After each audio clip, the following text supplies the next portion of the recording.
A golden star in an age-long past traversed the cosmos, passed through the unknown, and crossed the shine of the pale crescent moon to find its way to the lands between. The falling star was no coincidence, nor did it act of its own accord. It is said that long ago, the Greater Will sent a golden star bearing a beast into the lands between, which would later become the Elden Ring. The star was dispatched by an outer god, known as the Greater Will, and the Elden beast inhabiting it was tasked with occupying the lands between, acting as a monarch on behalf of its deific master.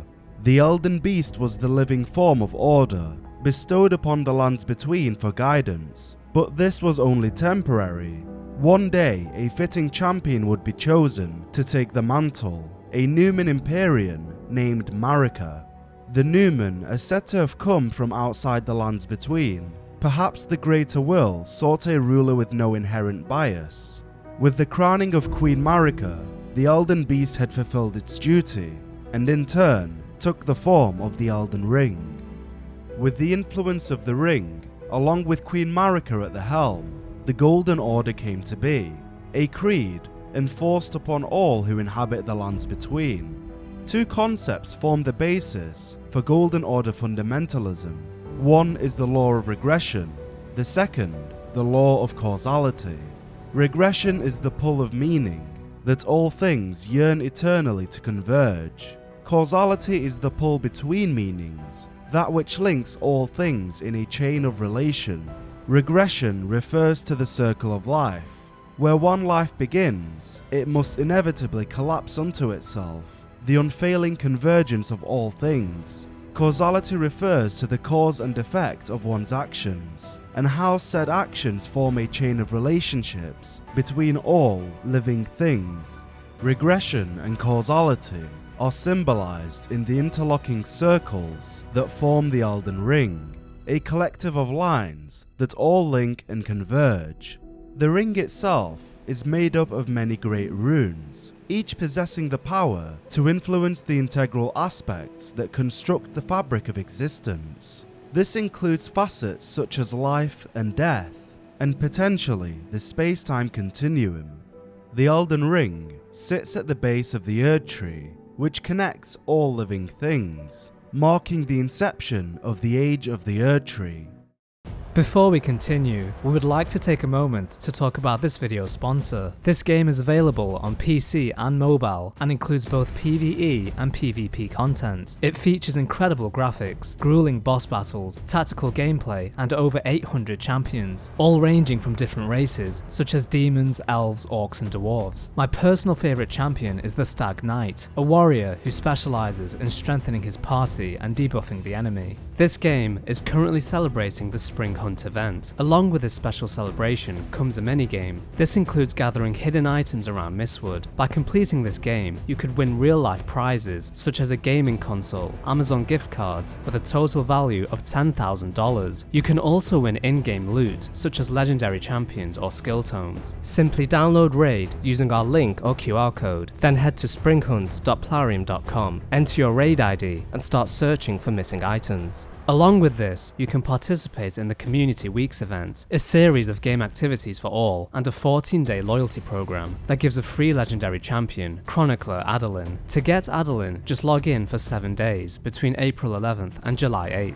Join Raid today and immediately unlock a starter pack which includes the epic champion Tyrell of the High Elves faction. Upon reaching level 25, you'll earn yet another epic champion, Rector Drath. To unlock these champions, download Raid through our custom link or QR code. Use promo code SPRINGHUNT24 to get silver and more. This is available for both new and existing players. Join me in Teleria under the name Brothers Code and join our clan, the Chosen Undead. Please click the link in the description or scan the QR code and we'll be legends together.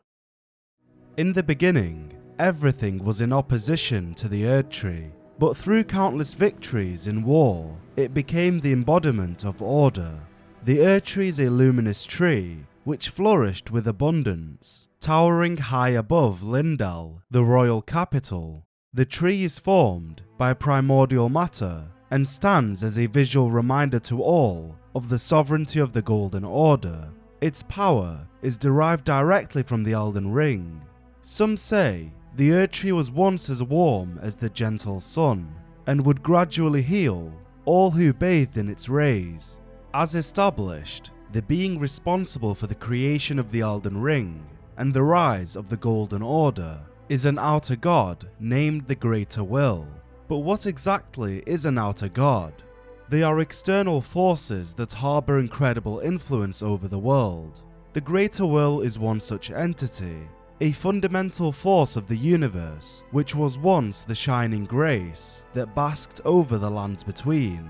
Even now, slivers of its presence can be found scattered through the land, known as the Guidance of Grace. The Greater Will is just one of many outer gods that populate the universe, each of which, in their own right, have left a stain on the world. Whilst the Elden Ring is a product of the Greater Will, the Flame of Frenzy and the Scarlet Rot are products of other outer gods. The Scarlet Rot gives way for decay and rebirth, tenets brought forth by shepherding the Order of Rot into the lands between. Long ago, lords served the Scarlet Rot. Becoming enraptured by its presence, their bodies gave way to decay. They believed the affliction caused by the rot served the purpose of rooting one to the earth. On the other hand, the Flame of Frenzy wishes for nothing but to set ablaze all life and spread chaos. There was also another outer god, one which existed in a time before the Erdtree. During this age, death was burned in ghost flame. Deathbirds were the keepers of that fire. The Deathbirds descended from the Twin Bird, an envoy of their outer god. The birds were graveyard firekeepers who raked out the ashen remains of the dead from their kilns. Death appears to have played an integral role in this age. The power of the birds stemmed from the corpses they raised in their kilns of ghost flame, resulting in the creation of powerful magic, ancient death hexes that conjured the souls of those who burned in the flame. By many, the Deathbirds were revered as malevolent deities. As such, their existence would spark the founding of a new religion. Priests would come to stand amongst the ranks of the Deathbirds. Through the rite of death, which served as an oath sworn to their distant resurrection, the priests became their guardians. In addition, assassins would don cloaks adorned with black feathers, an imitation of the deity they served. These assassins would refer to themselves as birds of prey, bringers of death. Outer gods appear to operate on a higher plane of existence, as they cannot directly communicate with mortals. Instead, they employ envoys to speak on their behalf. The two fingers are representatives of the Greater Will, whilst the three fingers are loyal to the god of the frenzied flame, and the twin bird served the outer god of the Deathbirds. In regards to the fingers, their messages would be relayed onto mankind by translators known as finger readers. With the blessing of the Greater Will and the council of the two fingers, Queen Marika ascended to godhood and reigned over the lands between. Interestingly, Marika was no singular being, as she had a male counterpart by the name of Radagon. It's difficult to identify the exact nature of their relationship. However, it is clear that although they possessed their own consciousness, they were in truth one and the same being. Marika and Radagon share one body, which morphs between the two depending on who inhabits it at the time. Whether this was always the case, or if the two were once separated, is unknown, but what is certain is that Radagon's association with Marika was kept a secret. As an Empyrean, Queen Marika was granted a shadow, her half-brother Malekith, who would live in service to Her Majesty. Empyreans are individuals who the outer gods deem worthy vessels to serve on their behalf. Upon rising to power, Marika altered the very concept of life and death, with one singular action: the removal of the Rune of Death from the Elden Ring. The Rune of Death goes by two names. The other is Destined Death. the forbidden shadow plucked from the Golden Order upon its creation. The removal of the death rune meant that in the lands between, dying would serve as a contribution to the Golden Order. All who die would return to the Erd Tree. For this reason, the catacombs were built at the roots of the tree. The choice to remove the Rune of Death was to safeguard Marika's lineage, in addition to ensuring the Golden Order maintains its vigor for eternity.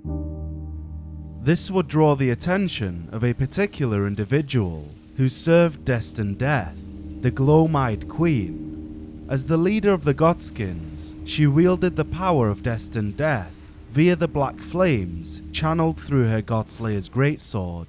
This granted her and her apostles the ability to kill any god who dared cross their path. From birth, the Godskins were cradled by the Glow-Eyed Queen to slaughter gods who were deemed a threat to her succession. A Godskin peeler was used to remove the skin of their victims, and a stitcher was employed to sew their victim's skin onto themselves. A depraved practice to say the least. The seduction of the god-slaying flame is not so easily spurned, as even the fire monks, who were once defenders of the giants, became traitors, abandoning their posts as guardians. Similar to Marika, the Glow-Eyed Queen was an Empyrean, who was chosen by the Fingers to serve an outer god. Some posit the theory that this god was the Greater Will, as they deemed Empyreans worthy of godhood. With the aim of restoring the Rune of Death, the Glow-Eyed Queen, along with her apostles, came to face the Queen's shadow, Malekith, who would be the cause of their defeat.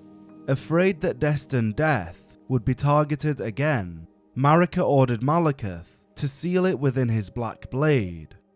The Glow-Eyed Queen would disappear indefinitely, and what remained of her apostles scattered to the wind. Having lost the power of the black flame, they posed a threat no longer, and now wander the lands between as shells of their former self. The black flame could once slay gods, but when Malekith sealed Destined Death, the true power of the black flame was lost. From that point on, Queen Marika's loyal half-brother bore a blade imbued with Destined Death, and there was not one demigod who did not fear him. Malekith assumed the role of an executioner. In a world void of death, he alone possessed the ability to end a life. Anybody struck with the black blade would be taken out of the cycle of rebirth and permanently vanish from existence. To some this was a punishment, to others mercy. Every queen has a consort, and to Marika, this was her first husband, Godfrey, a ferocious warrior who once went by the name Hoaraloo. When he vowed to become a lord, he took the beast regent Sarosh upon his back to suppress the ceaseless lust for battle that raged within. Sarosh was an aged counselor to Godfrey, aiding him in guiding the golden lineage.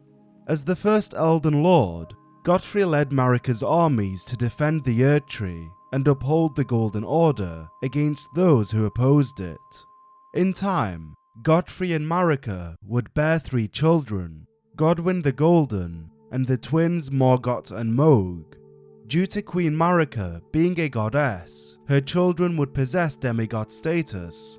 The firstborn son Godwyn, who was easily identified by his signature blonde hair, would grow up to become a mighty warrior, akin to his father, and would be labelled the quintessence of the golden lineage. On the other hand, Morgott and Mohg were born as a cursed omen.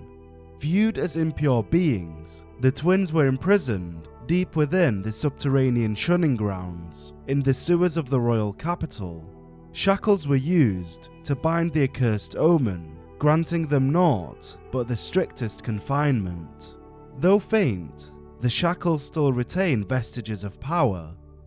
With the rise of the Golden Order came those who recognized the threat of its supremacy and sought to shatter its rule, and this was to be expected. However, a danger that was unforeseeable was the manifestation of the frenzied flame, a blight with the potential to scorch the Erd Tree in its entirety.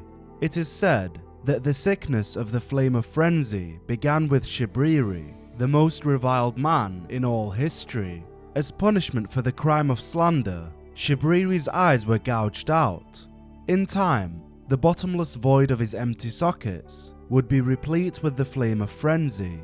Shattering may have been the first to be possessed by the flame, but its true inception derived from nomadic merchants who once thrived as the Great Caravan, but after being accused of heretical beliefs, their entire clan was rounded up and buried alive far underground. Then they chanted a curse of despair and summoned the Flame of Frenzy. Buried beneath the royal capital, the merchants were denied their freedom by the Golden Order, and from their suffering, the Flame of Frenzy was given life. In attempting to snuff out the threat of the merchants' heretical faith, the Golden Order unknowingly gave birth to an all-consuming chaos. History reveals that early in Marika's reign, the Erdtree came under assault by the dragons who once ruled in a time long past. Prior to the age of the Erdtree, it was the ancient dragons who commanded the lands between, with their very own god and Elden Lord governing the land. This was known as the Age of the Crucible, a primeval era where all life blended together. Vestiges of the crucible of primordial life can be found throughout the world, examples of which are fangs, horns, scales, wings, and claws. Born partially of devolution, they are considered signifiers of the divine in ancient times. As civilization advanced, remnants of the crucible became increasingly disdained as an impurity. Traces of history remain present in the existence of the misbegotten, who are held to be a punishment for making contact with the crucible, and from birth they are treated as slaves, or worse.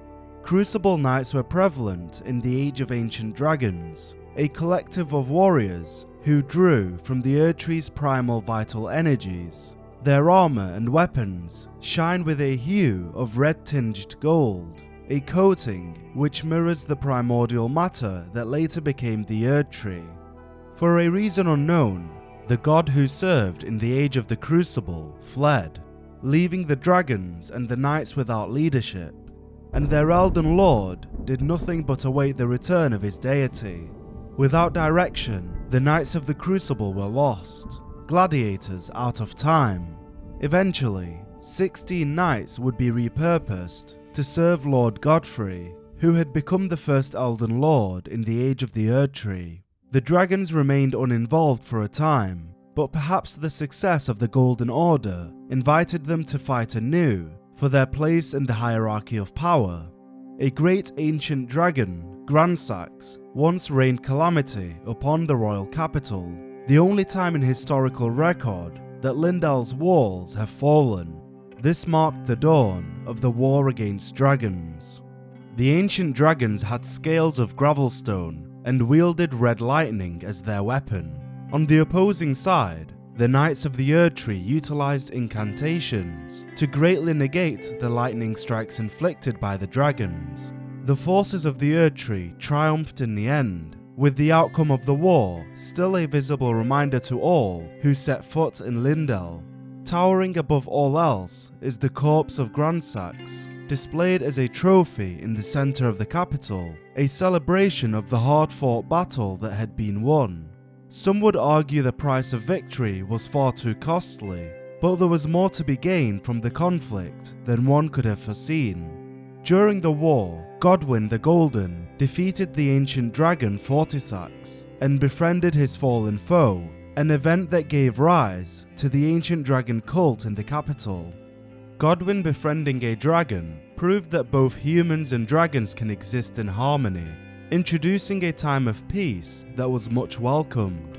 Dragon communion became widely accepted within the capital, as worship of the ancient dragons does not conflict with belief in the Erdtree. After all, both Dragonscale and Lightning are imbued with gold. This alliance was potentially viewed as an opportunity to strengthen Marika's armies.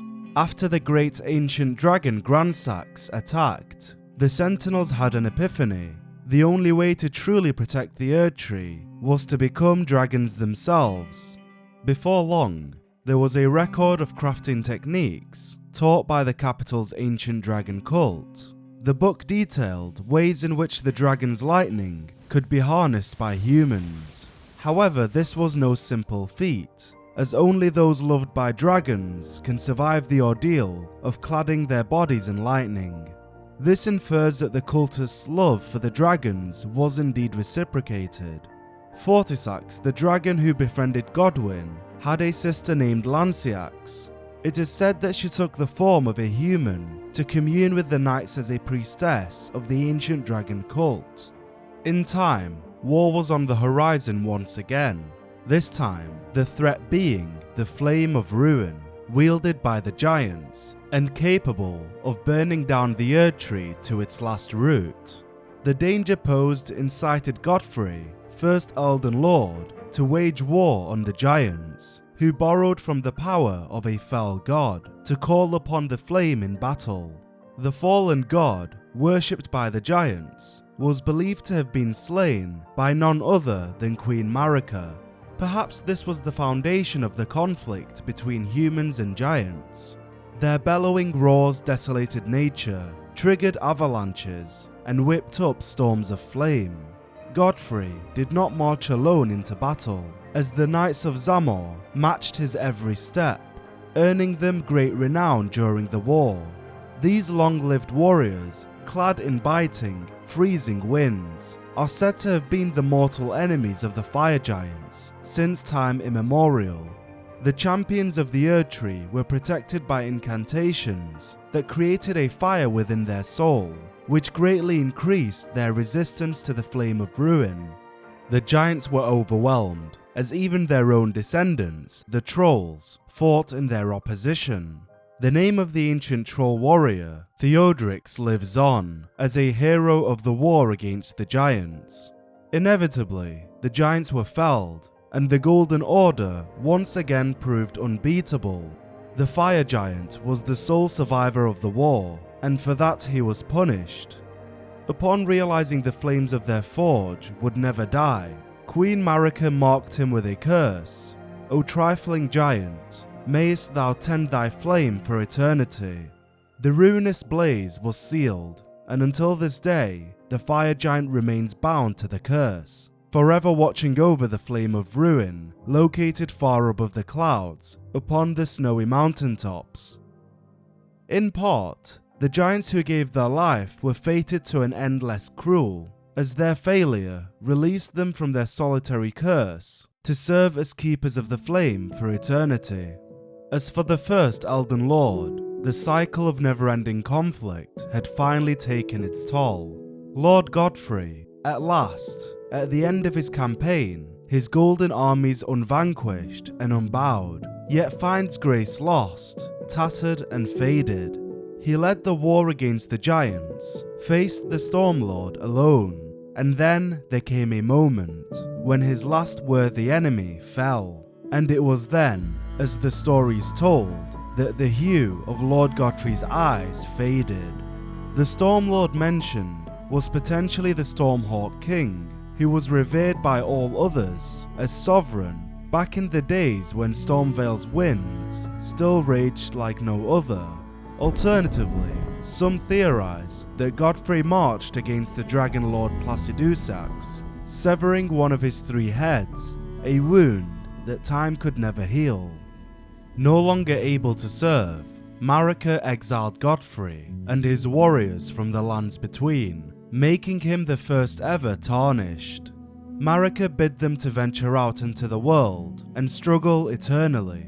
This strategy may have been employed in the hopes that one day they can grow in power and return to brandish the Elden Ring once more. Renouncing his kingship, Godfrey once again carried the name Hoaraloo and became chieftain of the Badland Warriors. He led the Long March as head of the Tarnished and wielded an axe. His loyal warriors honoured him by wielding axes of their own. The weapon was symbolic of Godfrey's vow to conduct himself as a lord, later becoming an emblem of the golden lineage. Poetically, the axe broke during the Long March, representing Godfrey's descent into a savage. His absence presented an opportunity for Queen Marika. Her marriage to a human prevented her from conceiving an Empyrean child. This may be the very reason that Radagon, Queen Marika's male counterpart, exists in the first place, to populate and bring forth a true Empyrean heir. Some theories suggest that Radagon was formed by the Greater Will, by taking the aspect of Marika that is wholly loyal to the Golden Order, and forging it into a being of itself, as a precaution in the event of Marika's betrayal. However, the complete truth remains obscure. Lord Radagon was a great champion, possessed of flowing red locks.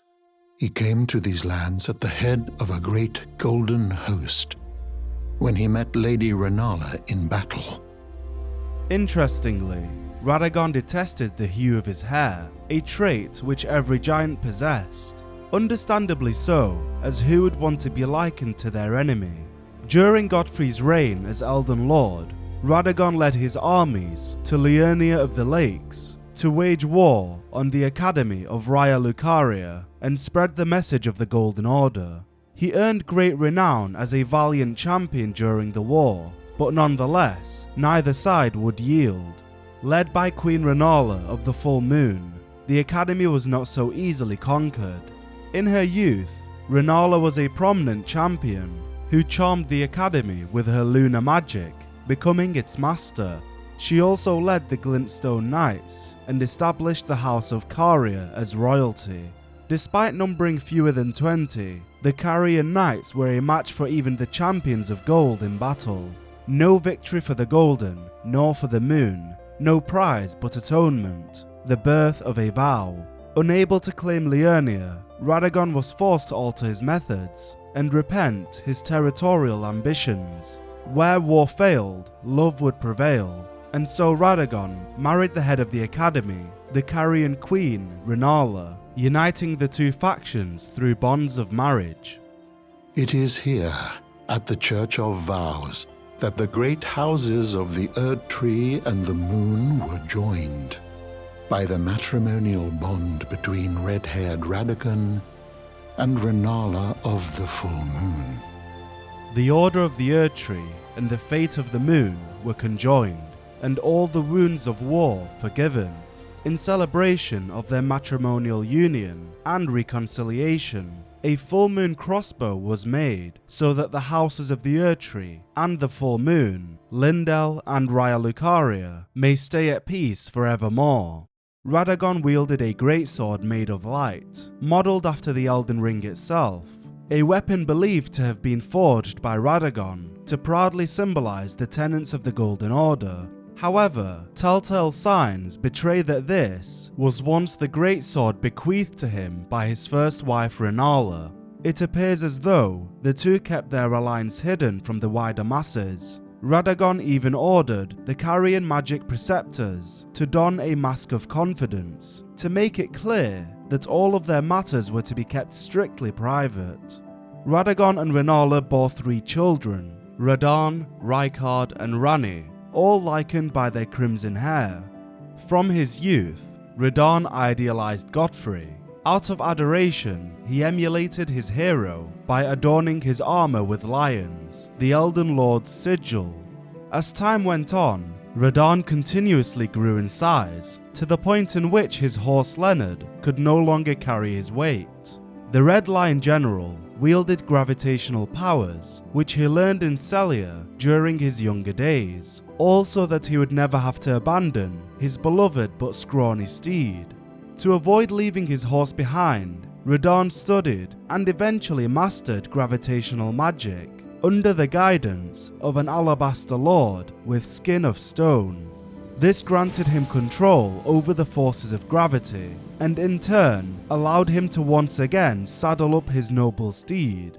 As he grew more powerful, he came to realize that his newfound abilities could prove useful in more ways than one. The mightiest hero of the demigods confronted the falling stars alone, and thus did he crush them, his conquest sealing the very fate of the stars. General Radahn earned himself the moniker of Starscourge. Long ago, General Radahn challenged the swirling constellations, and in a crushing victory arrested their cycles. Now he is the force that repulses the stars. As for his brother, Rykard was a man driven by power, and power alone. He spent the majority of his time in the volcano Mount Gelmir, located in a mountainous region known to have practiced a now forgotten religion in service of an ancient serpent deity. After discovering the ancient hexes of Gelmir, Rykard, son of Queen Rennala, brought them back into practical use as new forms of sorcery. With every historic discovery, Rykard grew more ambitious, finding his purpose in commanding the powers of the volcano, but the arrogance of attempting to harness it is solely that of men and serpents. During his travels, Rykard set eyes on a woman by the name of Tanith, who was working as a dancer in a foreign land. Soon he made her his consort. Rykard continued to delve deeper into ancient sorcery, keeping his distance from his family and their quarrels.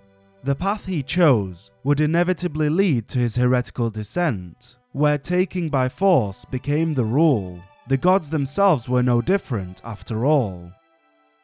Out of the 3 siblings, Ranni was the only one to be born an Empyrean, meaning that she could potentially succeed Marika as the ruler of the lands between. Akin to the queen herself, Ranni was granted a shadow by the name of Blythe, who was raised as her foster brother. Blythe, who served as Ranni's shadow, was a loyal ally who would defy destiny itself if it would have him turn upon his lady. Growing up, Ranni spent good time playing with her brother Blythe, in addition to Iji, a giant blacksmith who served the Carrion royals. Although Ranni's fate seemed to have been carved out for her, destined to take the mantle of queen and servant to the greater will, she had plans of her own. Leading up to Godfrey's banishment, Radagon and Rennala's relationship appeared healthy, but for one reason or another, this one event would lead to Radagon having a change of heart. When Godfrey, first Elden Lord, was hounded from the lands between, Radagon left Rennala to return to the Erdtree capital, becoming Queen Marika's second husband and king consort, taking the title of Second Elden Lord. This suggests that Radagon's marriage to Rennala was in part a formality. The instant that Queen Marika lost her consort, he was prepared to take her side, abandoning his former life in the process. However, Radagon felt some semblance of guilt, as before departing, he ordered his Red Wolf to remain by Rennala's side, acting as both a guardian and a reminder of him. In addition, he gifted her a great rune, sealed within an amber egg, a symbol of his love. Great Rune of Unborn Demigods perfects those who have been born anew. Children born anew by Rennala are all frail and short-lived, imperfect beings, each and all. The amber egg allowed Rennala to birth the juvenile scholars seen within the academy, yet their rebirth is not without imperfections, and thus do they repeat the process, eventually becoming utterly dependent upon it. Rebirth is as sleep to them, and with each awakening, memory fades into oblivion. Sadly, her heart was broken when Lord Radagon left her, and then, when the Academy rebelled against the royals, she was locked away in the Grand Library. In the end, Lady Rennala was left alone, cradling the amber egg Lord Radagon bequeathed her. When Rennala, head of both the Academy of Raya Lucaria and the Carrion royal family, lost her husband Radagon, her heart went along with him, and then those at the Academy realised that Rennala was no champion after all. At her most vulnerable, Rennala's veil of excellence had slipped, and those at the Academy renounced her leadership. In rebellion, the soldiers of Raya Lucaria, who were also known as the Cuckoos, were dispatched to rid Yearn of the Carrion monarchy. The soldiers were given free rein by the Academy to wage war as they pleased, and they were infamous for their rapacious ways. A cutthroat military of this nature needed nothing but a direction to be pointed in, and the Carrion family were the perfect enemy. There lies the resting place of the contemptible Cuckoos, lost in the siege of Caria Manor. To attack the heart of the Carrion family, the Cuckoos likely targeted the lunar princess Rani. Alas, their efforts were both foolish and ill-advised, leading to their doom. The disloyalty of the Academy was anticipated, as the Carrion family prepared a secret means to retaliate against betrayal, a sorcery by the fitting name, Carrion Retaliation. They knew that the moon and the stars would one day go their separate ways, the moon being Renala and the stars representing the scholars of the Academy. As the husband of Renala of Caria, the red-haired Radagon studied sorcery, and as the husband of Queen Marika, he studied incantations. Thus did the hero aspire to be complete. Radagon and Marika would go on to have twin demigods, Melania and Mikola. The Empyrean children would both be born afflicted with a curse, Melania stricken by the Scarlet's Rot, and Mikola burdened with eternal childhood. Their misfortune likely stems from Radagon and Marika being a single entity, a result of interbreeding so to speak. Sympathetic to each other's struggles, the siblings grew to be close. Whispers also tell of a third child, but her name would be shadowed in secrecy. Melania was trained by a blind swordsman, a warrior who in legend was bestowed a flowing sword by a fairy. With this blade, the swordsman sealed away an ancient god, a god that was rot itself. Possessing the skill of a champion from myths of old, he single-handedly felled the god of rot, said to be a great scorpion. It was only natural that this figure would train Melania, for she displayed the symptoms of scarlet rot, corruption birthed by the entity he sealed away. The disease had also claimed her eyes, and the swordsman knew all too well the struggles of battling in the dark. Instead of pitying Melania, he trained her to resist the curse. Though born into the accursed rot, when the young girl encountered her mentor and his flowing blade, she gained wings of unparalleled strength. Just as still waters turn foul, stagnation leads to decay. Warriors must remain ever drifting. Under the guidance of the swordsman, Melania sharpened her skill and strengthened her resolve, disciplining both body and mind. Rising to the peak of swordsmanship, she danced in the wind. Her mind and body were one, flowing like water. To be still is to give in to the rot. For this reason, her gaze was set to the horizon, ever marching towards her fate. She would be the blade of Mikola, eternally fighting in his name alone. Despite the struggles faced by their offspring, Radagon and Marika's union had proven productive, with the Golden Order's stature reaching insurmountable heights, and their grasp on the lands between ever tightening. But peace does not warrant comfort, as only a fool would take solace in the calm before the storm.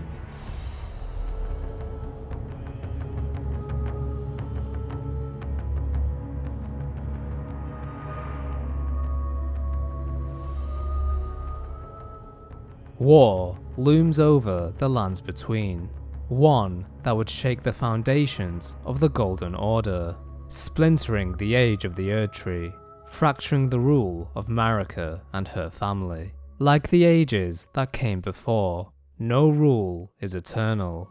On that ill-fated night, a fragment of the Death Rune was stolen from Marika's shadow, an artifact of dire power that would enable one to deliver death to the gods.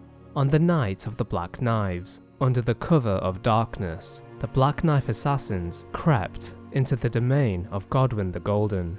Hidden by their veils of concealment, they were invisible to the naked eye.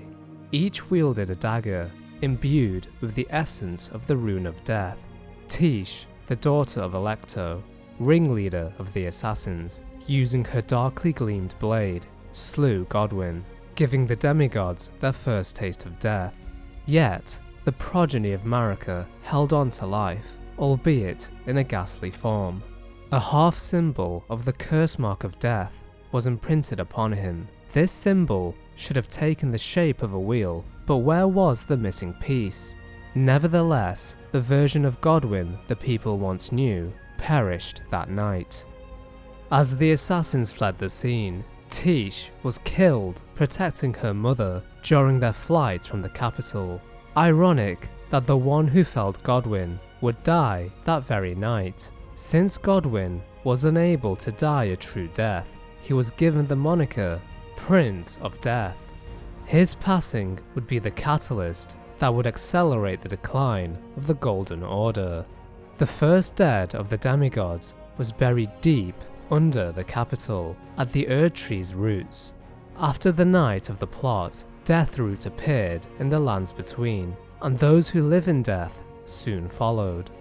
The roots of the Erdtree intertwined with his malformed, undying corpse, leading to the birth and spread of Deathroot.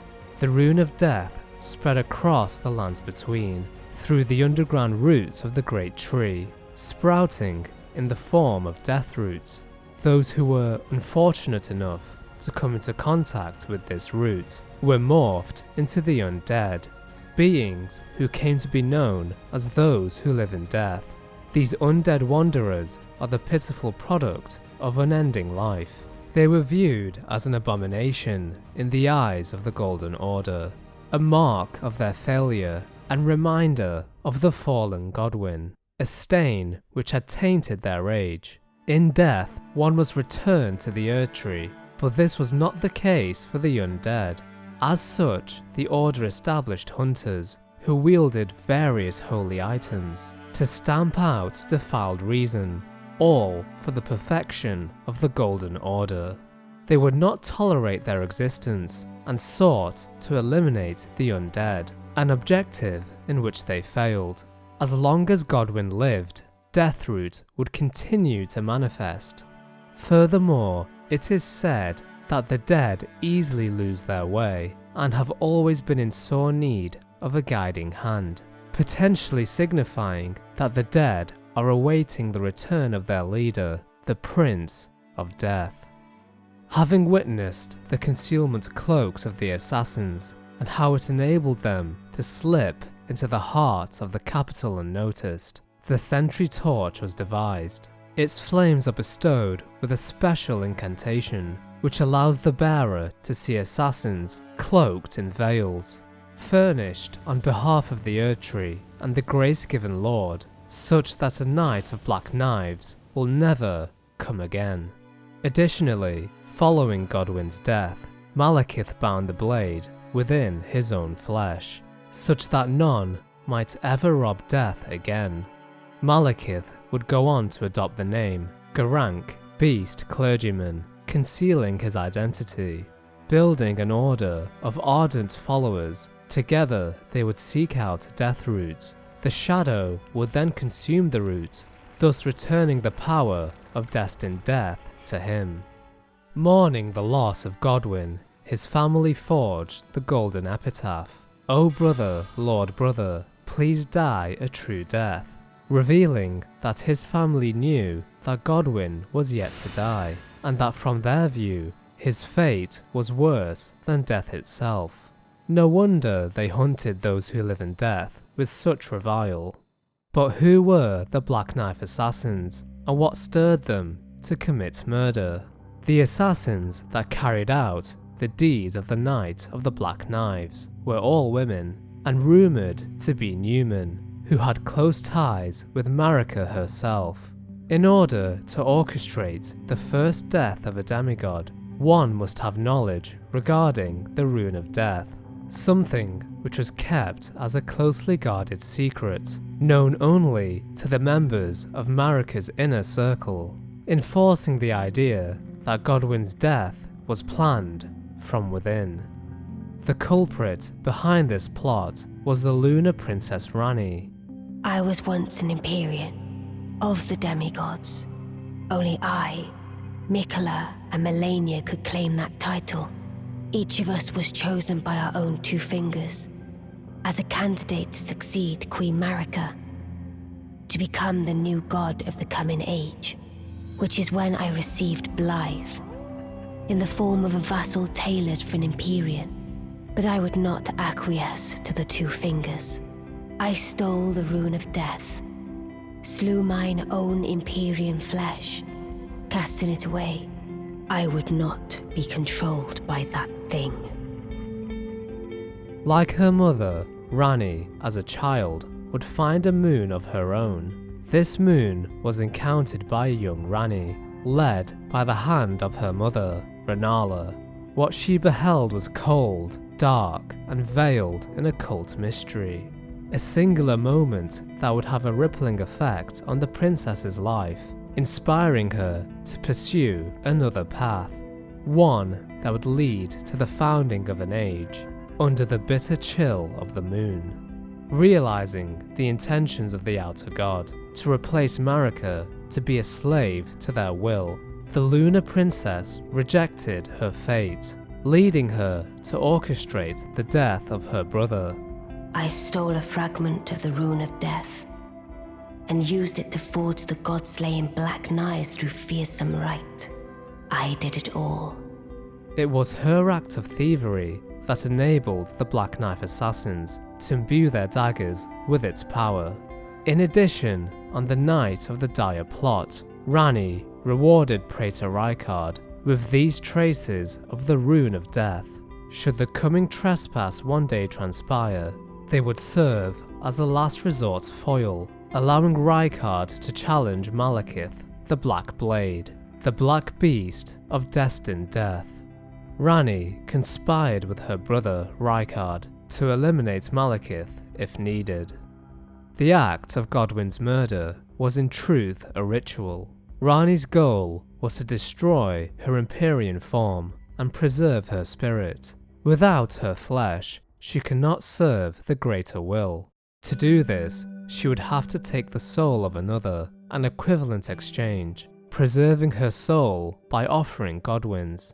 As the Black Knives descended upon Godwyn, Ranni snuffed out her own life. Prior to this, she had constructed a doll, a vessel for her soul to reside in, a form which resembles the Snow Witch Renna, once a mentor to the Lunar Princess. She was a witch and well versed in cold sorceries. It is said that the doll that houses Ranni's soul was modelled after her. The snowy crone taught the young Ranni to fear the dark moon as she imparted her cold sorcery. Renna further influenced Ranni's decision to reject the greater will and to pursue the Age of the Stars instead. Whereas Godwyn's corpse lay in the deepest depths, Ranni's resides at the highest peak, atop the divine tower of Liurnia, identifiable by her red hair, similar to her brothers Rykard and Radahn. The missing half of the curse mark of death is located on her carcass. Curse mark carved into the discarded flesh of Ranni the Witch, also known as the half-wheel wound of the centipede. This curse mark was carved at the moment of death of the first demigod, and should have taken the shape of a circle. However, two demigods perished at the same time, breaking the curse mark into two half-wheels. Ranni was the first of the demigods, whose flesh perished, while the Prince of Death perished in soul alone. Queen Marika, driven to the brink, sought a means to slay the greater will. Why uphold the Golden Order if it could not protect her family? Her years of servitude amounted to naught, and so she set her plans into motion, instructing the smithing master Hugh to construct a weapon that can kill a god. Her intentions were laid bare. Oh, your divinity, have mercy and grant me forgiveness. The road is yet long, a god is not easily felled. But one day without fail you will have your wish. So please grant me forgiveness, Queen Marika. Marika cursed the craftsman to eternally smith weapons, with the aim of constructing one. that can destroy a god. I know he was given this great entreaty to craft a weapon which could slay a god. Though I can't help but think of it as a curse, a fearsome curse, put on him by Queen Marika. Day by day, the Queen's sorrow swelled within her heart. Her solemn duty weighed upon her like a gnawing curse from which there was no deliverance. With her hammer in hand, forged in her homeland of Newman, Queen Marika shattered the Elden Ring, and Radagon attempted to repair it. The Elden Ring now broken, the Greater Will delivered divine retribution to Marika, imprisoning her within the Erdtree. Radagon, although loyal to the Greater Will, as seen with his actions of attempting to reforge the ring, was also held captive as he was tethered to Marika. The Elden Beast descended upon the Queen, puncturing her with golden spears of light. Though she survived this encounter, Marika was brought to the precipice of death, a hollow, cracked puppet, incapable of speech or movement. She could never rise against the Greater Will again. And so ensued a calamitous battle, from which no victor would arise, leading the lands between to the edge of ruin. In wake of this event, those destined to become Elden Lord would meet an untimely end. The Lord's runes are remnants of those who almost became consort to the Queen. Their journey was brought to a close when Marika shattered the Elden Ring. Her relatives, both close and distant, would claim shards of the ring. These great runes fell into the hands of Ranni, Rykard, Radahn, Malenia, Miquella, Morgott, Mohg, and lastly Godric. Unlike her siblings, Ranni withdrew herself from the forefront. The location of her great rune remains unknown, though some speculate that Ranni carved her shard upon the moon itself. Since her doll form was fragile, she needed to hibernate to regain her strength. She returned home to Carrier Manor, where she would work with Blythe, Iji, and Seluvis. There they would toil away, trying to find a means to free the lands between from the grip of the Greater Will. For Ranni to bring to fruition the Age of the Stars, she must first end the Age of the Erdtree. Rather than succeed Marika in the Golden Order as a puppet, she would be the queen of a new age, one of her own making. A schism formed between the remaining demigods. Deluded by their ill-gotten powers, they entered a state of conflict known as the Shattering. At one point in time, Morgott and Mohg broke the shackles that bound them. The Omen King, the last monarch of Lendel, remained loyal to the Golden Order, claiming the Anchor Ring, which was once housed at the base of the Elden Ring, as his great rune, to bolster his might, for he would need all the strength he could muster to defend the royal capital in the wars to come. Despite having been shunned his whole life, imprisoned in the darkest pits of the city, he was devout in his faith of the Golden Order, defending the honor of his family. Though born one of the Graceless Omen, Morgott took it upon himself to become the Erdtree's protector. He loved not in return, for he was never loved, but nevertheless love it he did. Morgott was the sole relative of Marika, who selflessly defended the Erdtree, viewing his relatives as traitorous pillagers, deceivers who sought to take the Elden Throne. Under the rule of the Omen King, none would become Elden Lord. It is for this reason he remained dutiful, a protector of his kingdom, a noble station befitting the greatest of all kings. In time, Godfrey, a descendant of the Golden lineage, would lead the first siege of Lendel capital. Believing the city to be ripe for the taking, he charged with haste. Morgott, however, was not alone. many royal knights of the capital fought by his side. Joining them was the ancient Dragon Knights, steadfast followers of the dragon cult. One such warrior, Christoph, would duel Godfrey. Calling upon the thunderous powers of the dragons of old, he smote down Godfrey, subduing him, marking the end of his conquest. Similarly, General Radahn also attempted to take the capital, but he too would feel the wrath of the Golden Order and be resisted by Morgott. Returning to Caelid, Radahn had little time to recuperate. Malenia, Blade of Miquella, would invade his domain with her legions of Cleanrot Knights.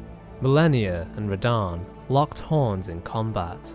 Radahn, who had mastered gravity magic, both held back the stars in the sky and retaliated against Malenia simultaneously. Some theorize that the stars are in fact outer gods, or creatures known as Astels, a legendary display of immense fortitude to uphold otherworldly entities while engaging a champion who had never known defeat. The colossal strength of Radahn was matched by the swift finesse of the Blade of Miquella. The battle was fought to a stalemate. For a moment, Malenia lay still, no longer suppressing the curse of the Rot God, allowing the Scarlet Ionia flower to bloom, bringing forth a concentrated burst of scarlet rot, infecting the lands of Caelid. Radahn was severely weakened by this maneuver, as his form began to decay and the rot seeped into his mind. He was driven close to insanity. His great rune burned still, resisting the complete encroachment of the scarlet rot. An essence of his consciousness remained as he continued his duty of upholding the stars. The Blade of Miquella would also sustain injuries. The scarlet rot held within rapidly consumed her. Malenia's most faithful knight, Finlay, carried her back to the Haligtree. Finlay was one of the few survivors of the Battle of Ionia, who, in an unimaginable act of heroism, carried the slumbering demigod Malenia all the way back to the Haligtree. She managed the feat alone, fending off all manner of foes along the way. Now safe, Malenia awaited Miquella at the foot of the Husk, but he would never arrive, for the Lord of Blood Mohg had abducted the demigod. My brother will keep his promise. He possesses the wisdom, the allure of a god. He is the most fearsome Empyrean of all. Malenia's quote reveals a partial reason as to why she waged a war with Radahn. Just like her siblings, the twin prodigies were also Empyreans, worthy of ascending to Marika's position. Perhaps they viewed Radahn as a threat to their succession. They may have assumed the general was weakened by his defeat at the hands of Morgott. However, he proved to be stronger than anticipated. Nonetheless, neither Radahn or Malenia would emerge the victor. The Blade of Miquella, for the first time in many years, remained stagnant, accelerating the process of her rebirth. As the seasons passed, the rot wormed its way into her heart. Like Marika, she was merely a conduit of an outer god. Malenia's resilient spirit, intertwined with her great rune, prevented the rot from consuming her entirely. Her great rune should have been the most sacred of all, were it not for the ailment that tainted her flesh. After a time, she would come to be known as the Rot Goddess, worshipped by the kindred, though she would forsake them, implying that the mantle of godhood was of little interest to her. She lived only for the prosperity of Miquella. His absence filled her with grief. Without him, she was lost. Malenia's actions display her devotion to her brother, who she had the utmost faith in. Her love of Miquella is not unfounded, as he spent much of his days in pursuit of curing her scarlet rot curse to no avail. Despite having a loving bond with his father Radagon, he would stray from the path of Golden Order fundamentalism, for it could do nothing to treat Millennia's accursed rot. This was the beginning of unalloyed gold. One such invention of Miquella, formed by his research of pure gold, was the needle, an instrument crafted to ward away the meddling of outer gods. Since Scarlet Rot is the result of an outer god, it would explain Miquella's obsession with ending their reign, as the affliction directly affected his beloved sister. Inch by inch, the rot claimed her body, resulting in the loss of her sight and limbs. Miquella knew of the consequences many had suffered under the gaze of the outer gods, and so researched various means of severing their influence. It is unknown whether Miquella used his great rune in any of his endeavours. The location and powers of his shard remains a subject of mystery. In addition, those who were rejected by the societies of Norm could find shelter at his Haligtree, a safe haven protecting the Forsaken, a stark contrast to the Erdtree, which rejected many for the purity of the Golden Order. It is no surprise that he was loved by many due to his selflessness. To this day, the lands of Caelid lay barren as a result of Millennia's conquest, the Scarlet Rot eating away at life like a vicious plague. Millennia's troops were poisoned by her curse, yet they remained, fighting on her behalf. Radahn's men would construct a burning wall around the perimeter of Caelid to stifle the spread of the disease. When they were driven to defeat by Millennia's Scarlet Rot, the Redmane Knights burned the crest on the left breast of their armour to indicate their resolve. Alas, dear home, I shan't see you again, for our duty is to remain here, a bulwark against the blight. With steadfast resolve, the Redmane Knights continued to defend their blighted homeland. But there was one demigod who refused to bloody his hands in a war from which he would gain little. His ambition was to devour the world itself. Rykard, Lord of Blasphemy, fell to utter degeneracy. In his own words he stated, "I understand the road of blasphemy is long and perilous. One cannot walk it unprepared to sin."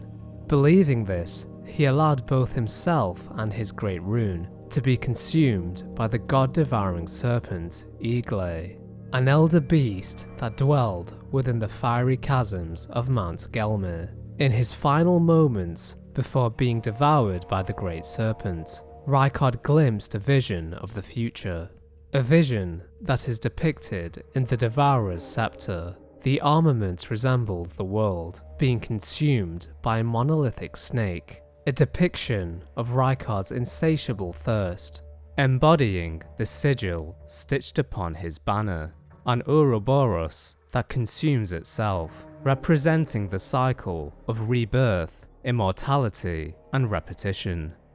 With this unholy union came the birth of man-serpents. The Lord of Blasphemy, once known for his soaring ambition, is now known only for his gluttonous depravity. As the Lord lost his dignity, so too did his knights lose their master. During the reign of the Golden Order, the symbol of the snake was used to portray traitors of the Erdtree, an icon that Rykard would manifest into reality. His path was not one that would cement the rule of the Greater Will, but one that would lead to the end of the earth if left unchecked. As the last defender of the Erdtree, the Omen King dispatched his forces from the capital, but they were resisted by Rykard's loyalists, never to reach Volcano Manor. His men were crushed, and the blasphemous rebellion remained unsuppressed. Yet another wretched, unending war with no glory. In an act of defiance of what their lord had become, Rykard's servants searched for the Serpent Hunter, thought to have been used to hunt an immortal great serpent in the distant past. It manifests a long blade of light when facing such a creature. when their master's heroic aspirations degenerated into mere greed. His men searched for a weapon with which they might halt their lord. Having obtained the fabled spear, they attempted to slaughter the serpent and Rykard. However, their quest would end in defeat. Many pondered if Rykard was merely a slave to the god-devouring serpent, or if he had wrestled control, forcing the snake to his will. It mattered little, for the two had the same goal, and for now, no one could cease their eternal feast. Mohg too would forge his own path. Akin to Marika in days of yore, he too served an outer god, the Formless Mother. The Mother of Truth craves wounds. When Mohg stood before her, deep underground, his accursed blood erupted with fire, and he was besotted with the defilement that he was born into. Intoxicated by the power bestowed upon his blood, he took the title Lord of Blood. His rune too was soaked in accursed blood, stemming from his devout love for the wretched mire that he was born into, far below the earth. Unlike his brother, he felt no shame in the curse that had plagued him since birth, embracing it, for it granted him unspeakable power. He was not alone in his faith of the Formless Mother, for many disciples followed, aiding him in his goal of forming a new dynasty. Mohg promised strength to his people, which inspired fierce loyalty within their hearts. Among the followers were white-masked war surgeons. Whenever the doctors performed bloodletting, the curse of the Blood Lord would enliven them. Shedding blood in the name of the Formless Mother was often met with a reward. Sacred spear in hand, Mohg would commune with the outer god, and in turn, she would bless those whose veins ran with accursed blood. Blood boon rituals would also be conducted, a ceremony in which Mohg would raise his sacred spear and pierce the body of the Formless Mother. Blood was shed by the outer god herself, not just her followers. As stated prior, the Lord of Blood snatched Miquella from the heart of the Haligtree. The Empyrean was key to Mohg's plan, and so he brought him home to his palace. In the lightless depths lies the grave of an ancient civilization. It is here Mohg, the Lord of Blood, is building his palace to be the seat of his coming dynasty named Mohgwyn, and whatever nightmares that may bring. Wishing to raise Miquella to full godhood, Mohg wished to become his consort, taking the role of monarch. But no matter how much of his bloody bedchamber he tried to share, he received no response from the young Empyrean. Miquella lay dormant, impeding the onset of Mohg's dynasty. Miquella most likely entered a death-like slumber of his own free will, as his stance was firmly against the outer gods. Mohg could not harm him, for he needed an Empyrean vessel to serve the Formless Mother. When Mohgwyn presented Miquella to his deity, perhaps she was drawn to his suffering. After all, the Mother of Truth craves wounds. Upon closer inspection of the cocoon, Miquella appears to have grown in size. The Lord of Blood may have achieved the impossible, curing the Empyrean's lifelong curse. Mohgwyn proclaimed to his followers, "Render up you offerings of blood to your lord. Drench my consort's chamber, slake his cocoon's thirst. His awakening shall herald the dawn of our dynasty."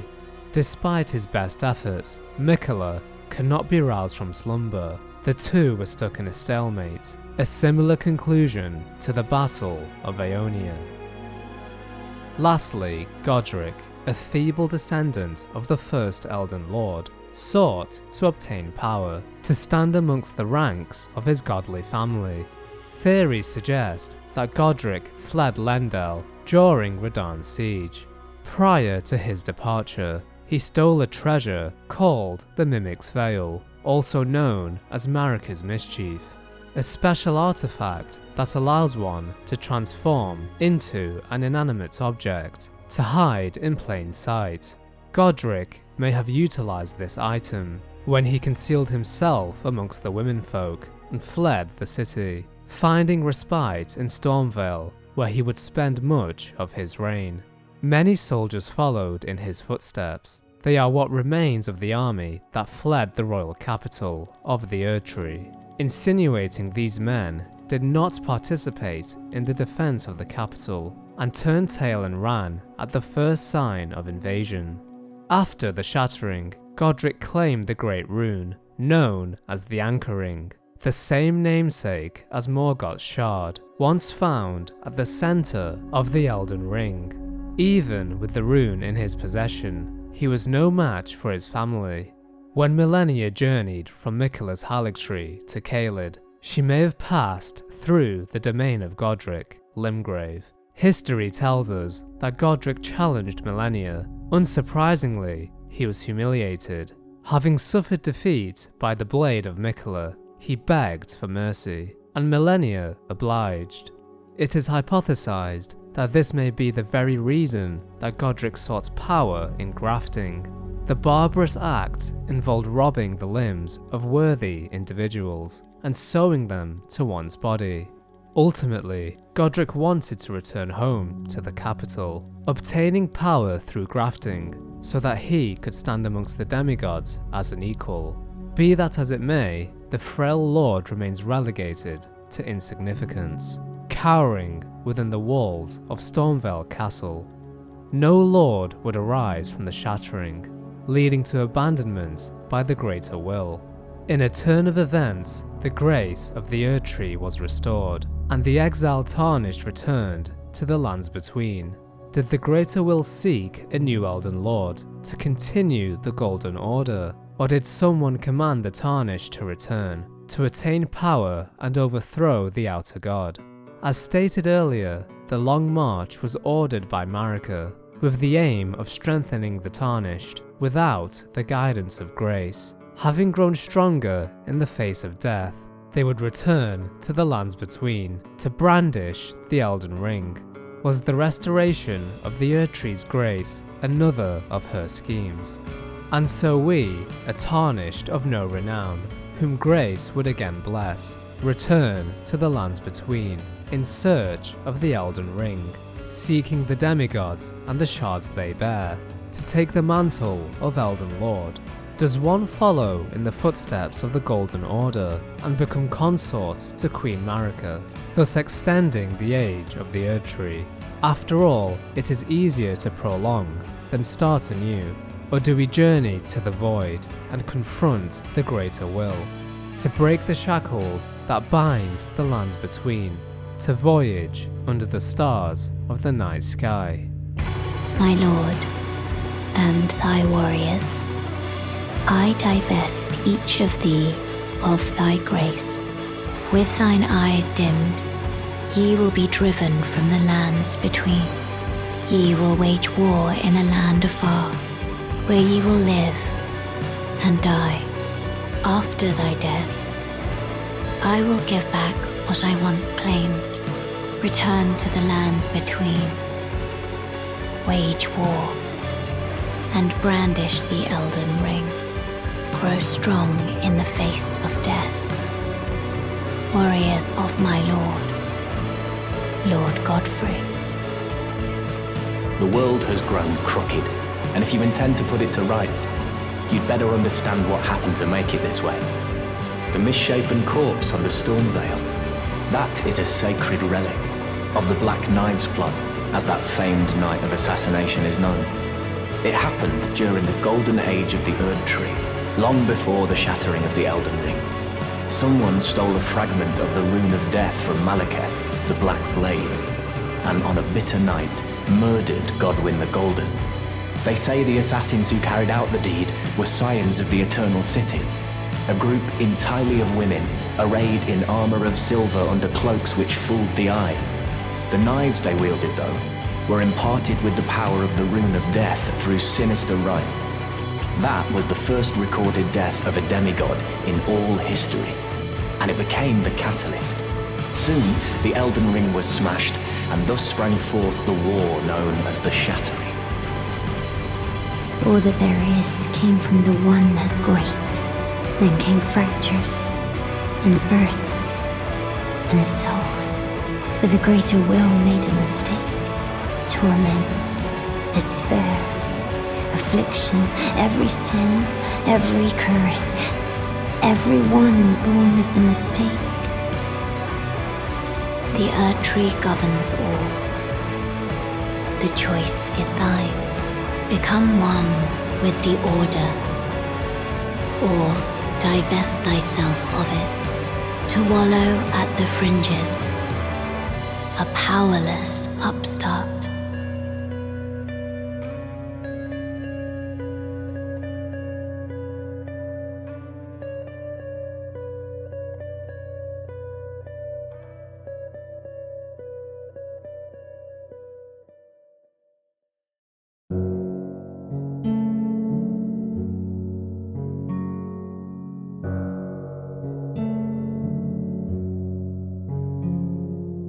Surveillance, executions, gruesome rituals. The darkest duties drive the wheels of mankind.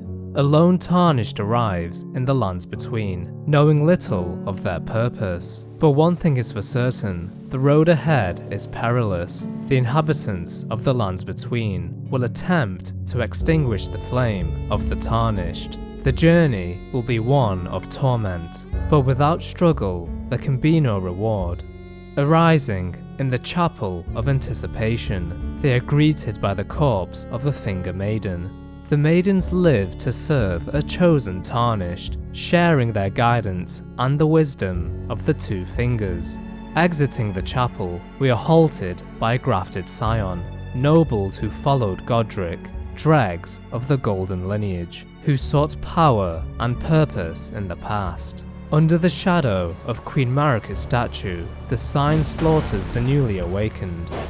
Barely conscious, the Tarnished is approached by a maiden and her steed. The cloaked individual appears to be searching for one who would seek the Elden Ring. Her goals are obscure, and her identity remains hidden. Surveying the perimeter, we find ourselves in a damp cavern, illuminated by a golden tree.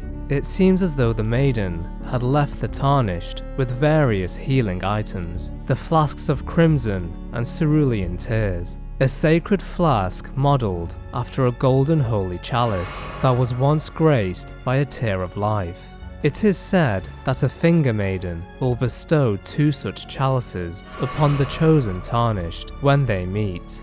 The one washed up on the gravesite was sure to die until this flask offered its gift of rejuvenation to seek the Elden Ring. The supposed Finger Maiden appears to have saved the life of the Tarnished, offering them a means to restore their vitality and a vague purpose. Venturing forth, the Tarnished enters the domain of Limgrave, a territory far south of the Erdtree, bordered to the northwest by the cliffs of Stormvale, where its ruler Godric resides. The skies above remain ever clouded, basking over the great steppes of the Pale Lands. The Erdtree stands firmly above, its aura flooding the horizon in rays of golden light. Blessed sap once dripped from its boughs, but as the age of plenty came to a close, the tree instead came to be worshipped as an object of faith, a monument of the Golden Order, a shining beacon of their might. The answers we seek surely lie within its heart. One could easily mistake the beauty of Limgrave for comfort. However, every corner of this region is filled with malice. A stalwart tree sentinel patrols the hills on horseback, wielding a mighty golden halberd, an armament difficult for any mere human to wield, a testament to their strength. The sentinels are the living rampart of the Erdtree. They are the standard to which all defenders of the tree aspire. Guardians also provide aid in its preservation, humans who had formed an ancient pact with the Erdtree. It is said that their deaths led not to destruction, but instead to renewed, eternal life as guardians. From the roots of the Erdtree, minor trees have sprouted from the land. Crystal tiers are formed slowly over the ages, where the Erdtree's bounty falls to the ground. Basins are placed at the feet of minor Erdtrees throughout the lands between in order to collect their crystallized tears. This flora is safeguarded by Erdtree avatars and ulcerated tree spirits. They emerged in the wake of the Elden Ring Shattering, determined to protect the Erdtree's offspring. Appearing to hold great power, the Erdtree has given life and purpose to these creatures.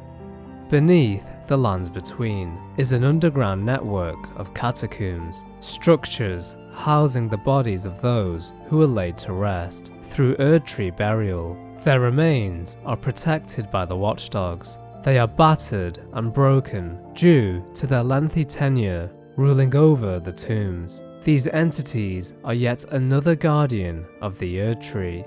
In the distance, a sight of grace can be seen. This tiny golden aura is the grace of the Erdtree, the very light that once shone in the eyes of the Tarnished. Close by, the war surgeon, White Mask Vare, speaks out to the Tarnished. Oh yes, Tarnished are we? Come to the lands between for the Elden Ring, Unfortunately for you, however, you are maidenless. Without guidance, without the strength of runes, and without an invitation to the Round Table Hold, you are fated, it seems, to die in obscurity.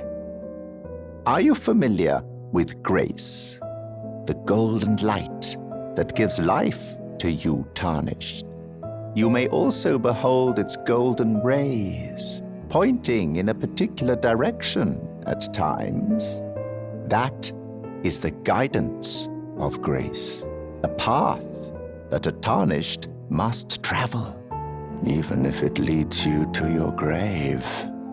Grace's guidance will reveal the path forward, most certainly, to Castle Stormvale, over on the cliff, the home of the decrepit demigod Godric the Grafted.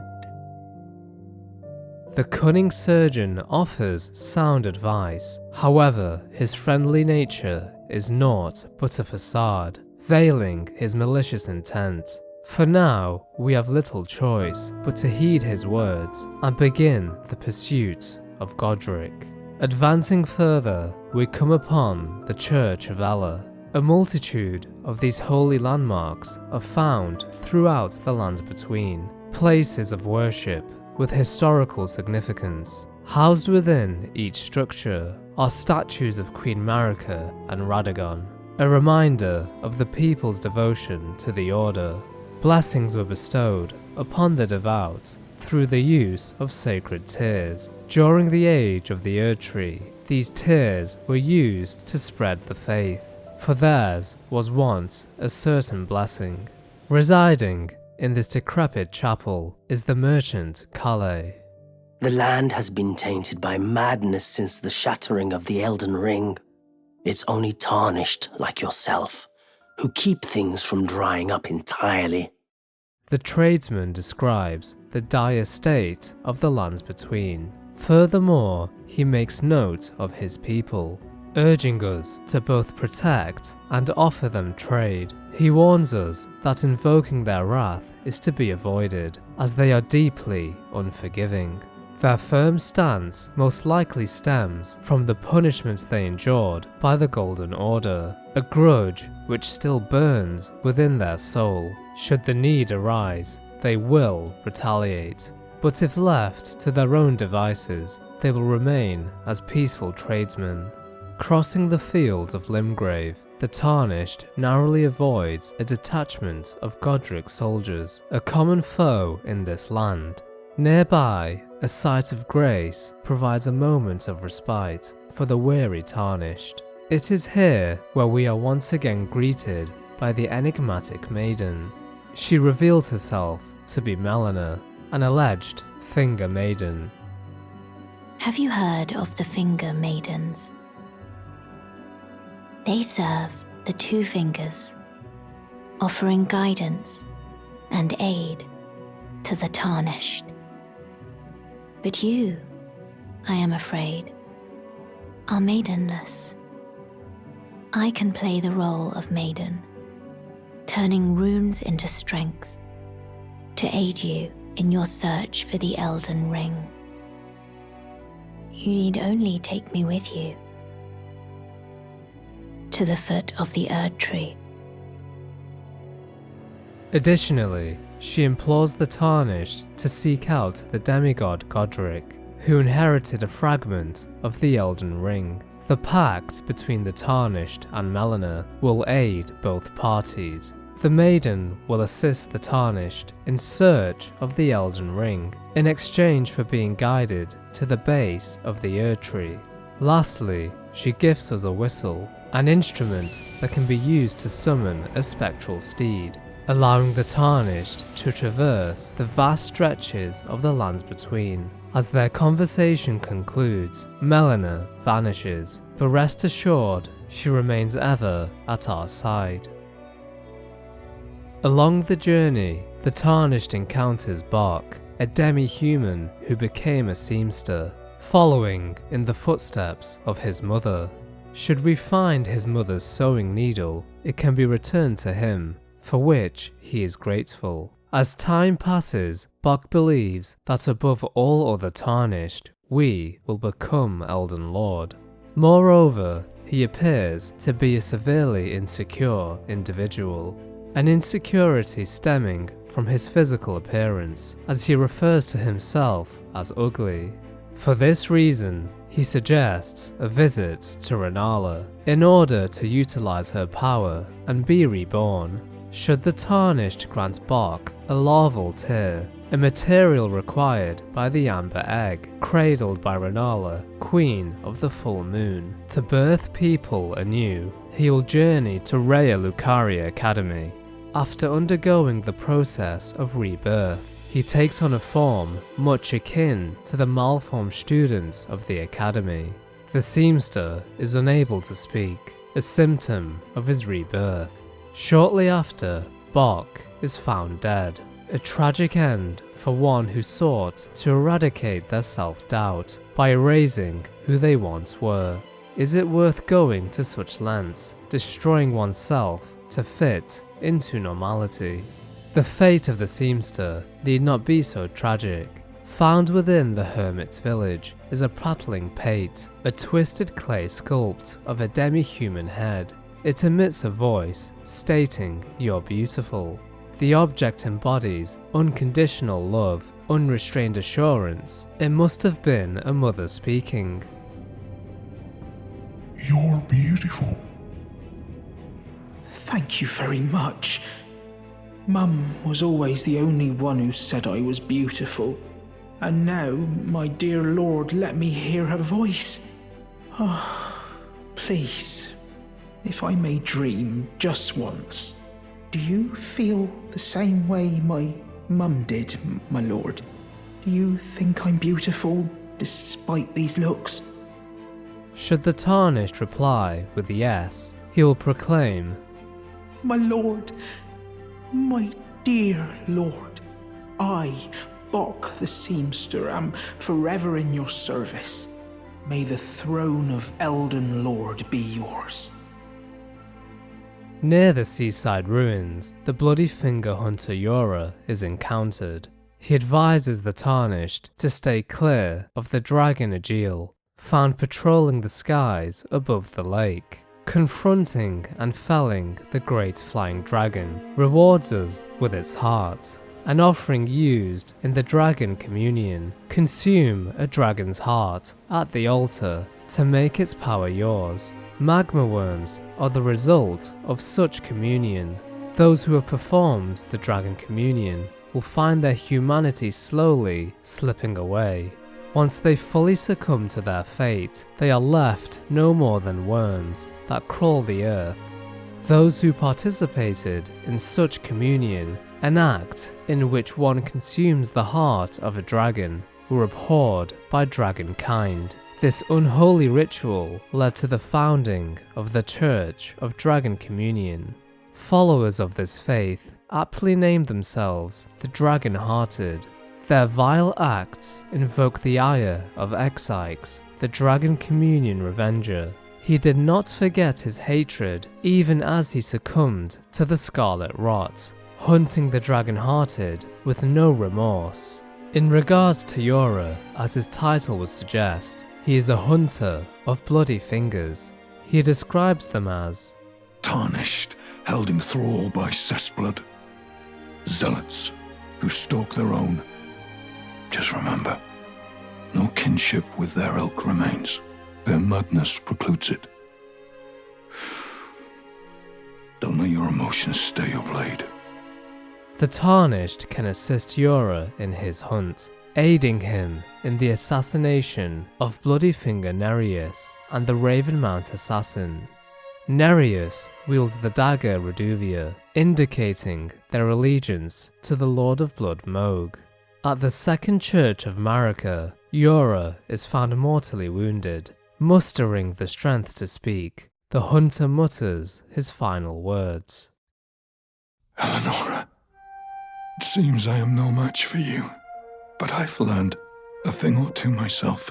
You see, I've sliced the finger off. Please, please, Eleonora, yield to the cessblood no longer. Do not stain the immaculacy of your sword. Your flesh. Your fire. Eleonora hails from the land of reeds, Yura's homeland. It seems the Ronin believed his target could be redeemed. Emotions stayed his blade, resulting in his passing, a contradiction of the very advice he gave to us. The Tarnished succeeds where Yura cannot, defeating the Violet Bloodyfinger. Though the plains of Limgrave are rife with danger, there seems to be no shortage of friendly faces. Hello? Can you hear me? Help me! I'm stuck! I am Alexander, also known as the Iron Fist, and as you can see, I'm stuck here. Please, can you help me out of this? Alexander is a living jar, objects that are brought to life by human flesh and blood. They are all rather kindly folk. Perhaps they were made to be better than their innards. The colossal jar is stuck in the ground. He requests us to give him a firm smack from the rear to knock him out of the hole. The Tarnished obliges, freeing the jar from his prison. Their paths converge once more at the Gale Tunnel. When speaking with Alexander, he elaborates that many great warriors reside within his vessel. They dream eternally of becoming a champion. Due to this, Alexander has embarked on this quest to become a fabled fighter. He makes note of a festival of combat held at Redmane Castle, the seat of Starscourge Radahn. Participating in this gauntlet will allow Alexander to test and better himself, to fell legendary foes and eventually become the mythical warrior he believes he can be. For now, the two part ways. Upon Storm Hill, the Tarnished makes contact with D, Hunter of the Dead, a man clad in gold and silver armor. The intricate design of his suit resembles D and his twin brother. They are of two bodies and minds, but one single soul. Not once do they stand together. Not one word do they speak to one another. Perhaps this armor longs to find its way to the other D. The masked man warns us of beings known as those who live in death. He advises to avoid the nearby death-touched village, as it is overrun by the undead, and a Tibia Mariner, a shepherd of the undying. His purpose is to eliminate them, as they are a blasphemy against the Golden Order. Their immortal existence prevents them from returning to the Erd Tree. In turn, D hunts the undead, prying deathroot from their frames. The masked man instructs the Tarnished to seek out Garank, Beast Clergyman, for Deathroot belongs to Garank, not the undead. As night falls upon the green hills of Limgrave, the Knight's cavalry arrive, dreadful knights who don a cloak of shadow and armor as black as night. They wield weighty, jet-black armament while riding funeral steeds. The Knight's cavalry, who now wander the dim roads at night, were once led by the fell omen and were deliverers of death for great warriors, knights, and champions. Loyal to Morgoth, these soldiers hunt in the dark, a reminder that the fell omen is not to be trifled with, and that his rule is still in effect. Returning to the Church of Ella, a biting chill fills the air. The Lunar Princess Ranni reveals herself, disguised as a pale doll, resembling her tutor, the Snow Witch Renna. Akin to Melina, she provides assistance to the Tarnished, granting them a spirit-calling bell, an item that enables the host to summon ashen spirits to fight by their side. These souls are yet to return to the Erdtree, and as such can be called upon for aid. Ranni ponders when the Tarnished will tire of their obeisance to the Two Fingers. Whereas Melina shepherds us to become Elden Lord, Ranni seeks to end the cyclical rule of the Golden Order. As of this moment, Ranni doubts we will meet again, hinting that she does not believe that we will support her cause. After a few parting words, Ranni disappears, and the cold along with her. Moving forward, the Tarnished encounters a man-wolf atop the Mistwood ruins. Unable to draw the man's attention, we return to the merchant Calais, who teaches us the finger snap gesture. With this, the creature can be called down from his perch. He introduces himself as Blythe. In defiance of the fate he was born to, Blythe swore to serve no master but Ranni. As proof, the sword was imbued with occult magic. At the moment the oath was sworn, he would defy destiny itself if it would have him turn upon his lady.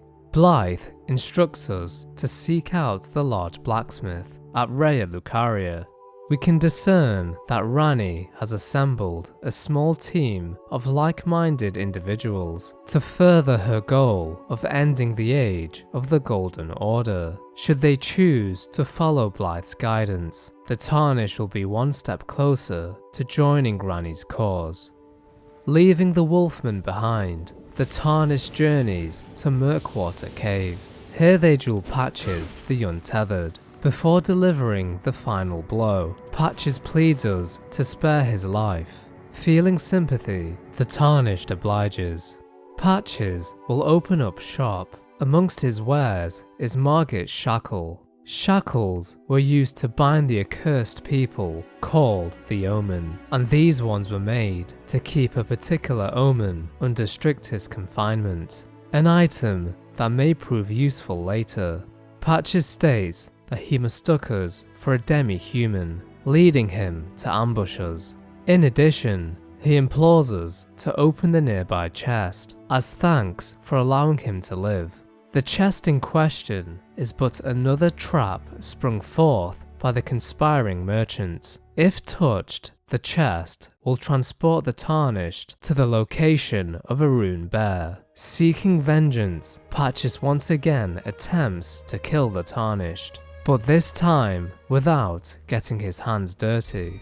Visiting Patches once more, he appears shocked to see us survive the deadly encounter. Lastly, Patches states that he will leave this cave behind. Perhaps he realized he could no longer swindle the Tarnished, therefore he has decided to move his operation elsewhere. Delving deeper into the wilds of Limgrave, we meet a lone wanderer. Everyone's been grafted. Everyone who came with me. They crossed the sea for me. They fought for me. Only to have their arms taken. Their legs taken. Even their heads taken. Taken and stuck to the spider. Did you know If you're grafted by the spider, you become a chrysalid. It's quite the lark when you think about it.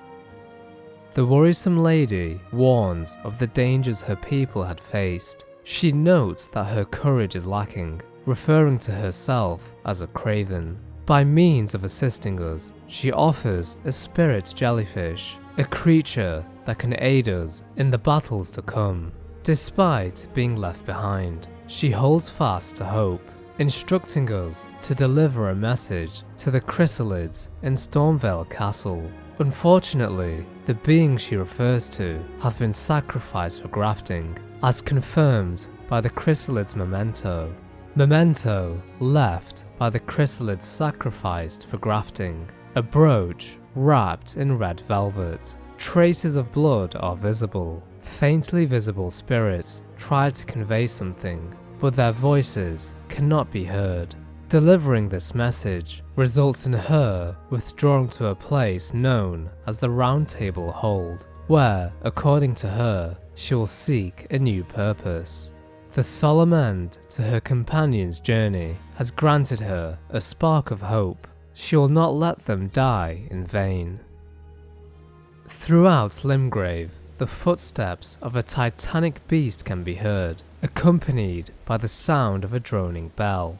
These creatures are known as the Walking Mausoleums. The mausoleum is where the bodies of soulless demigods are lain to rest, and these soldiers followed their masters into death by severing their own heads from their bodies. Its bell rings in constant mourning for the soulless demigods. Headless mausoleum knights endlessly guard these nomadic entities.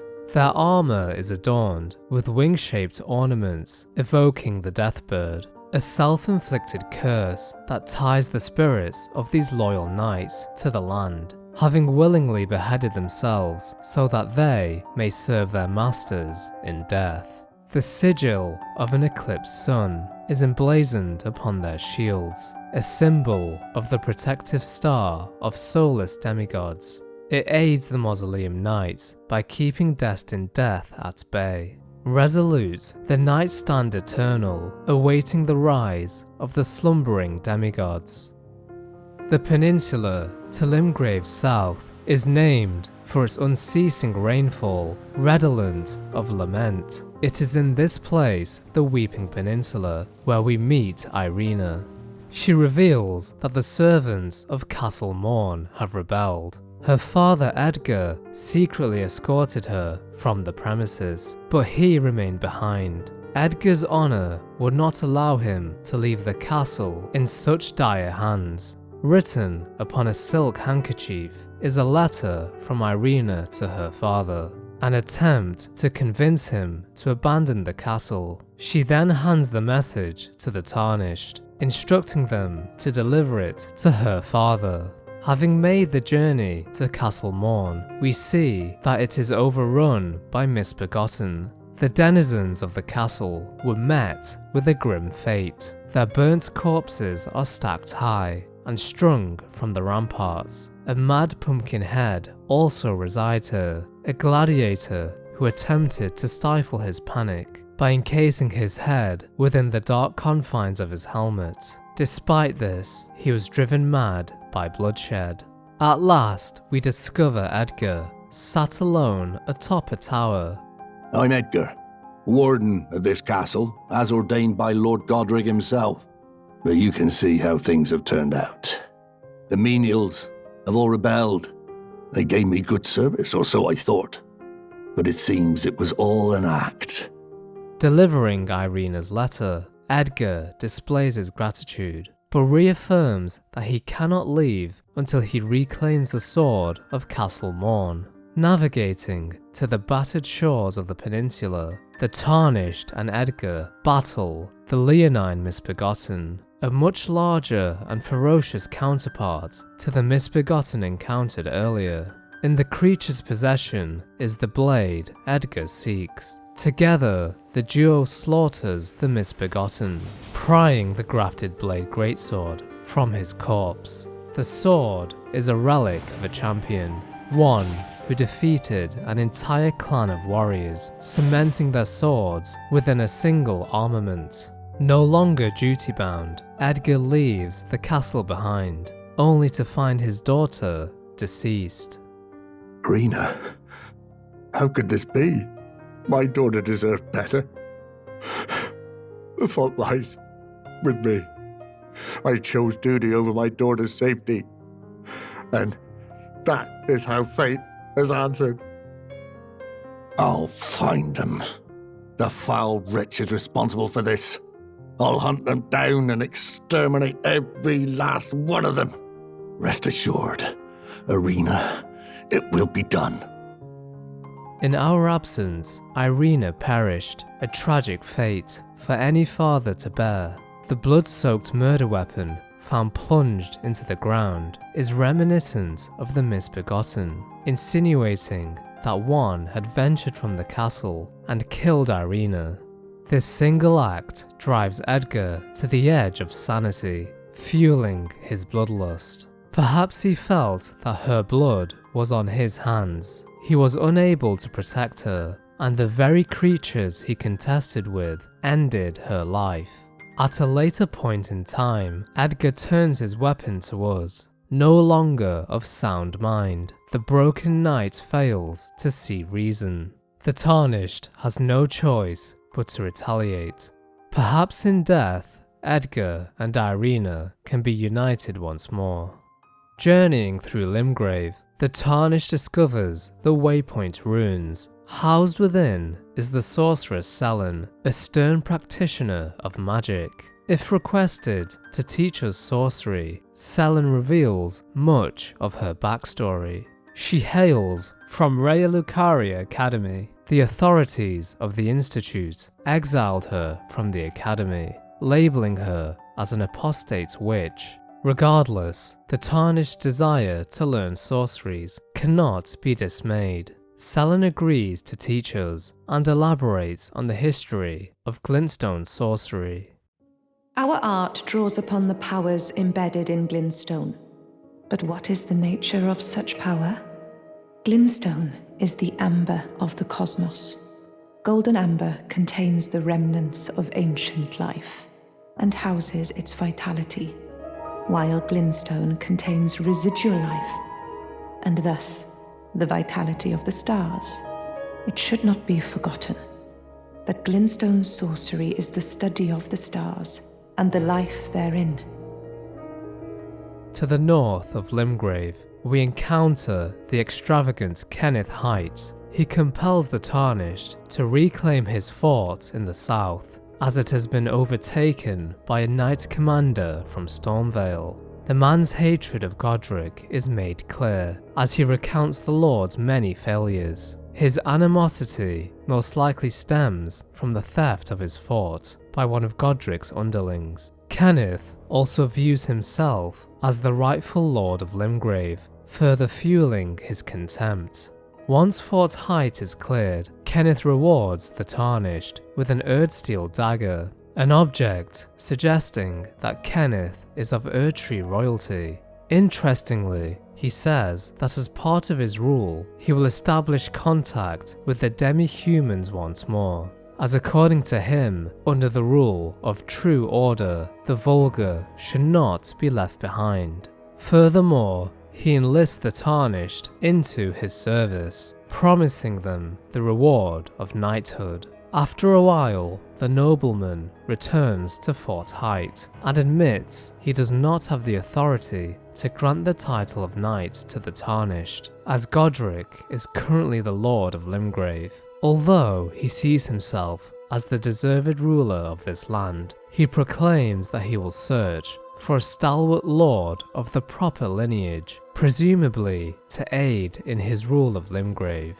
For now, we leave him behind and venture to the stronghold of Godric the Grafted. Steadfast, the Tarnished enters Stormvale Castle. Before long, they are halted by Margit, the Fell Omen. The reclusive king of Lendal capital hunts the Tarnished, attempting to snuff out their flame of ambition. Having slaughtered countless champions during the Shattering, The fell omen has become a horror to those who harbour ambitions for the Erdtree, or for lordship. Wielding a staff and conjuring phantasms of golden weaponry, Margit displays his might. The grace given delivers blow after blow, but the tarnished will not yield.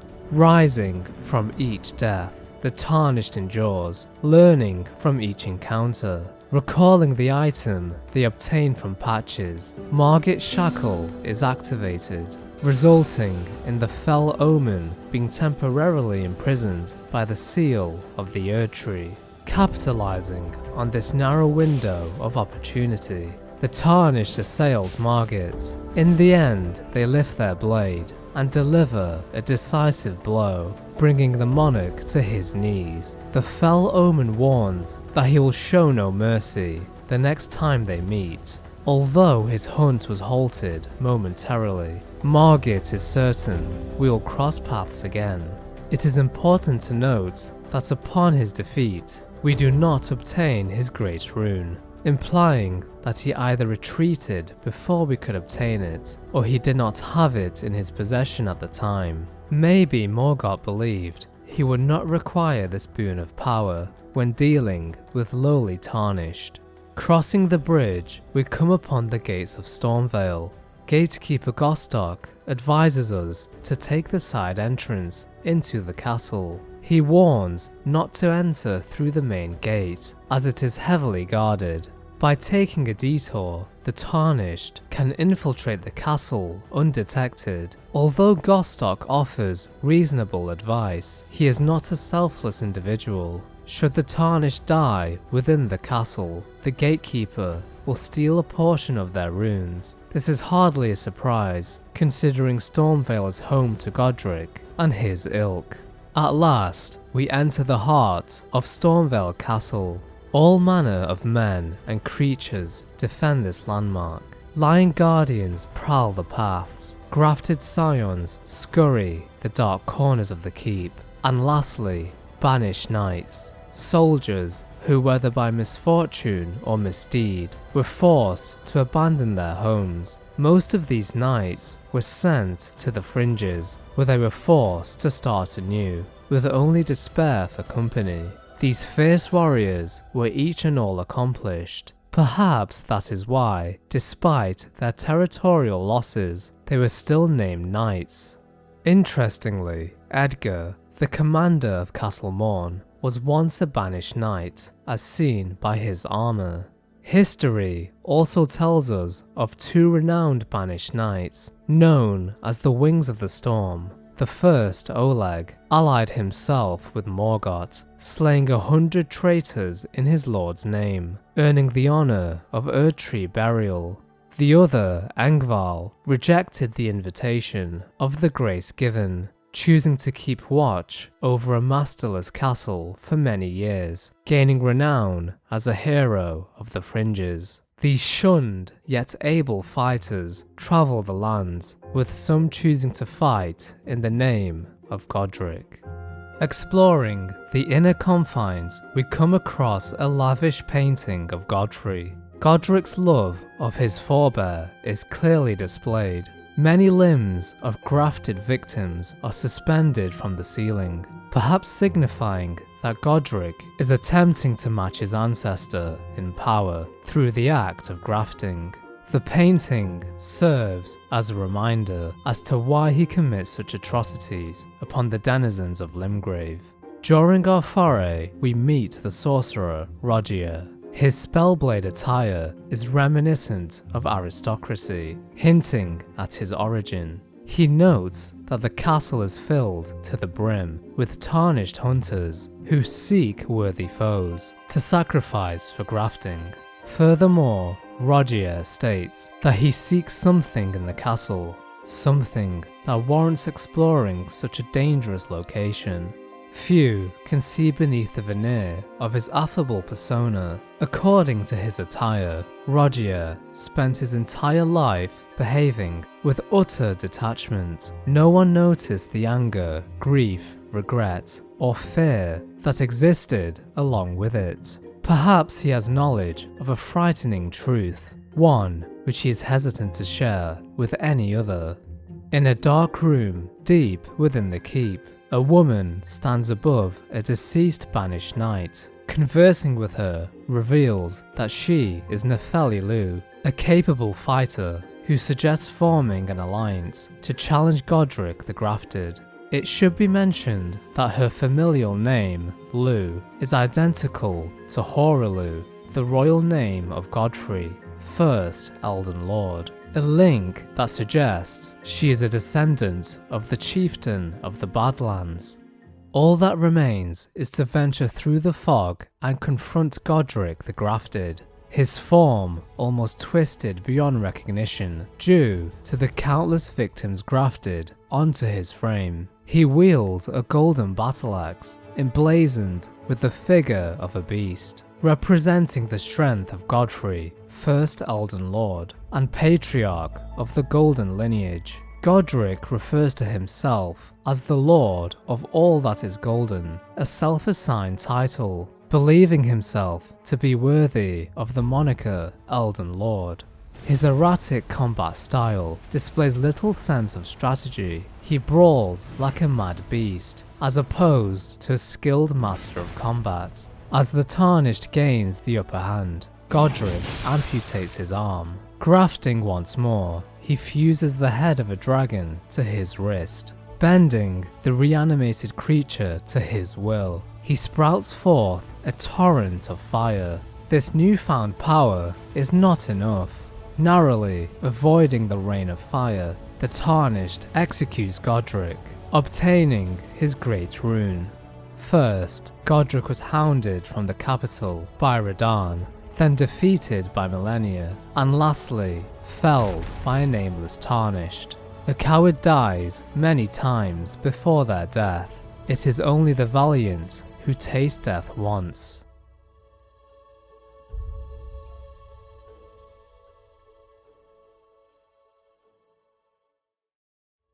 What a pathetic excuse for a lord you were. Craven to the bone. Pushing me about like that, and after all that grafting, where did that get you? Look down on me, would ya? Godric, you filthy slug.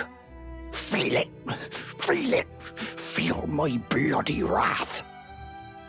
With no fear of retaliation, the gatekeeper chastises the fallen lord. It seems even those who followed Godric did so out of fear, not loyalty. With Godric slain, the Tarnished attains the great rune of the Shardbearer. To understand the significance of a great rune and its utility, the Tarnished ventures to a place ripe with knowledge and wisdom, a safe haven for those wandering the lands between, with a path unclear. Oh, this is a rare occasion. I can't remember the last time a new Tarnished made their way to the Round Table. Allow me a word of advice. As your senior, you are a mere visitor to the Round Table, nothing more. A house guest, yet to earn their keep.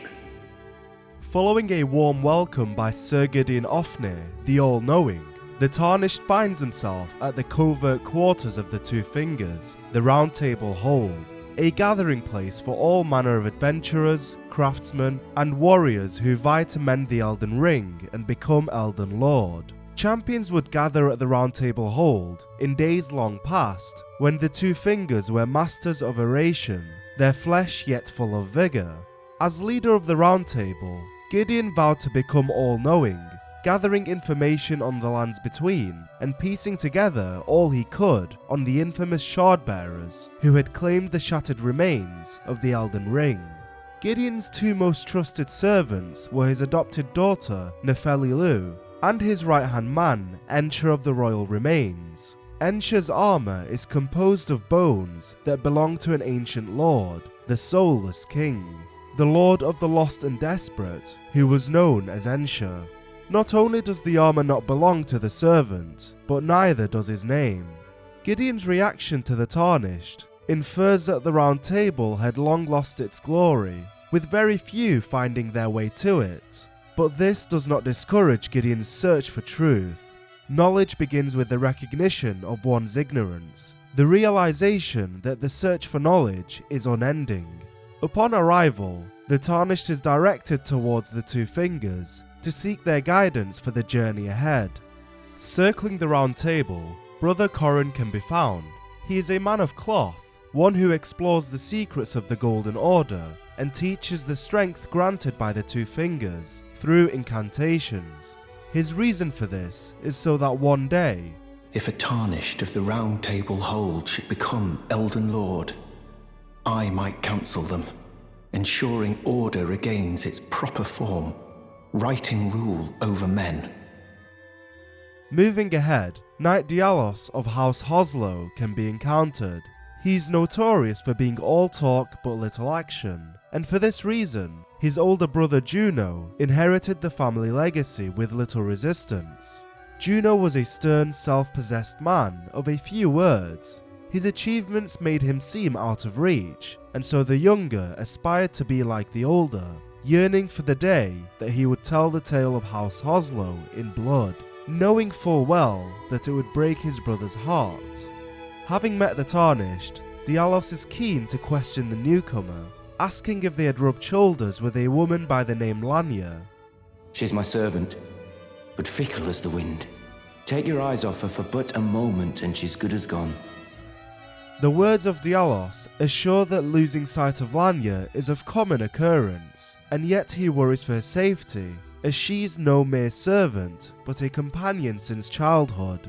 Also at the round table is Sorcerer Roger, who was earlier met at Stormvale. He reveals his true intentions behind exploring the castle, explaining that he wishes to uncover the secrets of the Shattering and the Black Knife conspiracy. Encroaching upon a hidden path, Roger discovered a misshapen corpse below Stormvale, belonging to none other than Godwyn himself. The sorcerer's curiosity got the best of him, as by approaching the corpse, Roger was impaled through the chest and left inflicted with death blight. Now at the round table, his condition appears to have worsened. He warns the Tarnished that he is on the brink of a deep slumber. With what little time he has left, he urges that a black knife print in addition to the curse mark of death be retrieved to aid in his study.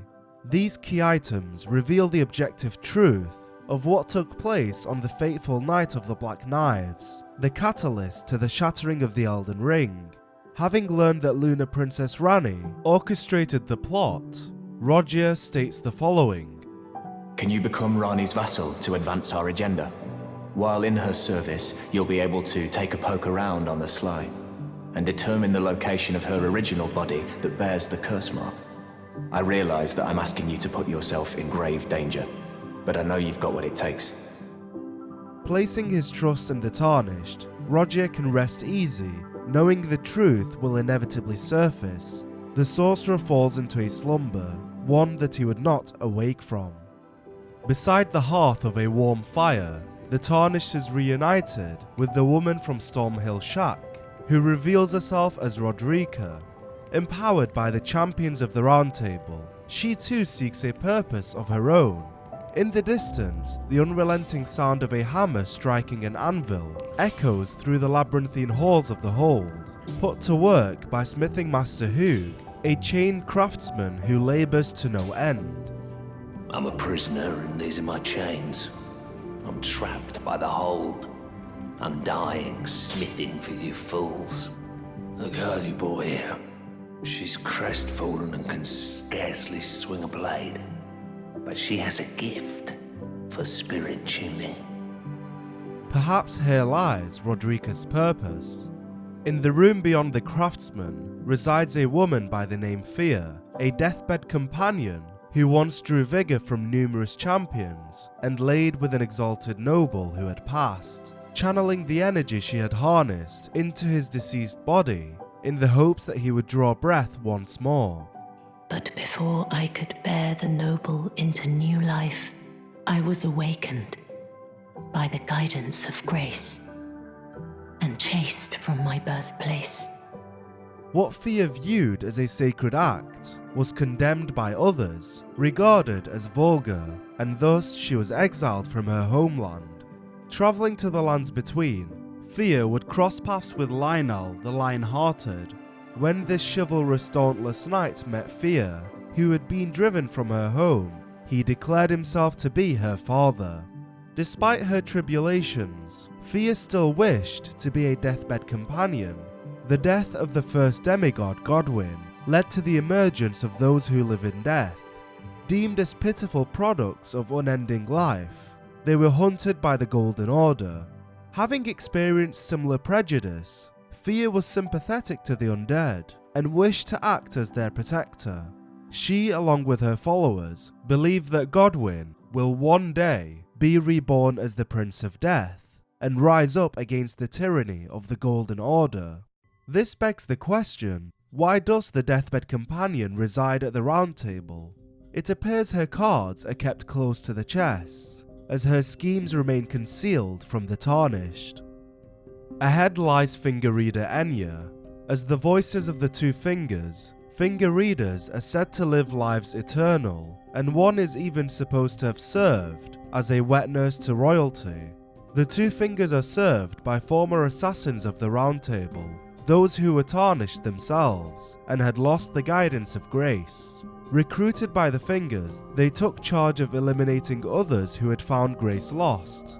There was a time when tarnished who had strayed from guidance feared nothing more than utter silence. Conversing with Enya, the words of the two fingers channel through her.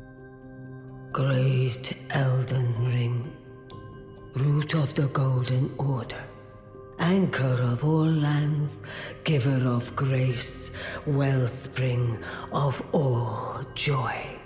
Until it was shattered, the tragic corruption of the Order has taken its toll. Across the realm, life lies in ruin, fallen to pieces. Foul curses and misery spread, unabating. But the greater will has not abandoned the realm, nor the life that inhabits it. So it is that the Tarnished are guided by grace, called to act. Brave Tarnished, your great rune is a handsome shard of the Elden Ring. Seek another of its kind to become Elden Lord and restore the Golden Order. With their purpose engraved, the Tarnished sets their gaze to the acquisition of the remaining great runes held by the demigods, to carry them to the heart of the Erdtree and reforge the Elden Ring, as Lord Radagon once attempted.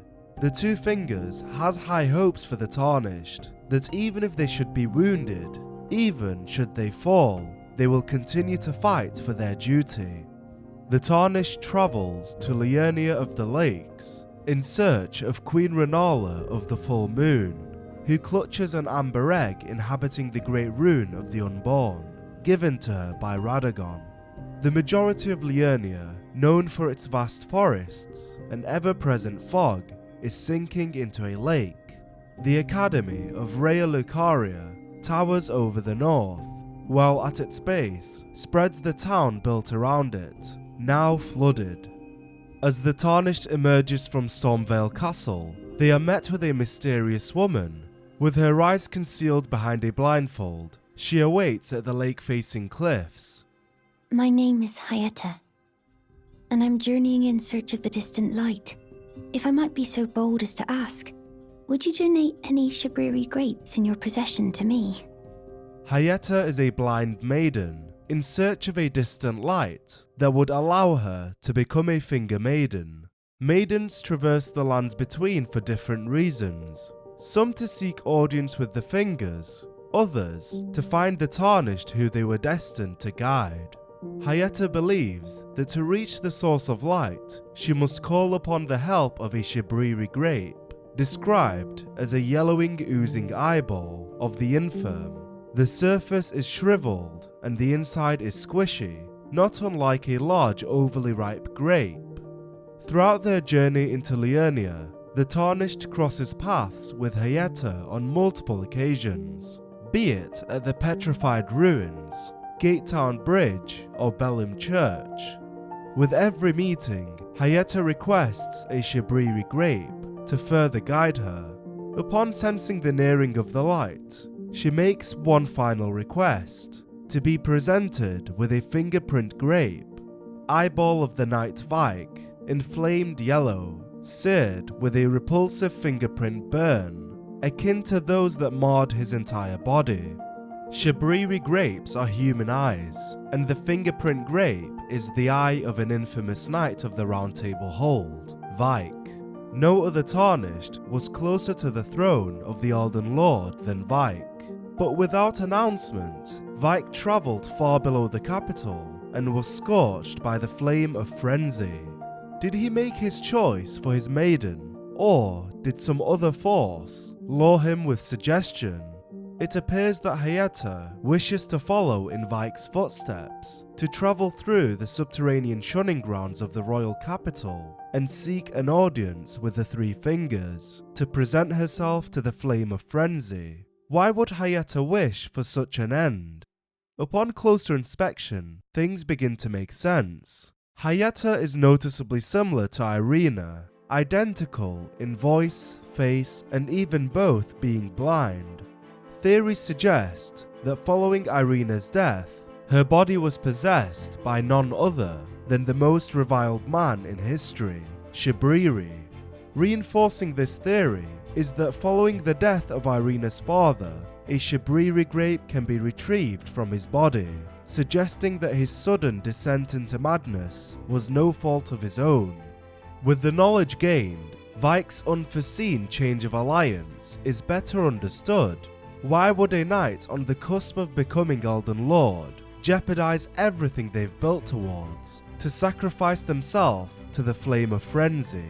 Unless, of course, strings were being pulled from the shadows. Alternatively, Vike may have sacrificed himself in place of his maiden. To clear the layer of thorns at the base of the Erd Tree, his maiden would have needed to self-immolate at the Forge of the Giants. Although her purpose bids it so, Vike couldn't bear the image of his maiden turned to ashes, and so he pledged his alliance to the Flame of Frenzy, a subsequent means of burning the thorns blocking access to the Erd Tree. One oversight foiled the champion's ploy, entering the palm of the Three Fingers without the removal of his armour, a crucial necessity if one is to be accepted as a servant. Now all that remains is scorched iron, blistered by the Three Fingers. Like Vike before her, Hayeta is led down the path of the frenzied flame. In times past, every single person who attempted to control the flame of frenzy succumbed to madness after a desperate internal struggle. Unaware of the powers at play, the Tarnished provides Hayeta with the tools required to reach the Forsaken Depths. Beneath Lindell, at the very bottom, lies our Lord, Lord of the Frenzied, the Three Fingers who holds us in thrall. Continuing from the lake-facing cliffs, the Tarnished arrives at the Church of Irith. The church is outside the lands between, dedicated to the teachings of the Two Fingers, send confessors out to follow the guidance of grace. The confessors are loyal servants to the Two Fingers, ready to hunt down and quietly dispose of their enemies. Inside the church, a glintstone sorcerer named Topes can be found. He is a member of the Academy of Rea Lucaria. However, whilst he was absent, the Shattering took place, and the Academy's gates were sealed shut, making entry impossible without a glintstone key. Once presented with a key, Topes will depart from the church and return to the Academy. He is later found dead at his desk, located at the Academy's graveyard, and in his palms a sorcery can be acquired, revealing Topes' truth. The lifelong pursuit of Topes the Bluntstone, future generations will learn. They will know the foolishness of the sneering sorcerers who ridiculed this theory, little realizing that it was in fact a discovery worthy of a new conspectus of the Academy. From this discovery, we can derive that Topes had been in conflict with his colleagues at the Academy, whilst he worked tirelessly to create a sorcery worthy of the title Conspectus, which is bestowed upon rare Loghaire scholars whose pursuits were deemed worthy. Other scholars denounced his theory, scoffing at his ambitious pursuit. His office being placed at the Academy's graveyard speaks volumes on the lack of respect or appreciation that Topes received from his peers. Perhaps he was not unintentionally locked out of the Academy, but cast out instead. Nevertheless, Topes proved himself in the end, placing his mark on the Academy with a sorcery worthy of the highest honour. In his own words, future generations will learn. They will indeed learn of his commitment and sacrifice to his craft. They mustn't forget the name, Topes the Bluntstone. As the Tarnished travels west of Liurnia, they arrive at the village of the Albinaurics, a place adorned with corpses, revealing a massacre had taken place. The home of the old Albinaurics was destroyed by the Cursemongers, but perhaps hope is not lost for them to find their promised land. Albinaurics are life forms made by human hands, thus many believe them to live impure lives, untouched by the Erdtree's grace. Regarded as a lower life form, the Albinaurics were hunted by many, including Omen Killers, one of whom patrols their village. Omen Killers pursue accursed beings who were born with traits of the Crucible era. It appears their jurisdiction extends to any beings born with irregularities. The Albinaurics were shunned by all but one place, Miquella's Haligtree. For this reason, they sought to journey to the Hidden Kingdom.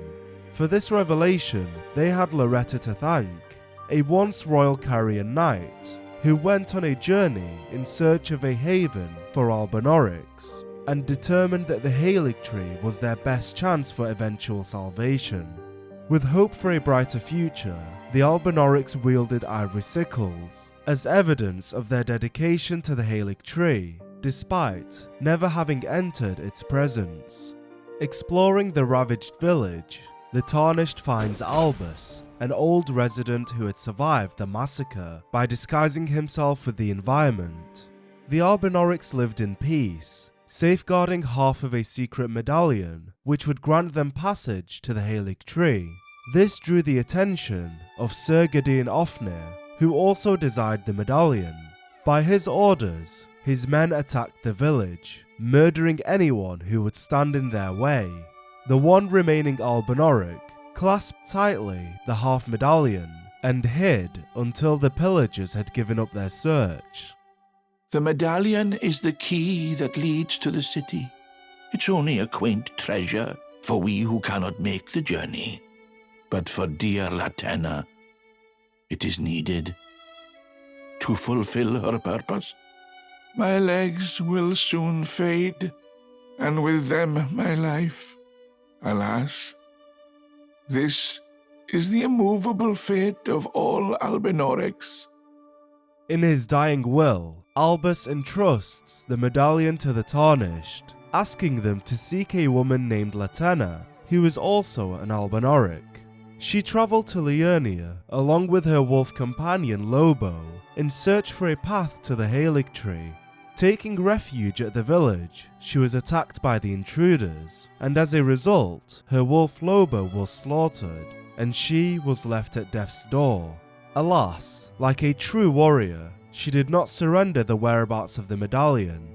Latenna lays low at the lakeside crystal cave, inside the slumbering wolf's shack. In exchange for being guided to the Haligtree, Latenna informs of the location of the second half of the medallion, and voluntarily turns into a spirit ash, as to be carried by the Tarnished. They say the other half of the medallion is beyond the Forbidden Lands, north of the Erdtree, in Castle Sol, on the mountaintops of the Giants, accessible by the Grand Lift of Rold. Before leaving the village, Nefelilu makes an appearance. Lamenting the unjust slaughter of the innocent villagers, she's reminded of a similar sighting she witnessed in her infancy. The oppression of the weak. Murder and pillage unchecked. A waking nightmare made by men. She may have been helpless as a child, but now a grown warrior, she vows to seek justice, to let the scars she inflicts be a warning to all who think to prey on the weak. On her return to the Round Table Hold, Nefeli learns that it was her father who ordered the attack on the village. Revealing his true colours, the cruel Gideon turns his back on his daughter. And I can no longer trust in Father. To think he'd order his men to enact such tragedy. Where is the justice he purports in that? Father has always given me his guidance. And now, I've lost it.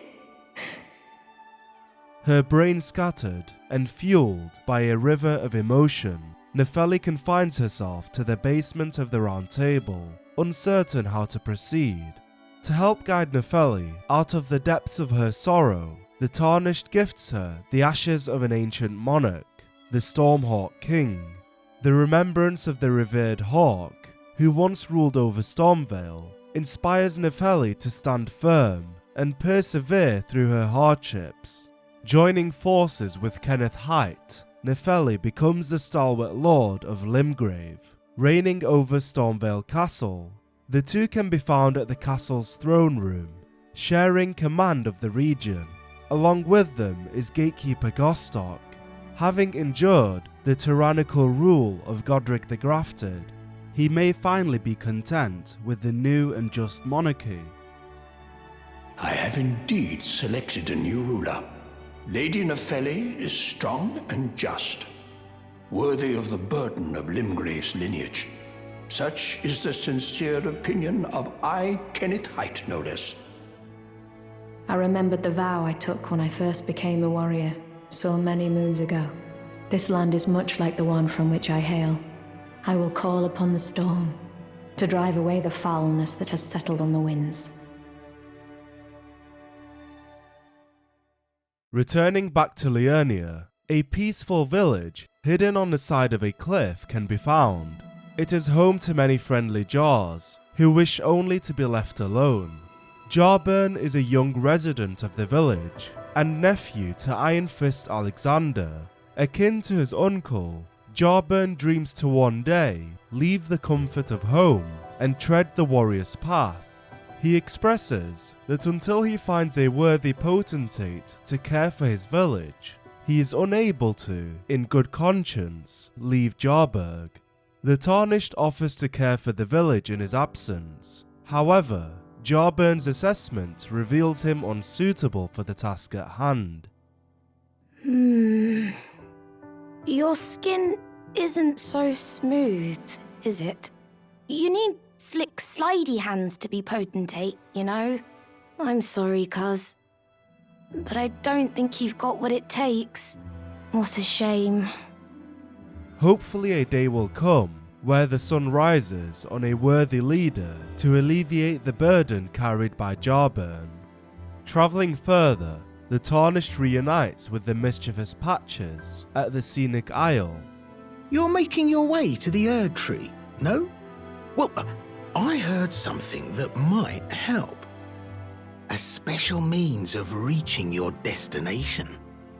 Patches recommends the Tarnished allow themselves to be captured by an abductor virgin, expressing that it has unique transpositional powers, which will transport them to the base of the Erd Tree. To no surprise, Patches is once again up to no good. Rather than the Erd Tree, the abductor virgin transports the Tarnished to the Inquisition chambers of Volcano Manor. Alas, the Tarnished knows better than to take advice from a trickster. With that said, Patches does prove useful after all. By the way, have you met that girl Raya? She's a strange one, but I believe she was in need of help. Raya is found east of the Scenic Isle. She is a servant to Lady Tanith of Volcano Manor, and is currently scouting the lands of Liurnia for potential recruits. My mistress sent me off on an errand, but I was accosted by a ruffian. And now I'm in a bind. That thug made off with a precious necklace. I need someone to retrieve it. Raya speaks of a petty criminal who had stolen her necklace, the blackguard Big Boggart. It appears that selling boiled prawns and crab alone isn't sufficient for a life of riches. Avoiding unnecessary conflict, the Tarnished purchases the necklace back from the thief and returns it to its rightful owner. Before making her return home, Raya places a letter of invitation in our palm. Brave Tarnished, seek the Altus Plateau in the realm of the Erdtree. Prove yourself by making this journey, and the Volcano Manor will fully extend its invitation to fight amongst a family of champions. A generous offer for another time. As for the thieving merchant, delighting in his food will form a bond between the Tarnished and the Blackguard, even if his so-called crab looks to have come from a crayfish. Not that it matters, it's delicious all the same. Heading towards northern Liurnia, we enter the Academy Gate town, where we once again come to find Knight Dialos. Leaving no stone unturned, the scion of House Hoslow had found his servant Lanya. With her body painted in dry blood, Dialos stands in mourning. He deduces that her death was at the hands of those who serve Volcano Manor, and swears vengeance upon them. They laid hands upon my servant Lanya, and I refused to let the insult stand. The tale of House Hoslow is told in blood. I, Dialos, swear to deliver the message. At the entrance of the Academy of Rea Lucaria, the Tarnished happens upon a corpse possessing a map. The map seems to point to a meeting place. The man it came from surely desired one, the sole means of gaining entry into the Academy, a glintstone key. Following the directions given, the Tarnished comes to face glintstone dragon Smaragd, a colossal beast who dwells west of the Academy. Smaragd was a devourer of sorcerers, and over time, his body became corrupted by their glintstones. As a result, his fire breath became infused with glintstone magic. Felling the dragon procures a glintstone key, allowing the Tarnished to set foot in the Academy. As a protective barrier, a spell was once cast from the highest belfry of the Academy, covering the entire institution's grounds. Within the Academy, scholars populate the majority of its halls, utilizing glintstone in defense of their institution. Glintstone is the foundation of sorcery, which serves as a conduit, launching magical projectiles at foes. This is a universal first step on the journey to true knowledge of sorcery. It is said that glintstone sorcery was founded by an ancient astrologer through the discovery of the eldest primeval sorcery, the founding Rain of Stars. The glimpse of the primeval current that the astrologer saw became real, and the stars amber rained down on this land. The meteor that struck also gave rise to a race of ancients with skin of stone, known as Alabaster Lords. Furthermore, glintstone sorcerers are the descendants of astrologers, a fact that the Carians remain aware of, even if their fate has been long severed from the stars. Queen Renala was once a young astrologer, one who gazed at the night sky as she walked. She had always chased the stars every step of her journey. Then she met the full moon, and in time, the astrologer became a queen. Since the age of the Erdtree, Carian astrology withered on the vine. The fate once writ in the night skies had been fettered by the Golden Order. Evidently, the Order did not approve of Carian astrology, likely out of fear of the age of the stars. As time passed, the uncovering of the primeval current created a rift between sorcerers. It became a forbidden tradition of glintstone sorcery. Yet, to those who cleave to its teachings, the act of collecting sorcerers to fashion them into the seeds of stars is but another path of scientific inquiry. Despite it being heretical, there were prominent figures within Rea Lucaria who were tempted by the rain of stars. When Azur glimpsed into the primeval current, he saw darkness. He was left both bewitched and fearful of the abyss. Sorcerer Lusat beheld the final moments of a great star cluster, and upon seeing it, he too was broken. The tolerance for such disloyalty was close to none, resulting in the scholar's banishment. Since the Grand Masters Azur and Lusat were driven from the academy, no one has achieved their formerly held rank. In time, the School of Graven Mages was formed to continue the teachings of Primeval Current. In consequence, practitioners of the forbidden sorcery malformed into a spherical amalgamation of glintstone crowns, reflecting two former Rea Lucaria students, Olivinus and Lazuli. The lineage of the Olivinus Conspectus began with the sorcerer Lusat, and its adherents continue his study of meteors. On the other hand, scholars of Lazuli Conspectus adopted a heterodox pursuit that views the moon as equal to the stars. Some meddled with forbidden sorceries, whilst others lived by them. The Crystallians are inorganic beings, yet they live. They cleave close to the ideals of the primeval current, and as such, they are revered guests of the sorcerers. They were so proficient that the Crystal Carder, a group of sorcerers, studied the Crystallians in the hopes of accessing the secrets locked in their faint cognition. The Crystallians' faint cognition is known as the Wisdom of Stone. The inscrutable Crystallians have but one clear purpose: to safeguard their crystals unto the end. One theory posits that they yearn for the return of their creator, who will carve them new brethren. Primeval Current is but one form of sorcery disgraced by the Academy of Rea Lucaria. Another is aberrant sorcery, which is derived from a bloodstar. This form of magic draws its power from faith. It was discovered along with red glintstone by those exiled to the north for committing unspoken crimes. Their punishment was severe. The guilty, their eyes gouged by thorns, lived in eternal darkness. There they discovered the bloodstar. Incidentally, Stone Digger sorcery was also criticized. Although not forbidden, it is a mark of a failed scholar, a stigma that extends to the glintstone miners of the crystal tunnels.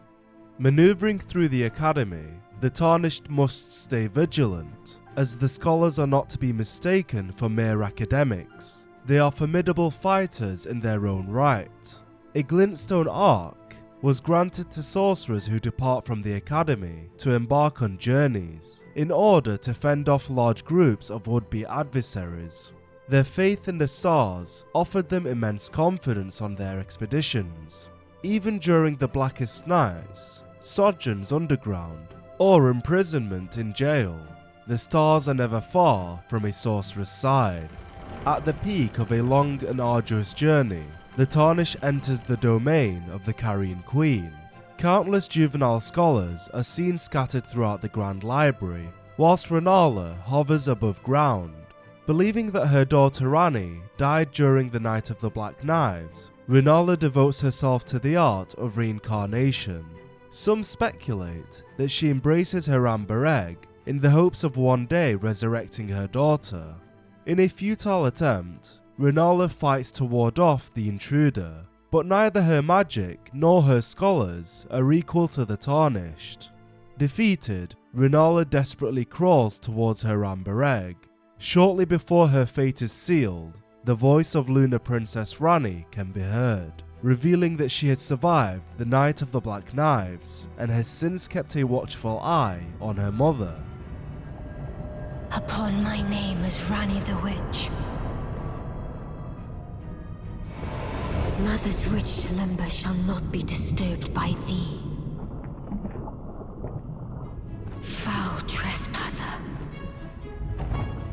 Send word far and wide.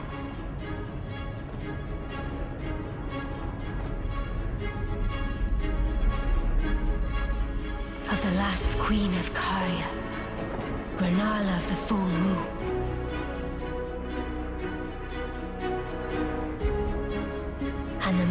beauty of the night she conjureth.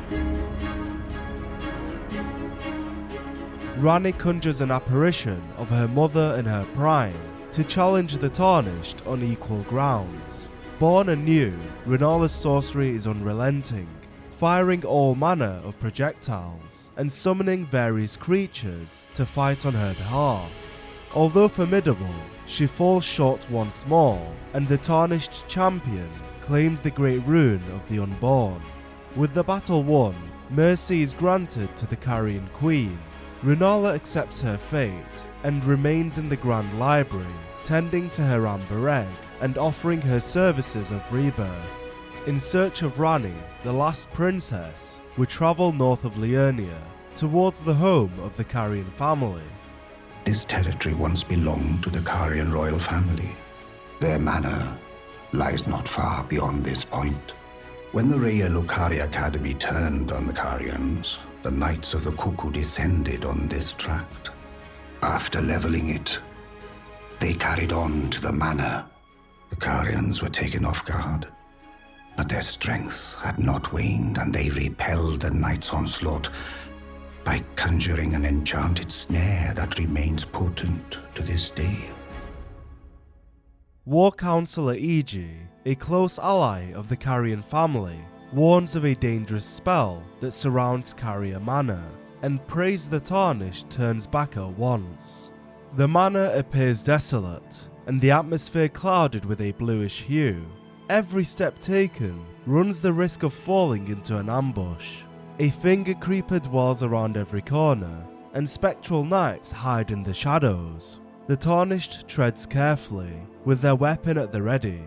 At the moon-gazing grounds, the Eternal Warden, Royal Knight Loretta, awaits. This adversary takes the spectral form of Loretta, Knight of the Haligtree, who journeyed far in search of a haven for the Albinaurics.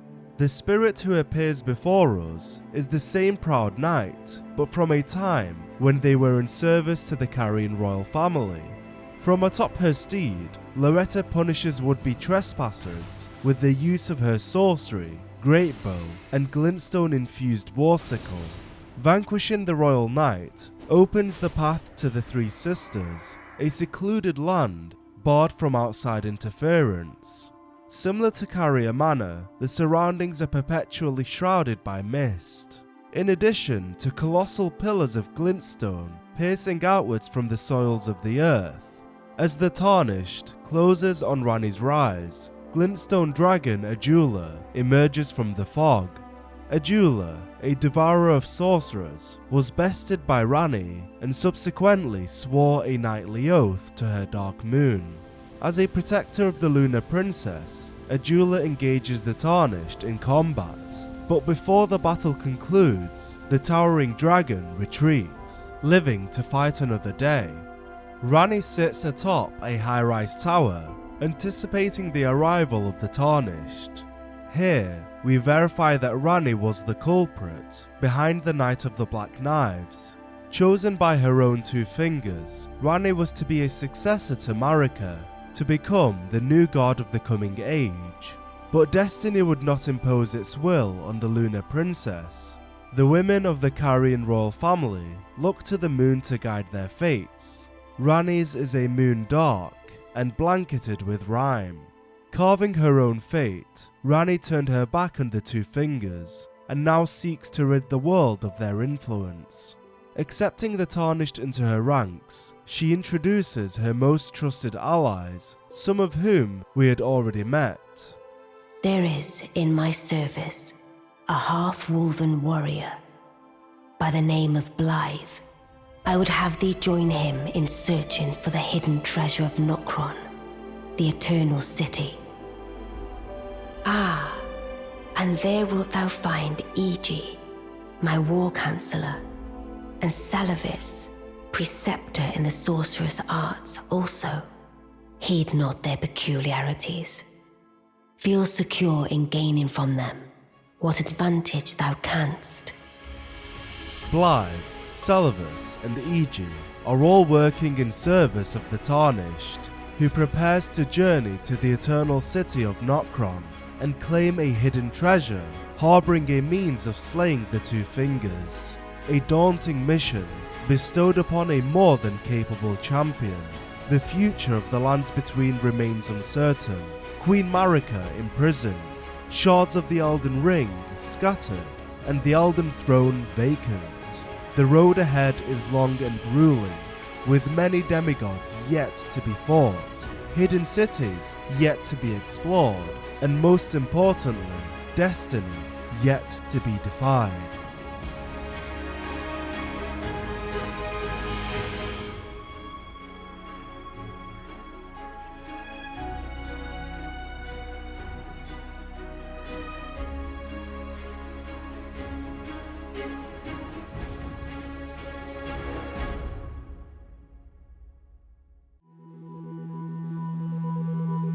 The influence of the Greater Will and the control of the Golden Order has left the lands between shackled, a world stagnant, verging on chaos. Tyranny beckons change, and change is achieved only by those who dare step into the light and face the karma that strikes back.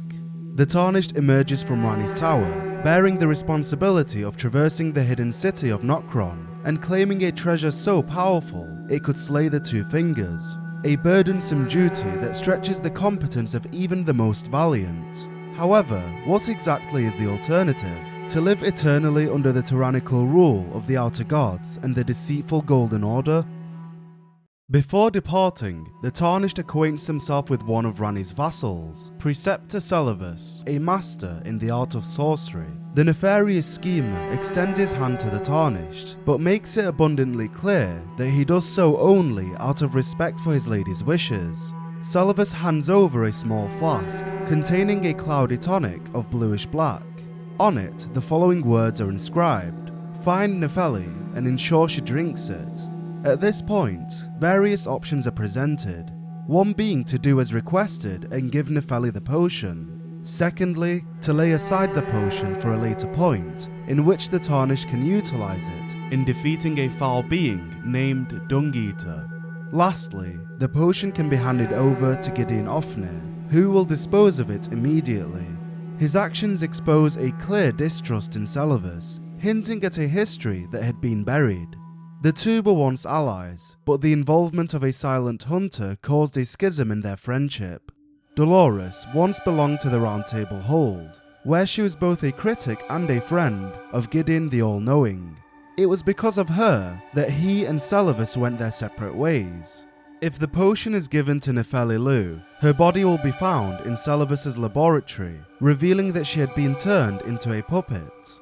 The workshop houses many of Selavus's victims, all turned to puppets for experimentation, one of whom is Dolores the Sleeping Arrow. This choice was personal, as Dolores was targeted out of spite, for she meddled with his relationship with Gideon. Here, the Preceptor's ambitions begin to materialize, a puppeteer who wishes to betray his lady, to turn Ranni, a demigod, into one of his puppets. With this achievement, he can claim with confidence the very finest puppet ever crafted. To fashion a potion of this capability, Selavus requests the Tarnished to acquire an amber starlight. If the stars command our fates, then amber-hued stars must command the fates of the gods. Such is the belief that inspired the use of these shards to prepare a most special draft. Through the use of the starlight, Selavus creates the amber draft, a potion elixir with the potential to turn the Lunar Princess into a puppet. By granting Ranni the potion, she quickly identifies your betrayal and expresses deeply her sorrow in knowing that the Tarnished would succumb to such depravity. In response, she unleashes her wrath upon both Selavus and the Tarnished. There is a valuable lesson to be learned from walking a path of deceit and treachery, for it is a guide to a life void of meaning. Without a moral compass, or the moral obligation to pursue what is honourable, the core of one's being is put in question, and to that point, they may as well be as good as dead, which in the case of Selavus, the underlying message manifests itself in a very literal sense. In time with Selavus's death, a voice can be heard in the distance of a man pleading for his life. The cry for help echoes from the upper region of Carrier Manor. The Tarnished arrives to find a corpse surrounded by 3 Raya Lucaria soldiers. The body laying before us is Pidia, a servant to the Carrion royal family. He was charged with watching over Seluvis's dolls, but upon death, the puppets turned on their master. One could argue that Pidia's fate was deserved, as in working with Seluvis, he had broken the oath sworn when serving the Carrion family. However, he may have been oblivious to the schemes of the malevolent sorcerer, another addition to his list of victims. If the Tarnished maintains their allegiance to the Lunar Princess, they will descend deep below the surface. Two great rivers flow beneath the lands between, the Siofra and the Ainzel. The vast region is said to be the grave of civilizations that flourished before the Erdtree, an alluring city covered in a perpetual night sky. This land is home to the Ancestral Followers, a tribal race who keep their distance from the Erdtree, awaiting new buds. They are certain to sprout from their very flesh, and indeed their souls. Interestingly, the Erdtree is known to usurp the souls of those who've passed, and Ancestral Followers grow horns from their very souls. To avoid contention with the Erdtree, they keep a great distance, to the extent that they choose to dwell deep below ground. A crucial aspect of the Followers' faith are the budding horns, which sprout through ritualistic practices. It is said that horns are ideal ceremonial items for ancestral worship. The Followers firmly believe that death does not mark the end of one's journey, but rather gives way to a new beginning. Thus does new life grow from death, and from death one obtains power.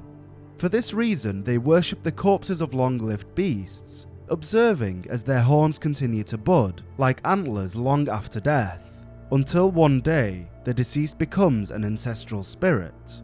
Ancestral spirits exist as a phenomenon beyond the purview of the Erdtree. Life sprouts from death, as it does from birth. Such is the way of living. Not all in the realm of the spirit worship and faith are able to experience sprouting. As a result, a winged great horn is wielded to reap the lives of those who do not bud. Beings of the ancestral faith are theorized to be a vestige of the primordial crucible. Firstly, their civilization is described as one that flourished before the Erdtree. Secondly, horns are a huge signifier of the Crucible era, identified as a relic of the times of old. Lastly, some Crucible Knights can be found wielding a spear with antler-like horns sprouting from its core, resembling those found on the ancestral spirit. To cement this theory, a budding horn can be found on a corpse, draped over a wall in the Siofra River, which explicitly states, "The horn began to sprout on a beast that typically bears no horn." Perhaps it's a vestige of the primordial crucible. The concept of horns and their association with the Crucible era raises the question of the very nature of the spectral steed, Torrent. Could they be a remnant of the Crucible era, perhaps destined to become an ancestral spirit? Traversing far into Siofra, Blythe can be found ruminating.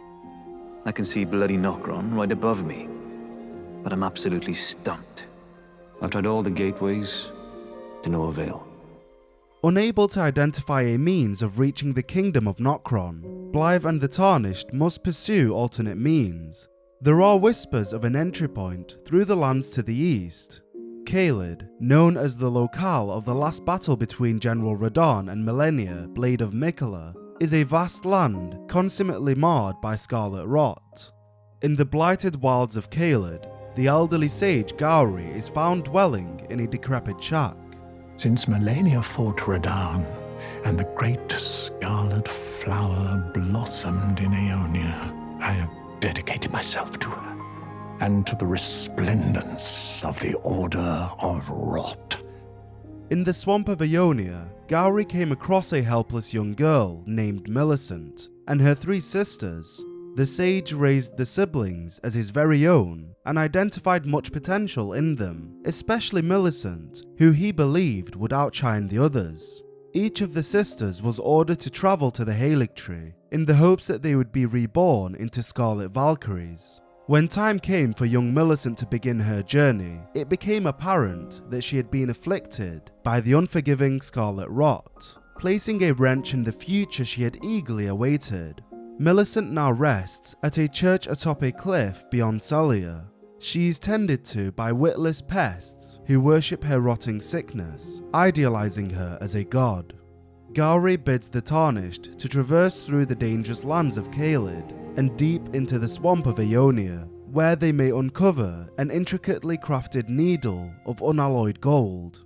The needle is in the possession of Commander O'Neill, who fought to the very end in the infamous Battle of Aeonia. Until this day, the soldier remains at his post, proudly wielding his time-worn halberd. Even after his lord was fled, Commander O'Neill continued to brandish this flag in the devastation of the rot-eaten field of battle, the sole veteran who remembers this battle with pride. Upon the commander's defeat, the unalloyed gold needle is acquired, a ritual implement crafted to ward away the meddling of outer gods. It is thought capable of forestalling the incurable rotting sickness. Reaching the peak of the cliffs beyond Celia, Millicent is discovered convalescing at the Church of the Plague. The red-headed woman appears to be missing a limb and at the cusp of death, slowly succumbing to the rot. As a final effort, the Tarnished puts the needle to use. In time, Millicent regains consciousness, however, her memory remains clouded. Invigorated, she sets off from the church to the old shack housing her adoptive father, Gowry. Having fulfilled his purpose, Gowry did not await the return of Millicent, as she must now face the adverse world on her own, to stand in the face of chaos and embark on her fated journey to the Haligtree. Marching ahead, the Tarnished enters a domain inhabiting creatures of arguably the most dangerous kind, one belonging to the dragons that escaped the Scarlet Rot and made nest of the plateau to Caelid's north. Thus it was named Dragonbarrow, and none dared to enter. Inside the bestial sanctum, a large hunched creature lies isolated from the outside world. This is Geraint, beast clergyman, formerly known as Malekith, Queen Marika's half-brother and wielder of the notorious Black Blade. Long ago, Geraint was a beast of such terrifying ferocity that his former name meant death of the demigods. Since bounding his blade within his own flesh to prevent its power from being stolen, Geraint eternally yearns to feast on the deathroot that sprouted following the death of Godwyn. The consumption of deathroot may have begun as an honest means of ridding the world of the plague. However, in time, it became the beast's undoing. Geraint began recruiting followers to collect and present him with deathroot as a means of restoring the rune of death to its full capacity. In addition to satiating his ceaseless hunger, a cycle with no end in sight. One such follower was D. Hunter of the Dead, who had previously urged the Tarnished to serve the clergyman. By weeding out deathroot and presenting them at the bestial sanctum, Geraint's true nature begins to manifest, oftentimes losing control of himself and lashing out at the Tarnished. All of the deathroot stretching across the lands between would not satiate the beast's craving, causing Geraint to grow ever so frustrated. Accepting that his appetite is a bottomless void, the clergyman thanks the Tarnished for their faithful service and departs. Without deathroot, the lands between can serve him no longer. Perhaps his desires can be fulfilled elsewhere. Turning back to the task at hand, the Tarnished heads towards the entry point to Nokron, said to be beyond Redmane Castle. The fort serves as a gathering point for warriors alike who intend to participate in the Radahn Festival. The festival in question is the act of opposing the fearsome Shardbearer and demigod in the flesh, General Radahn. Standing beside the Tarnished, Iron Fist Alexander prepares to join the battle. Blythe too sharpens his blade in preparation for the curtains to open. The one who initiates the festival is witch hunter Yearn. Yearn preferred a nomadic existence, but after spending time as a guest of the Carrion Royals, he became a guest commander for General Radahn, and for the first time, the restless tumbleweed would be bound by honourable oath. A war festival honouring the last battle and death of General Radahn, the mightiest demigod of the Shattering and bearer of a great rune. Under the blood-red sky, the warriors charge into battle. Through a show of boundless courage, others are enticed to join the ranks, eclipsing the unparalleled strength of Radahn. Among them, Patches rises to the occasion.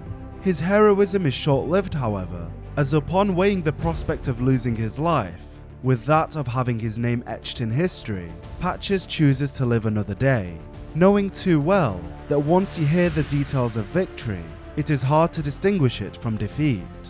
The war is won, and General Radahn is felled, granting the Tarnished his great rune.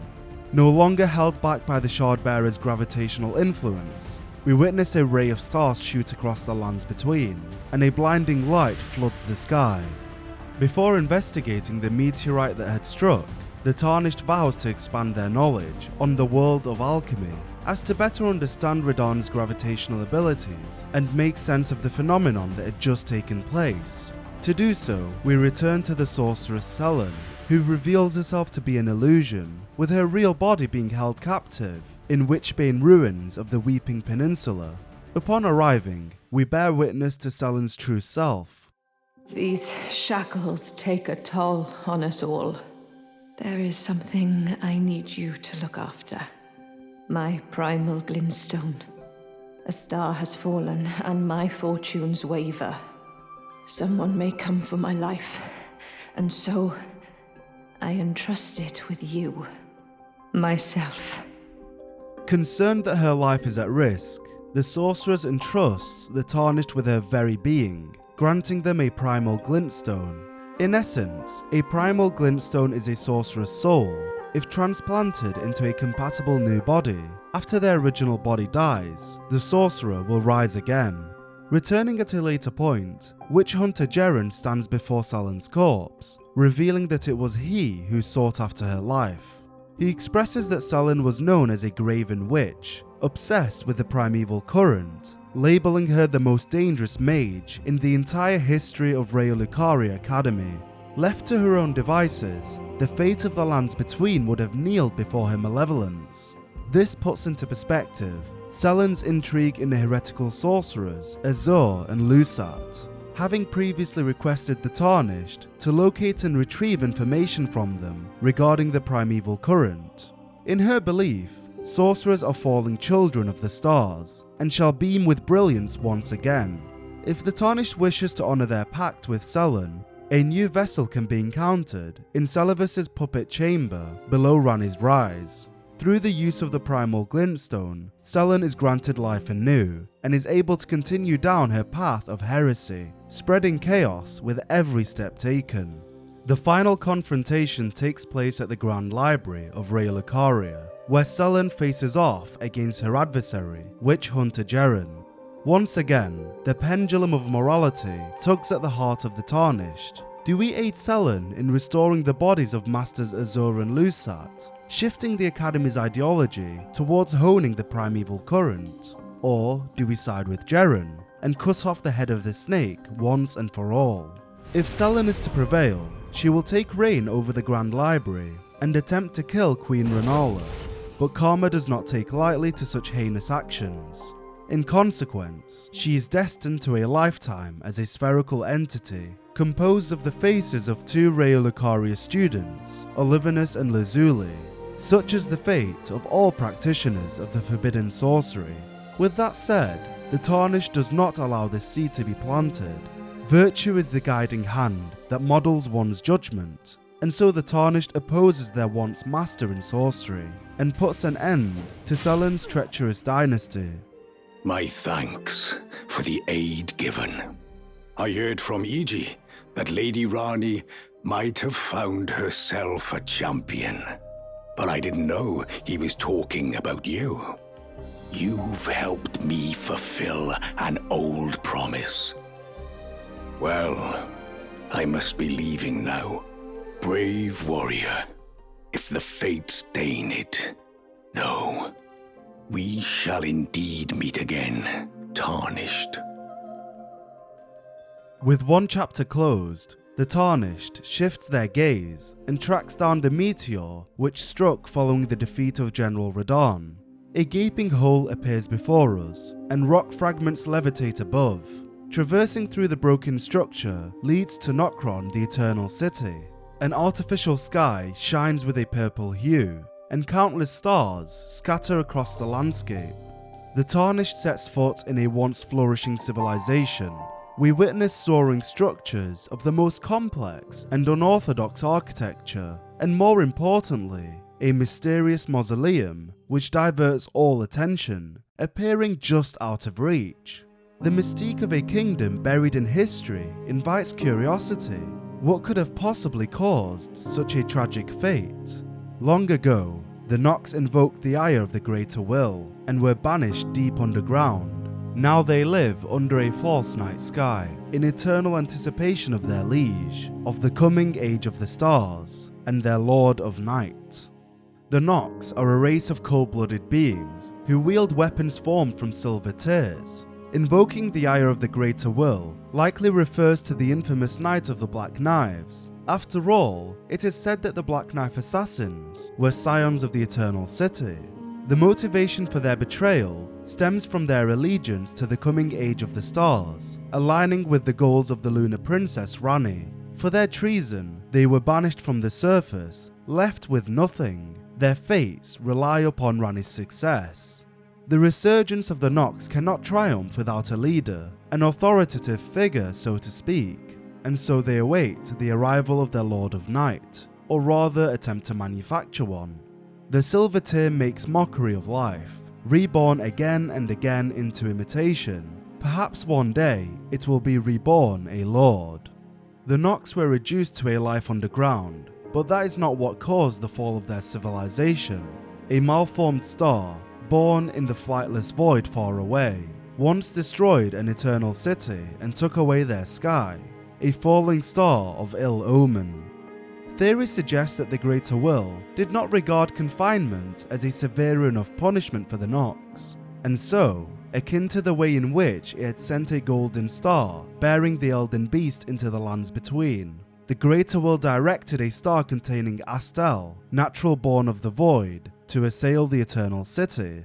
Alternatively, the asteroid that struck as a result of Radahn no longer holding back the stars may have been the very one that contained Astel. The creature is composed of multicolored star debris and now resides within the Lake of Rot of Noxtella. Exploring Nokron, fallen hawks patrol the environment, a company of slaves who were once ordered to explore the Eternal City. A ghost flame torch is known to be the tool of the fallen hawks who prowl the underground rivers. When the band's last embers were used up in their long search, they began to burn the bones of their fellows, acquiring the cold ghost flame, but sealing their fate as dwellers of the underground for all eternity. Danger lurks behind every corner, some manifesting as one's own reflection, mimic tears, the duality of facing your own strengths and weaknesses.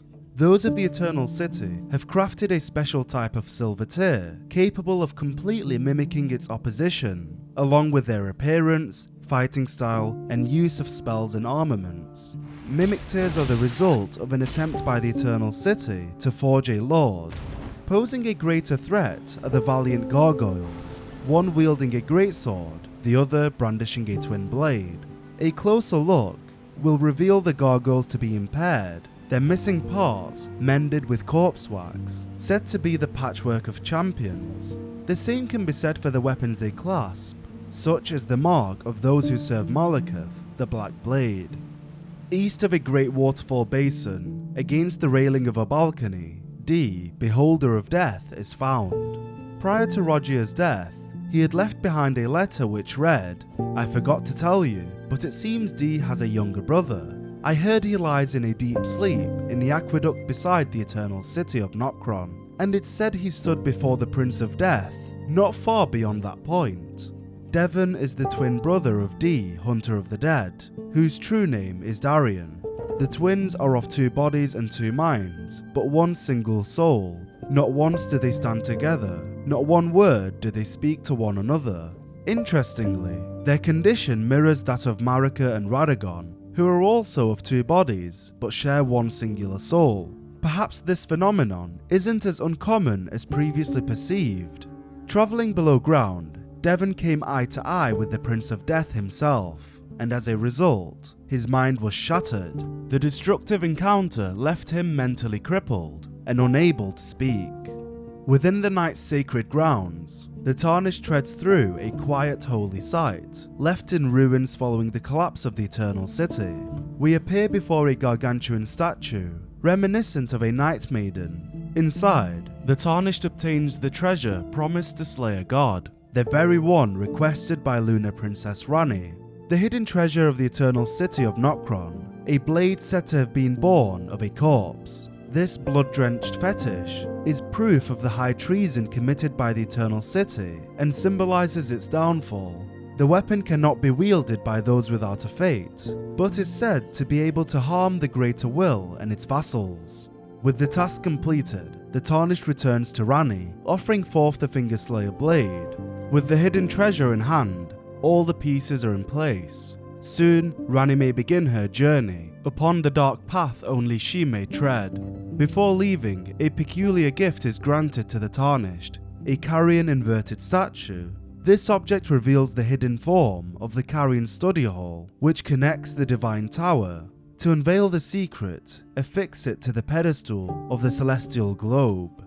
Although the Fingerslayer blade was obtained, the search for truth remains unquenched. The Tarnished steps back in the realm of the Eternal City to the sub-region of Nokstella.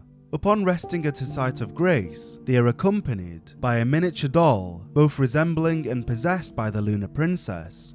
Ranni explains that following her betrayal of the Two Fingers, they have been at war ever since, cursing each other from afar. She asks the Tarnished to eliminate the baleful shadows which prowl the lands, expressing that they are assassins appointed by the Fingers. Moving forward, we step into the waterfall basin of Nokstella, a dark corner veiled by crimson fog.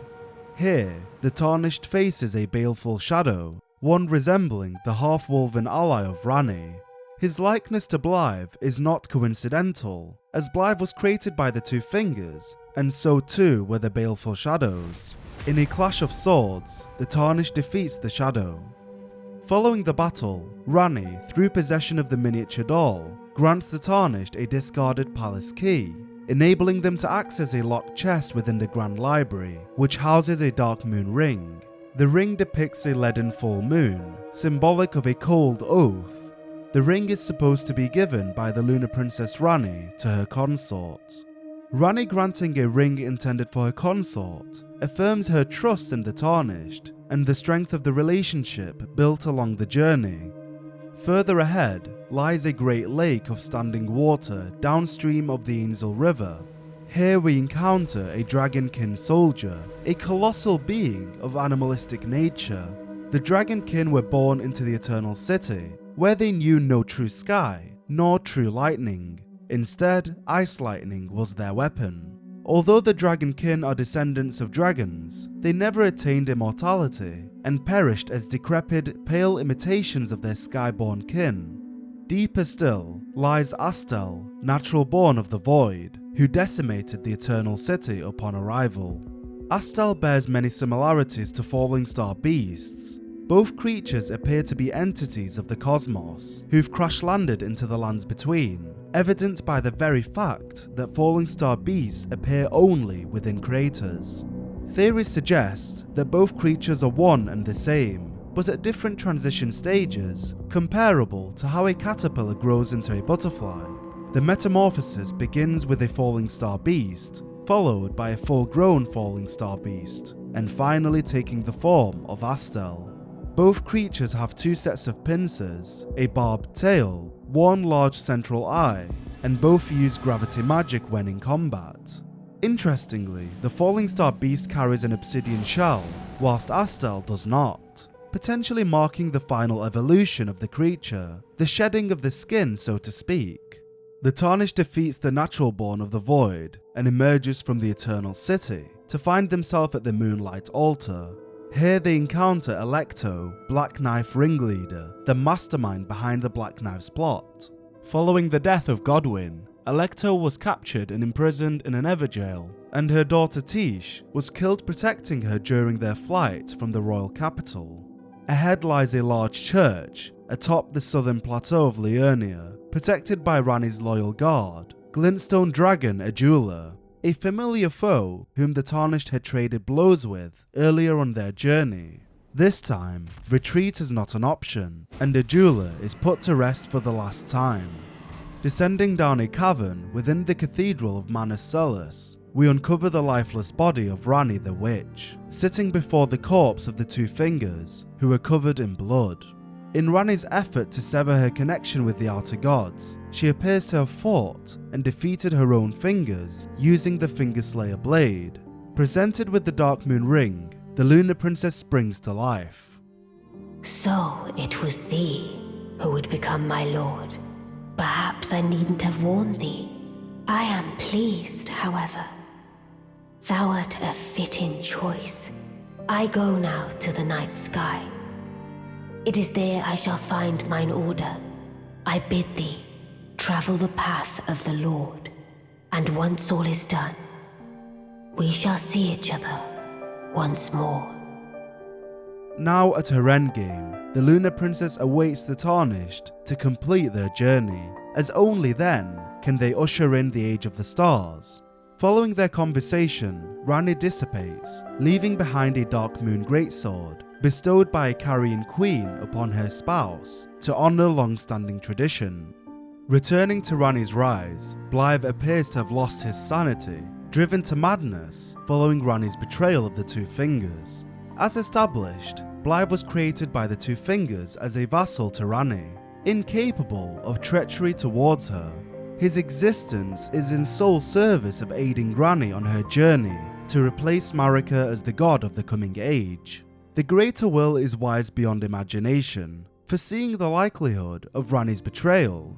As a precaution, the Two Fingers were ordered to create a failsafe within Blythe, one unknown to him, that if the Lunar Princess was to protest her fate, the loyal shadow would descend to madness, becoming a threat to Ranni herself. From a faithful follower to a horrid curse, the shadow turns his blade to the Tarnished. Reflecting back, Blythe was never supposed to have accompanied the Tarnished to Nokron, as in fulfilling Ranni's ambition, the shadow was unknowingly sealing his own fate. At a point in time, Blythe could be found locked in an Everjail. Old Iji trapped me here. Told me I'd bring naught but bale to Lady Ranni. But there's no chance that could happen. I'm part of her being. A very shadow. I thought old Iji knew as much. Honestly, I don't know what's going on anymore. The War Councillor had predicted the inevitable outcome to Blythe's journey, and took precautionary measures to ensure that he did not harm Lady Ranni. Naive to the situation, the Tarnished freed Blythe from the Everjail, leading to this very moment, where they must draw the blood of an ally and brother in arms. In the vicinity, the corpses of Black Knife assassins can be discovered, revealing that an attempt on Blythe's life was made, but the intruders fell short to the claws of the half-wolf. A black wolf mask can be found nearby, a relic of an assassin who assumed the guise of Ranni the Witch's loyal shadow. It appears the assassins had kept a close eye on the Lunar Princess and her companions, even infiltrating their clan under the guise of her half-wolven ally. On returning to West Liurnia, we discover that Iji had been executed by Black Knife assassins. Beside the War Councillor, the corpses of his assailants are scattered throughout the field, revealing that he did not go down without a fight. Considering Black Knife assassins are allies of the Lunar Princess, one may question why they would betray both Blythe and Iji. It can be theorized that stealing the Fingerslayer blade from Nokron may have invoked their retaliatory behavior, or perhaps their relationship with Ranni was never stable to begin with. After all, the Black Knife assassin Alecto was imprisoned at the Moonlight Altar, which is under Ranni's influence. On Iji's body, a letter of confession can be retrieved, written in ink. He declares his own guilt for having sealed away Blythe. Continuing on their pilgrimage, the Tarnished aims to reach Mogwyn's Dynasty Mausoleum, which was visible from the Eternal City but out of reach. To do so, they are to be accepted into Mog's service. This is done through the help of White Mask Vare. By gaining the trust of the War Surgeon, we earn a Lord of Blood's favour. The final trial to be anointed a Knight of Mog, Lord of Blood. Soak the cloth with a maid's blood. The blood of anyone's maid will do. You are maidenless, after all. Recalling back to where their journey began, the Tarnished retreats to the Chapel of Anticipation and drenches the white cloth in the blood of the deceased maiden previously encountered. By doing so, they are granted audience with Mohg, Lord of Blood. As we explore Mogan's palace, Barre once again makes an appearance. You seek violence, heedless of my warning, though you have been raised to a knight of the dynasty. I am pained to the very depths of my being. The war surgeon sees through our deception, realizing that our allegiance to the Lord of Blood is but a ploy to gain entry to the mausoleum. Outraged by the betrayal, Barre draws his blade in contempt. Oh, luminary Mohg, please grant the strength you promised. I have given everything. Please, my lord, please answer me, luminary Mohg.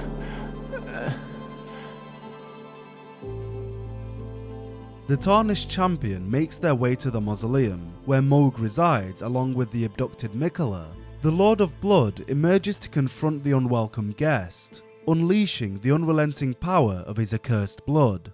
Like many before him, Mohg falls before the Tarnished, unable to overcome their resilience.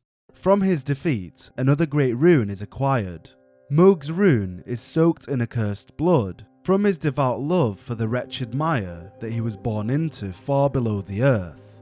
Beyond the horizon, the next chapter of our journey awaits, guiding the Tarnished towards Altus Plateau. This region is accessed via the Grand Lift of Dectus, which requires 2 half medallions to operate. The right half is said to reside in Fort Fareth, in the Dragon Barrow far to the east. The left half is said to reside in the coastal Fort Height to the far west. Acquiring both medallions, the Tarnished steps foot in new territory. The Altus Plateau, where the Erdtree's base can be found, contains the royal capital of Lendel to the east, and Mount Gelmir to the west. Scars from the Shattering remain apparent to this day. Those born at the foot of the Erdtree are blessed. At least that is the enduring belief of the people of the plateau. Ah, look who we have here. How delightful to meet a familiar face, even after departing the Round Table Hold. I've been doing some learning of my own since then, actually, and will happily pass it along to you. Since leaving the Round Table Hold, Brother Corrin has come to understand, in his solitude, how little he truly knows. In his pursuit of learning the nature of the Golden Order, his investigation leads to the search for a noble named Goldmask. Though he was a Tarnished, Goldmask was a renowned scholar who foresaw the coming guidance of grace. His name is derived from the radiant gold mask that conceals his face. Its striking design represents both the brilliant inspiration that once shone upon him, and the vision of a ring that he will surely find at the end of his pursuit.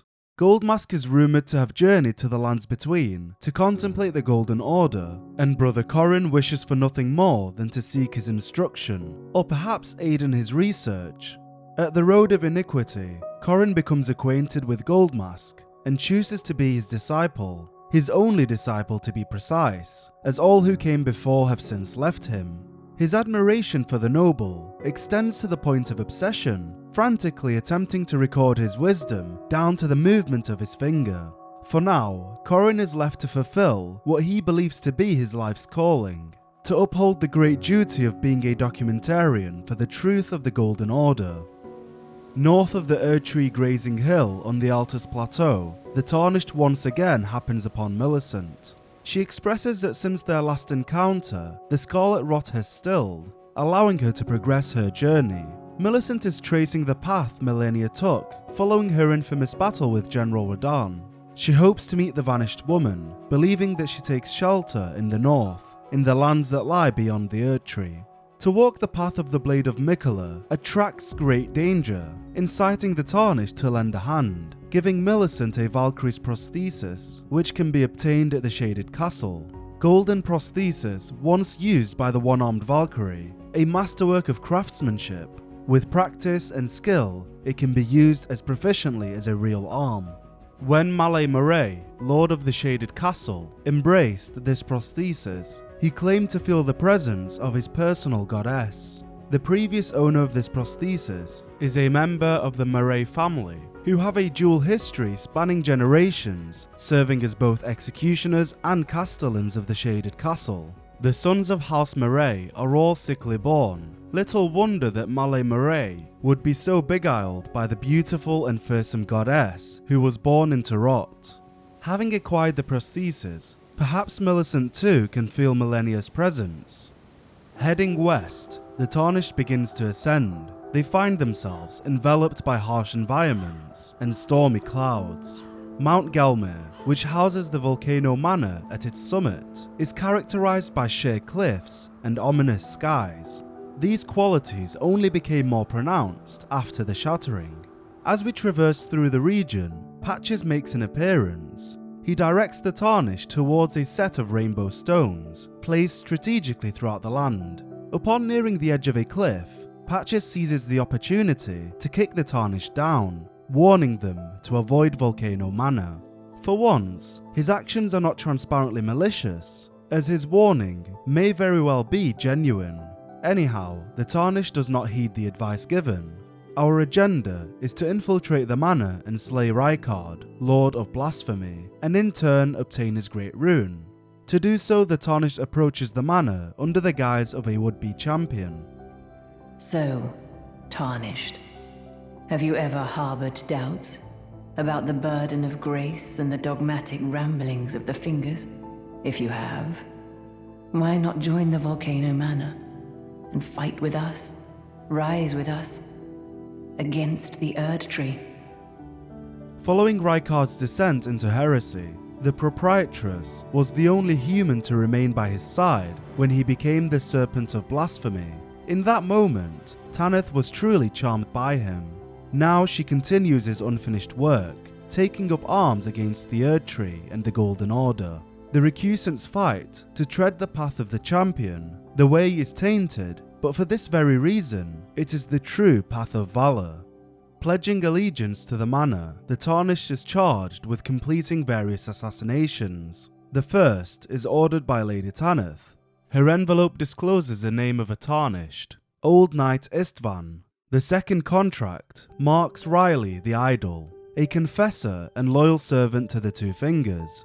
The third places Juno Hoslow in the Crosshair, the older brother of Dialos. The reason he is targeted is because when Juno Hoslow received an invitation to the Volcano Manor, he discreetly refused. His defiance was viewed with contempt, and for that he would pay with his life. Earning the trust of the manor, the Tarnished gains entry to the drawing room. Inside, they are met with Knight Bernal, Dialos, and Raya. Bernal is a Tarnished merchant who trades in ashes of war. He invites the Tarnished to accompany him in assassinating Vargram the Raging Wolf and errant sorcerer Wilhelm. Vargram was one of the first Tarnished to visit the Round Table Hold. According to old legends, wolves are the shadows of the Empyrean. Vargram aspired to such a state himself. In the case of sorcerer Wilhelm, he is a silent seeker of sorcery who had gone so far as to make contact with a primeval current. Wilhelm was led by guidance into confrontation with his friend Vargram, and it is said that he was then taken prisoner in Round Table Hold. Shifting focus, we encounter Patches at the manor, despite his attempt to stave off the Tarnished. The swindler reveals himself to be working under Tanith, and tasks us with hunting down a target of the recusants. Tragoth is a famed knight of assistance. Countless Tarnished, facing adversity in the lands between, have survived thanks only to the Great Horned One's aid. Within the manor's drawing room, Dialos' presence is a surprise. As you may recall, he had previously sworn revenge on the residents of Volcano Manor, as they murdered his servant Lanya in cold blood. The foolish but honest knight had been manipulated by Lady Tanith, who convinced him that vengeance is not a desirable path. Exploiting his insecurities, Tanith persuaded Dialos to stay his blade, that he has the heart of a champion, and as such is best joining her organisation. Fortunately, With the passage of time, the knight comes to his senses and departs in search of a greater purpose. Relocating to Jarburg, Dialos, for the first time in his existence, feels a sense of meaning, vowing to become potentate and protect the village with his life. On a night absent of the light of the moon, the peace within the village was disrupted by a thief, but there was a hero in attendance who rose to the occasion. Oh, Cuz, I'm glad you came, but we're fine now. Dialos fought the poacher, though quite a lot of us got broken. I won't cry though. I'm a warrior, Jar. A warrior. You. Are the jars? Are they all right? Did I defend them? Then all is well. This fool proved his worth in the end. The tale of House Hoslow is told in blood. That's the kind of warrior I want to be one day, Cuz. Even if I'm scared, I'll still fight to protect everyone. Accomplices to the crime were the depraved perfumers, who are in league with jar poachers. They hire bandits to hunt down noble jars and use their fragments to craft iron jar aromatics.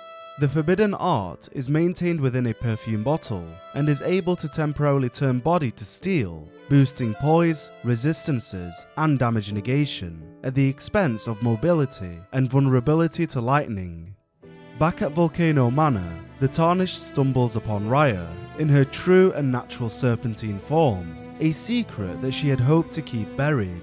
Confiding in the Tarnished, Raya reveals that her real name is Zorias, and admits to knowing very little of her origin as a serpent. She expresses that strange sounds call to her from beyond the walls, sounds of breathing or slithering scales.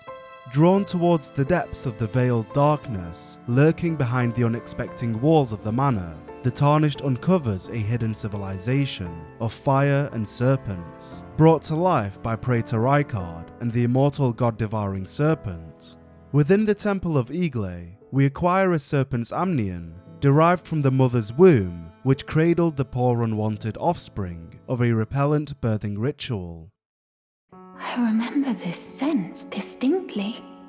I was born inside this. It's a part of my birth, Mother. I want to know how I was born and met Lady Tanith. In search of answers, Raya departs from the manor, hoping to find her real mother. To spare her the pain of knowing the truth, her adoptive mother, Tanith, pleads that we give Raya a tonic of forgetfulness, which, as the name implies, would ensure that Raya retains her ignorance. The tonic was a gift bestowed by Rykard, sworn to blasphemy, to Lady Tanith, who unfortunately had no use for it. My lord, there could be no greater distress than to forget you. Within the hidden city, Raya is found in a small room adjacent to a lava pit filled with cages and skulls. I was an unwanted child, born not of grace, but of a hideous ritual, something that can never be accepted. Not by men, nor serpents. Even Lady Tanith shouldn't accept me. I know that you have done so much for me, but I wish to ask one last kindness. Kill me, please. Having confirmed that she was in fact the product of a hideous ritual, Raya wishes to be free from her accursed frame. Should the Tarnished grant her wish, she will thank them along with her mother before meeting her fate.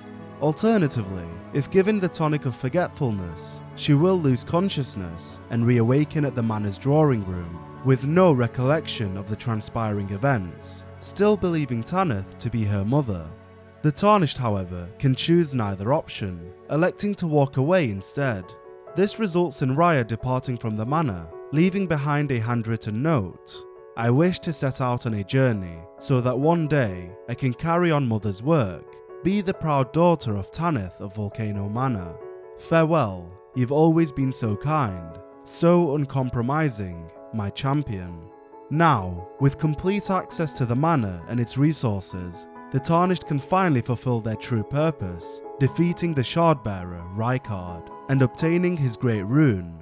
Upon entering his chamber, countless corpses appear before us, displaying the many failed attempts to overthrow the tyrant. To his victims, the Lord granted them an audience, whereupon they were welcomed by the Maw of the Great Serpent, and within the serpent's bowels, they became the Lord's kin. Edging closer, the Tarnished awakens the god-devouring serpent. Unable to pierce its coarse skin, the Tarnished picks up a serpent hunter from a nearby corpse, a weapon that serves as both greatsword and spear. Thought to have been used to hunt an immortal great serpent in the distant past, it manifests a long blade of light when facing such a creature. With the defeat of the coiled serpent, its true form manifests, revealing Rykard to be infused with the creature. From the mouth of the serpent, Rykard retrieves a sacred sword. Remains of the countless heroes he has devoured writhe upon the surface of this blade. Now they share the same blood, bound together as family.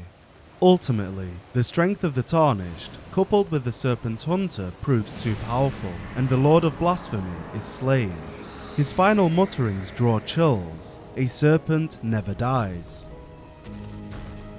The words of the tyrant contain no lies, as his corpse slowly begins to regenerate. With Rykard defeated, Patches departs from the manor, relocating first to the Shaded Castle, and finally back to Murkwater Cave. Without a lady to serve, he falls back into old habits, hastily attacking trespassers and making amends just as swiftly. Some things truly never change. Upon returning to Rykard's chamber, Lady Tanith is found before her lord, consuming his carcass in hopes of joining the Serpent King as family. Just as Rykard lived within the god-devouring serpent, he may live yet again within Tanith. I wish to be your serpent, your family. One day, let us devour the gods together. The Tarnished turns their blade to the proprietress. The cycle ends here. In retaliation, her Crucible Knight invades, and he too is put to rest. Leaving the volcanic region, the Tarnished travels to the home of the Golden Order, a landmark arrayed in gold. Lendel, city of the Erdtree, is a metropolis enclosed by double ramparts. The inner wall remains unbreached to this day. My utmost thanks for bringing me to the base of the Erdtree. Here, I can govern my own movement, and thus, the accord is fulfilled. I shall depart to ascertain the purpose I was given. Farewell. Melina is in pursuit of a purpose given by her mother inside the Erdtree long ago. Her function is the very reason she yet lives, burned and bodiless. She assumed the role of a maiden to gain the Tarnished's aid in reaching the base of the Erdtree, a necessary lie for which she feels immeasurable guilt. In truth, Melina is no maiden. Her purpose is yet unknown to her, but her faith drives her towards it nonetheless. Overlooking the capital, Brother Corran and Goldmask appear puzzled by the nature of Radagon. The Golden Order is founded on the principle that Marika is the one true god. Yet Radagon's name is spoken through key points in its history, and his origin remains ever shrouded in mystery. Goldmask refuses to move while his questions remain unanswered. Who exactly is Radagon? In the center of the capital, a statue of the king consort casts its shadow upon the city. The structure brings to light the truth of Radagon and Marika. A famed sculptor of the Erdtree capital was once summoned to render Lord Radagon's likeness in giant stature, when he glimpsed the skeleton in Radagon's closet. And as such, it's said the great statue harbors his secret too. Standing before the statue, the Tarnished uses the Law of Regression incantation, which heals all negative statuses, dispels special effects, and reveals mimicry in all its forms. With that done, the long-kept secret is uncovered, as the statue transforms into an icon of Queen Marika, signifying that Radagon and Marika are indeed one and the same. Following the Shattering and the absence of Queen Marika, the capital was without a ruler, urging its greatest defendant to take up the mantle. Morgott the Omen King now rules over Lendel as its veiled monarch. Upon arriving at the throne room, the Omen King's hand is forced into battle. Morgott regards the Tarnished, in addition to Godric the Golden, the twin prodigies, Melania and Mikola, General Radahn, Praetor Rykard, and the Lunar Princess Ranni, to be willful traitors, each and every one. Wretched pillagers who were emboldened by the flame of ambition. He alone stands to defend the Erdtree capital, staying true to his duty until the very end. As the fight progresses, Morgott can be heard stating, "The thrones, stained by my curse, such shame I cannot bear."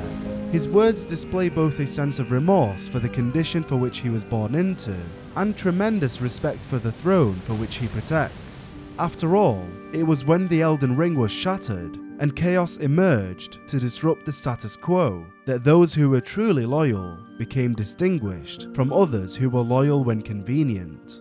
Morgott, born a graceless omen, was shackled below the subterranean shunning grounds for no fault of his own. He was never loved, and in turn never learned how to love. Yet, not for a second did he become bitter or resentful. When duty beckoned, Morgott took it upon himself to maintain order within the capital, staving off trespassers who fought to usurp the Elden throne. In facing the Tarnished, the last of all kings is bested. The Omen King tastes an honourable death, for he gave his life standing at his post, fulfilling his duty. Not many can claim as such. To become Elden Lord, one must enter the Erdtree. However, the Tarnished is prevented by a mantle of barbs. The thorns are impenetrable, a husk of the Erdtree's being that spurns all that exists without. The only way to stand before the Elden Ring and become the Elden Lord is to pass the thorns. So I'd like you to undertake a new journey with me to the Flame of Ruin, far above the clouds, upon the snowy mountaintops of the giants.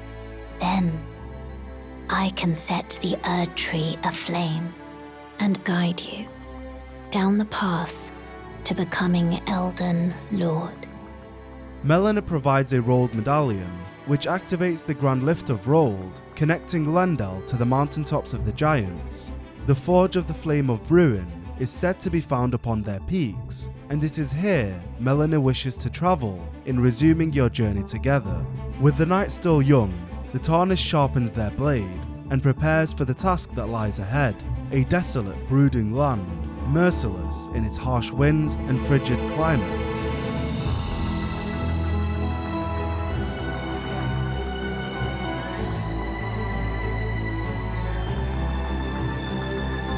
As the end approaches, the Tarnished prepares for the final leg of the journey. Returning to the Round Table Hold, we converse with Enya. She notes that burning the thorns of the Erdtree is the first cardinal sin. In addition, she knows the Tarnished seeks the Rune of Death, something which according to her, the Fingers and the Greater Will would never permit. At this point, the Fingers lie dormant, severing humanity's connection to the Greater Will. As all life lies in ruins, Enya believes that events have and will continue to transpire beyond the ken of the Fingers. For this reason, she places her faith in the Tarnished, stating that the cardinal sin need not be cardinal forever. The Finger Reader grants her blessing to take the course we deem most worthy. Prior to their departure, the Tarnished pays a visit to Fia. The deathbed companion offers a weathered dagger. She wishes for it to be returned to its rightful owner. It was once a weapon of gold and silver intertwined, but is now worn down and marred by a black gash. Gold and silver being the same materials used in the forging of Dee's armor. The Tarnished returns the dagger, however Dee mentions that he knows who the true owner of this weapon is. Perhaps he is referring to his brother. As time passes, the Hunter of the Dead is eventually found deceased in the Round Table Hold. Knelt over his corpse is Fia. Her calm demeanor veils an essence of joy at his passing. No longer concealing her motives, she reveals her true purpose. Dee, as a hunter of the dead, sought to eliminate those who live in death on behalf of the Golden Order. Naturally, the deathbed companion opposes this goal. She strives to restore the undead Godwyn to his rightful place and to enable those of his kind to live eternally in peace, undisturbed by those of the Order. However, Dee's death was not due to a clash in their ideologies, but rather his possession of a key item, integral to Fear's goal. Prior to his death, Dee had obtained the Hallobrand, the curse mark of death, also known as the half-wound wheel of the centipede, the very same half-wound that marked Godwyn's flesh upon his untimely death. Curse mark in hand, Fear edges ever closer to her ultimate goal of resurrecting Godwyn. All that remains is to remake the Hallobrand by obtaining the other half from the corpse of Rani. For now, the Tarnished obtains Dee's twin set of armor with the aim of returning it to his brother. One may wonder how Dee came into the possession of the Hallobrand and how Fear was aware of this. As mentioned earlier, Roger's letter recounts how Dee's younger brother Devin had once stood before Godwyn, explaining his moniker as a beholder of death. At this point, perhaps Dee's brother, using the weathered dagger, excised the curse mark from Godwyn's corpse. He then delivered the curse mark to his sibling Dee. Conversely, Darian may have obtained the missing piece from Summonwater Village. Roger, prior to his death, confirms that Darian had informed him that he had discovered the mark of the centipede, a revelation which Roger may have then passed on to Fear when laying in bed with her. Fear stated previously that she and Roger would frequently lie together, reinforcing this theory. Roger and Darian were once good friends, which is why he confided in him. However, their paths have since diverged, never again to cross. A schism formed in their friendship, likely stemming from their differing views of those who live in death. On the other hand, united by their interest in allowing the dead to prosper, the sorcerer and the deathbed companion had formed an alliance. Perhaps Fear, once informed by Roger, discovered the dagger and that it had been tainted by Deathblight. Here she manipulates the Tarnished by giving them the weathered dagger, knowing full well that they will deliver it to Dee. Once Dee came into contact with this armament, the curse spread and infected him with Deathblight, evident by the dark roots piercing his body. Oblivious, the Tarnished had acted as a deliverer of death, unaware of Fear's true intent. At this point, Fear departs the Round Table Hold.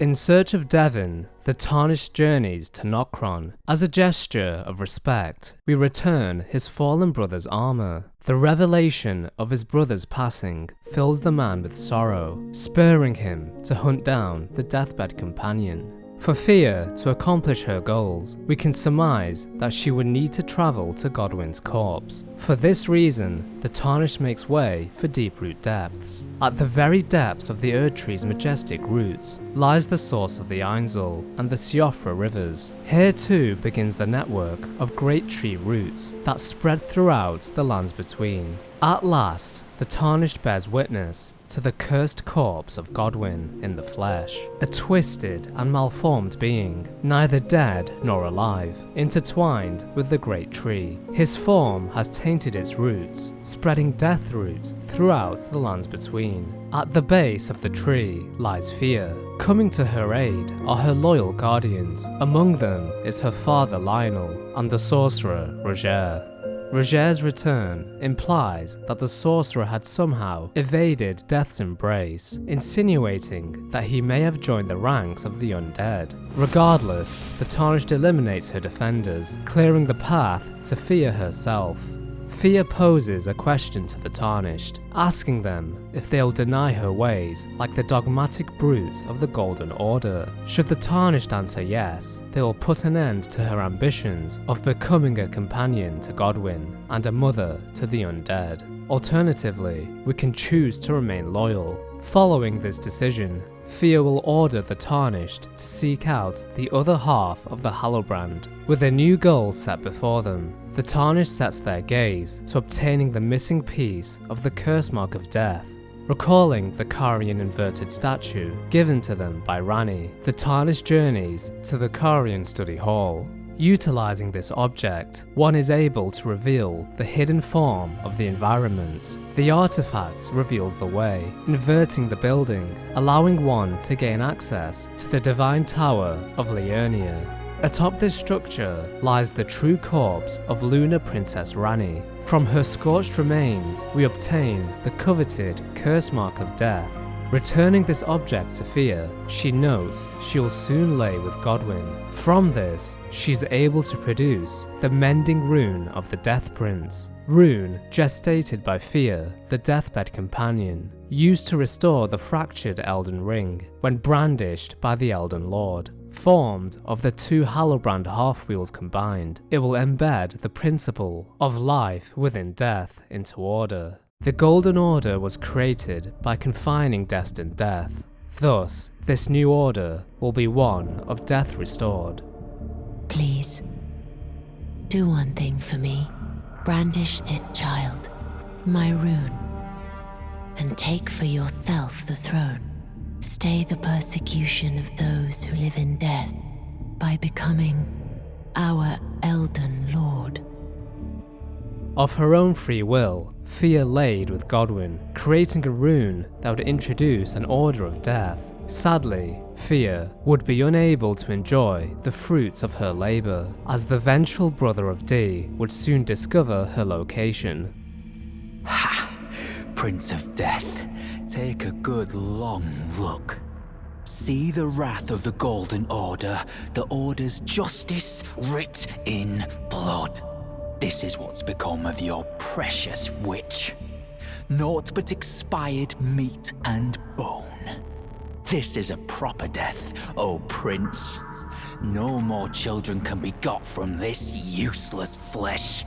Behold, your mother is dead.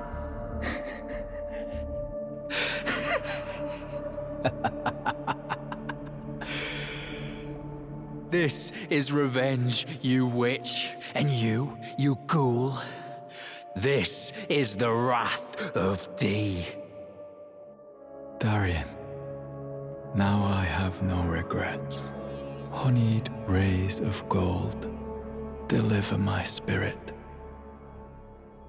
Devin delivered retribution to Fia, but also viewed it as his right, as one of the Golden Order, blurring the lines between vengeance and justice. The clash between Devin and Fia is but a microcosm of a larger war. The mark of the Golden Order's greatest failure, the death of Godwyn, spurred a crusade, a perpetual conflict with no victor. Be that as it may, thanks to Fia, the Tarnished can now decide the fate of the undead. Seeking respite, the Tarnished returns to the Round Table Hold. A little while ago, someone started lurking in the wing on the opposite side of the Round Table, and I can hear, from all the way over there, the howling and wailing of spirits in fear of a curse. I can even hear the repulsive twisted malice in itself, a plethora of spirits in an unceasing cacophony. I can't even imagine. How much suffering inflicted to who knows how many souls. Not even the grafting caused anything like this to happen. You should keep your distance.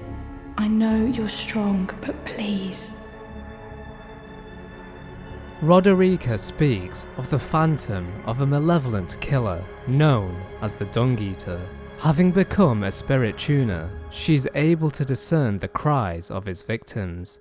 Japanese mythology speaks of our souls being orb-like objects contained within the rear of our bodies. There is a belief that soul eaters would tear the soul from the frames of their victims in order to devour it. This would explain the Dung Eater's name, as he can be likened to a soul eater from Japanese legends. He can be seen wearing the Omen set of armor. It reads as follows: "The heart of an Omen without the body to match. Could there be any crueler existence? What does it matter then if the curse claims it all?" providing a window into the mind of the Dung Eater. The armor reveals that he wishes to place the curse of the omen upon the living. Emblazoned on the surface of his armor is the symbol of the Sun Realm, his homeland. Speaking with the ominous individual, he makes note of a curse, a pox upon life itself, which he views as a reviled blessing. He wishes to be left alone, stating that the blessing of the hold is the only thing keeping our defilement at bay. The figure desires objects known as seedbed curses. They are a curse grown on a corpse killed and defiled by the Dung Eater, a tender pox afflicted with omen horns. The Dung Eater cultivates the seedbed curse on corpses. By doing so, he prevents dead souls returning to the Erdtree, leaving them forever cursed. One of the most loathsome things found in the lands between. Should the Tarnished oblige and provide the Dung Eater with such a seedbed, he will provide a sewer jail key. The Dung Eater instructs us to seek out his corporeal flesh, chained in the shunning grounds below the capital, where Morgott and Moog were once held. If freed, the Dung Eater shows no gratitude. Instead, he will leave a message at the Round Table Hold. Throwing down his gauntlet, the Dung Eater challenges the Tarnished to a duel at the outer moat of the capital. Approaching this area, a familiar face can be seen: Blackguard Big Boggart. Interestingly, Boggart and the Dung Eater once shared a jail together. Furthermore, he states that the man is a godforsaken monster, a killer that murders and curses the souls of his prey. One of the many victims was none other than Boggart's friend. The Dung Eater's actions in that cell filled him with dread. Unfortunately, the Blackguard would share a similar fate to his companion, as the Dung Eater would leave the man on the verge of death. Help me out. Would you, mate? I don't want to get cursed. Just let me die. I don't want to live like this. Not anymore. So, please. Alas, the Tarnished faces the Dung Eater and prevails. But this would not mark the end of his tale. Upon his defeat, he drops the Sword of Milos, a weapon fashioned from the backbone of a giant. Milos was undersized for a giant and was viewed as sullied and terribly grotesque. From the description of his armament, we can surmise that the Dung Eater was a giant, one who was shunned by his kind. Once more, the Tarnished converses with the Dung Eater at the hold. There you are. You warded off my blessing, despite the curse stirring within you. No one has succeeded in that before. How? I thought. Then it hit me that you are, in fact, me. And I am the Dung Eater. It is my flesh that must receive the blessing. In wake of this revelation, the Dung Eater implores the Tarnished to seek out more seedbed curses and to use them to defile his flesh repeatedly, until a cursed ring coalesces that may one day defile the Order itself. Fulfilling his request, the Dung Eater will cry out,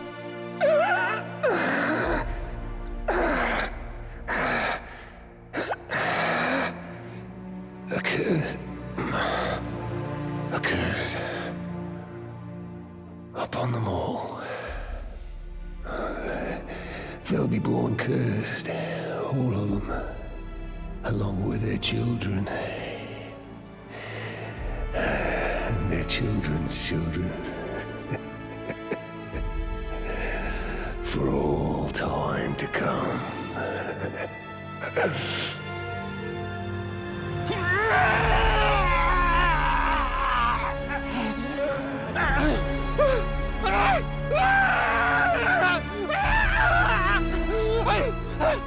Unleashing upon them a curse blessings to war.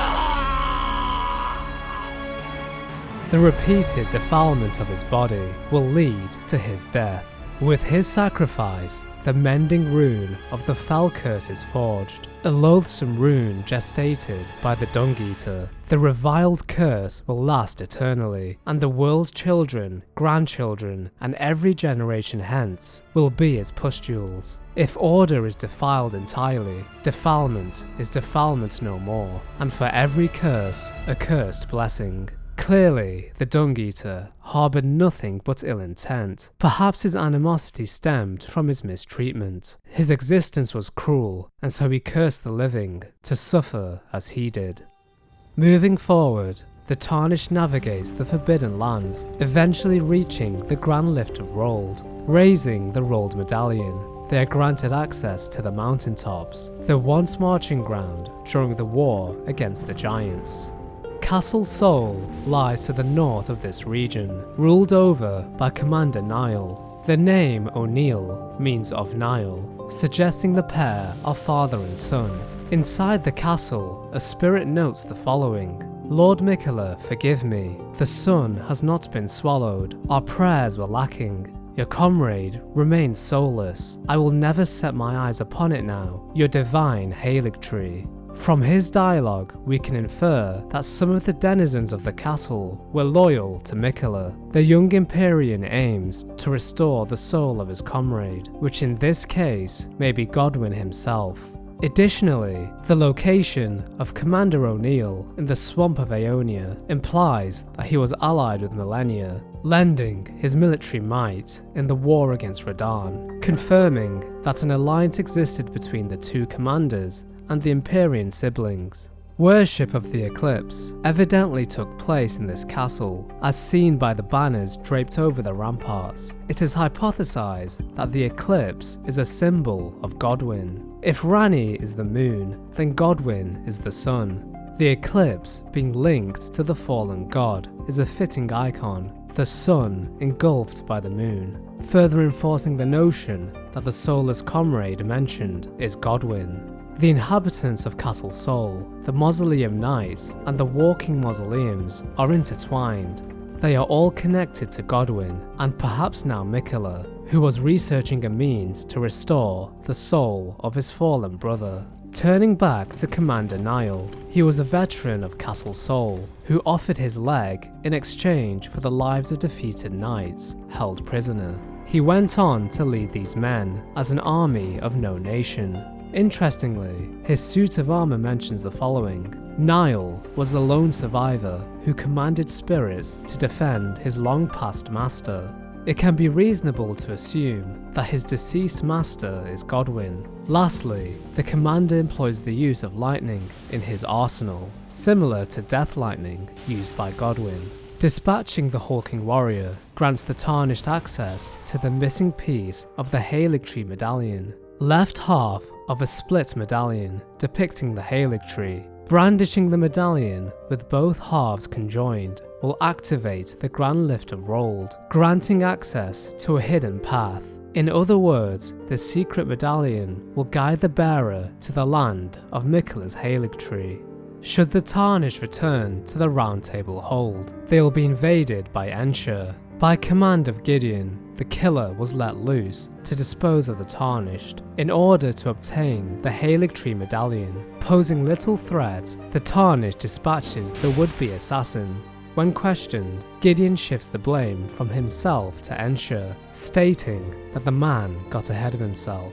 For now, Gideon's life is spared, as the Tarnished respects the pact of the Round Table Hold. One may not bring harm to another within its sacred walls. The Tarnished had only done so in self-defense.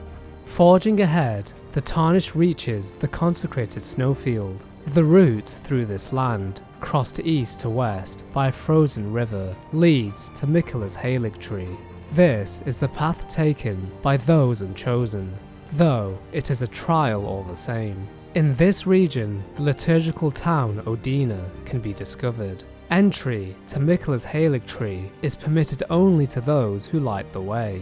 To accomplish this, the Tarnished enters the Everjail. By doing so, they are able to ignite the branches clasped by the numerous statues of Mikola found throughout the town. Once lit, the path to the Hellwig tree lies open.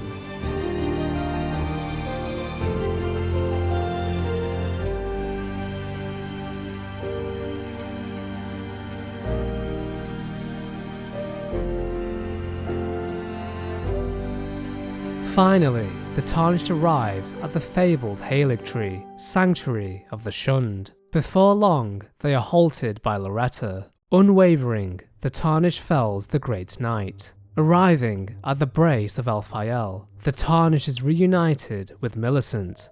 I am of Melania's blood, but in what capacity I know not.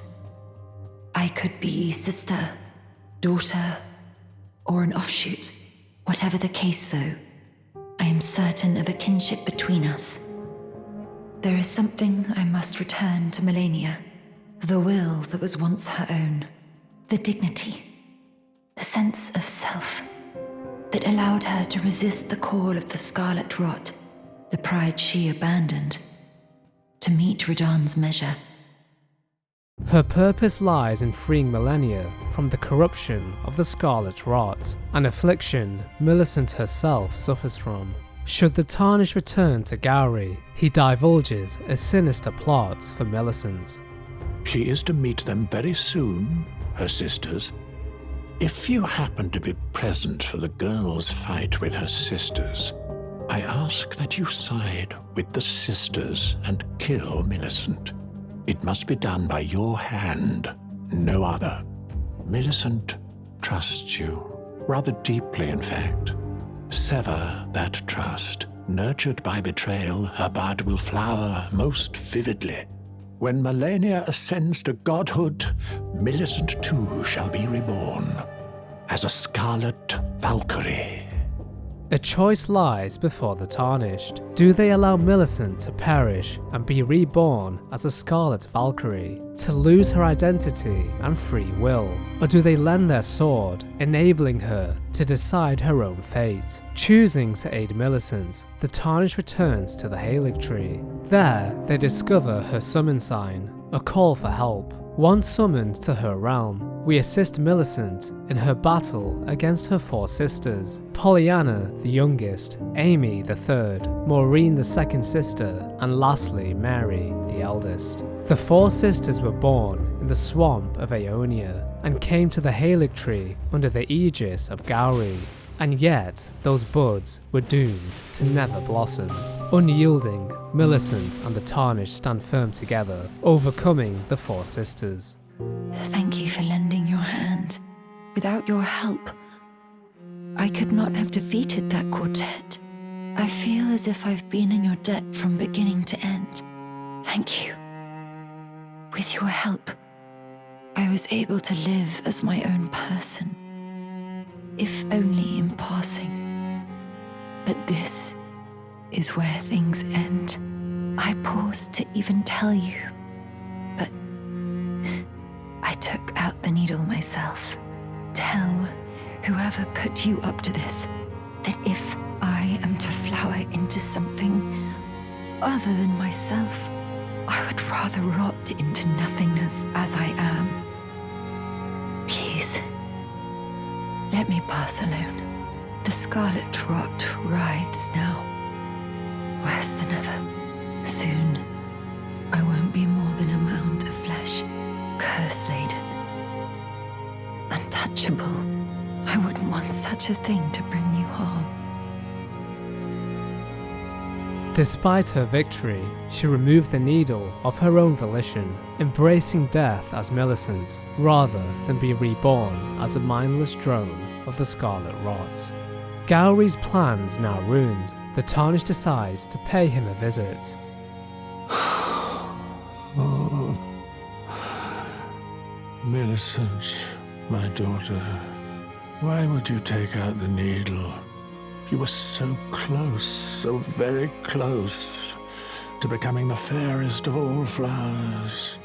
Would you disown us, too, as your mother did? We, children of the Scarlet Rot. If at any point should the Tarnished kill Gowrie, his true form is revealed as that of a kindred. The kindred of Rot are the servants of the goddess of Rot, servants that have been forsaken. Abandoned by Melania, and now Millicent, the kindred remain leaderless. All along, Millicent's supposed father was a creature of the Rot, a fanatic of his faith, existing solely to serve. Upon his revival, he states, "Killing me is but an exercise in futility. There are countless beasts to choose from." Hinting that his body is merely a vessel. Should his form die, he can transfer himself to another. To conclude, Malenia was reborn, yet she still forsook the kindred. Gowry failed to raise the four sisters to blossom, and Millicent chose death before the Scarlet Rot took her. Gowry's plans to birth another goddess of rot were foiled by the Tarnished and Millicent's choice. His faith has truly been tested. Will Gowry abandon his faith, or will he remain devoted? One can only wonder. Nonetheless, the Tarnished returns to Miquella's Haligtree. At its heart stands Malenia, the blade of Miquella. Raising her sword aloft, like the wings of a Valkyrie, Malenia dances through the flower bed. Matching her unparalleled strength, the Tarnished, strengthened by the felling of countless legendary foes, is able to overcome her. Surrendering to the Scarlet Rot, Malenia allows the affliction to consume her, as she once did with Radahn, blossoming into the goddess of rot. Each time the scarlet flower blooms, Malenia's rot advances. It had bloomed twice already. With the third bloom, she had now become a true goddess, summoning apparitions of herself and bombarding the battlefield with scarlet Ionia flowers. Her onslaught is relentless. Weathering the storm, the Tarnished discovers an opening, piercing the heart of the goddess. With her final breath, Malenia commends the strength of the Tarnished, stating it resembles that of a true lord. She apologizes to Miquella, noting that she had finally met her match. At last, her body lies silent. Her watch over Miquella had ended. After her passing, the Tarnished obtains the remembrance of the Rot Goddess. Miquella and Malenia are both the children of a single god. As such, they are both Empyreans, but suffered afflictions from birth. One was cursed with eternal childhood, and the other harboured rot within. Many objects found in the lands between make note of a prominent figure known as Saint Trina. Saint Trina is an enigmatic figure. Some say she is a comely young girl, others are sure he is a boy. The only certainty is that their appearance was as sudden as their disappearance. Their androgynous form draws similarities to Miquella's appearance. Priests of Saint Trina's faith would utilise arrows to spread their teachings. These weapons would cause one to fall into the sweet oblivion of sleep.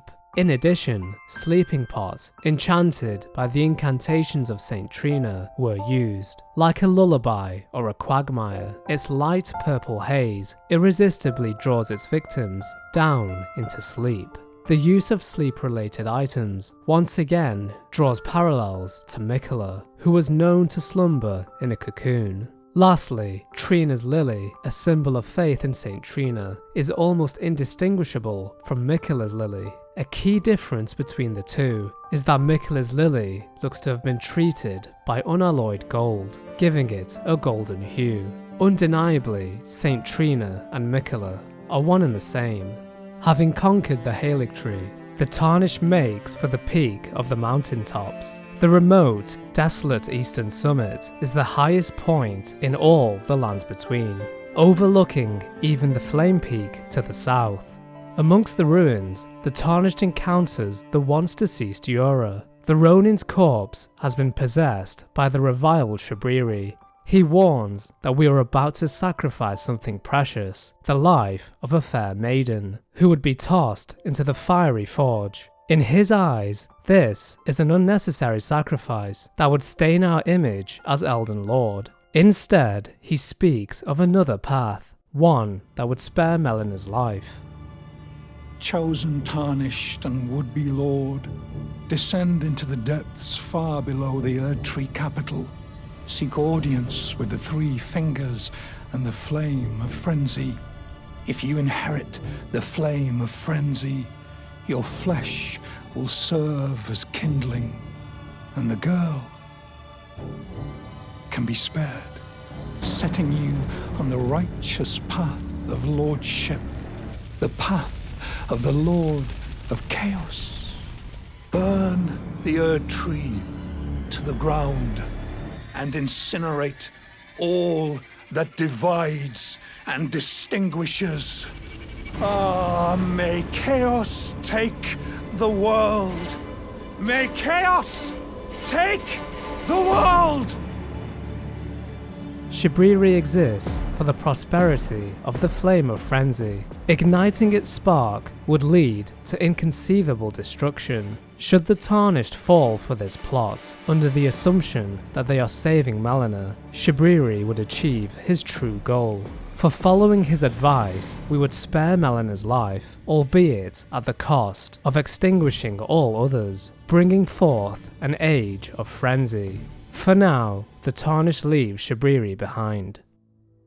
Patrolling the forge is the colossal fire giant. Evading the swings of the creature, the Tarnished brings the Titan to his knees. Spiraling into desperation, the giant tears off his wounded limb and calls upon the powers of the fell god. Despite this, the Tarnished is able to neutralize the fire giant, ending the curse placed upon him by Marika.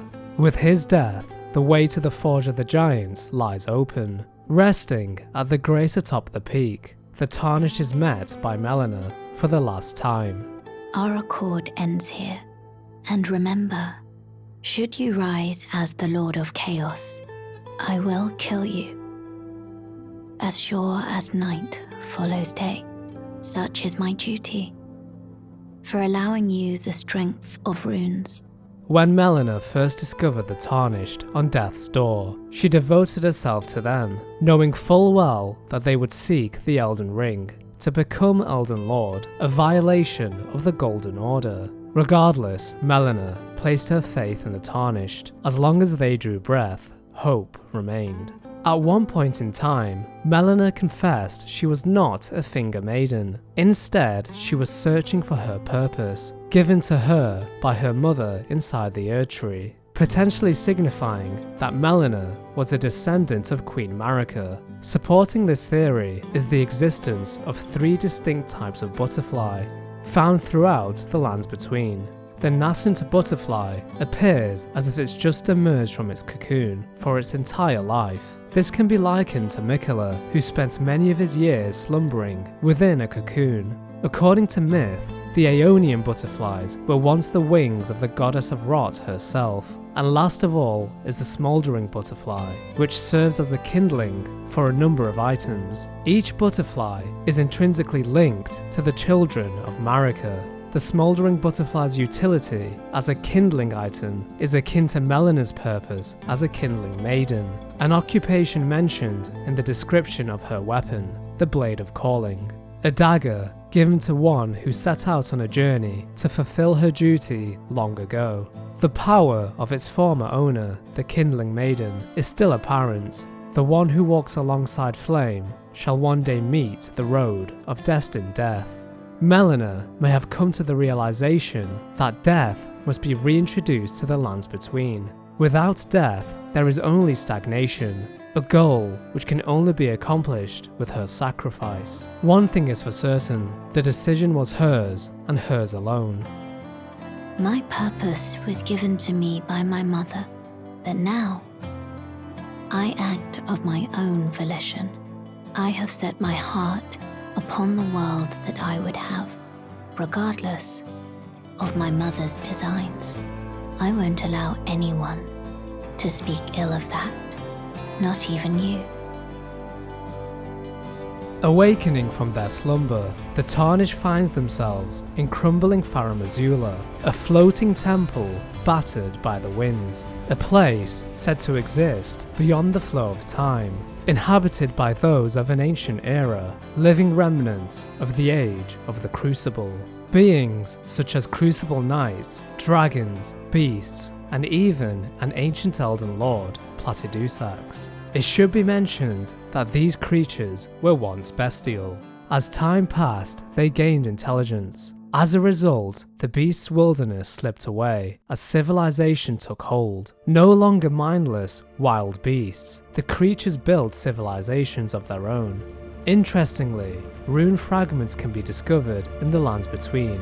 These stone fragments are believed to have once been part of a temple in the sky. Unquestionably, these shards of stone are pieces of crumbling Farum Azula.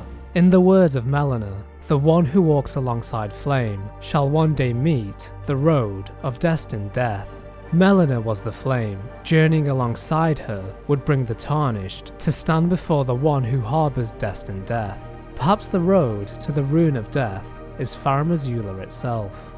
Navigating the ruins, the Tarnished is ambushed by Banal.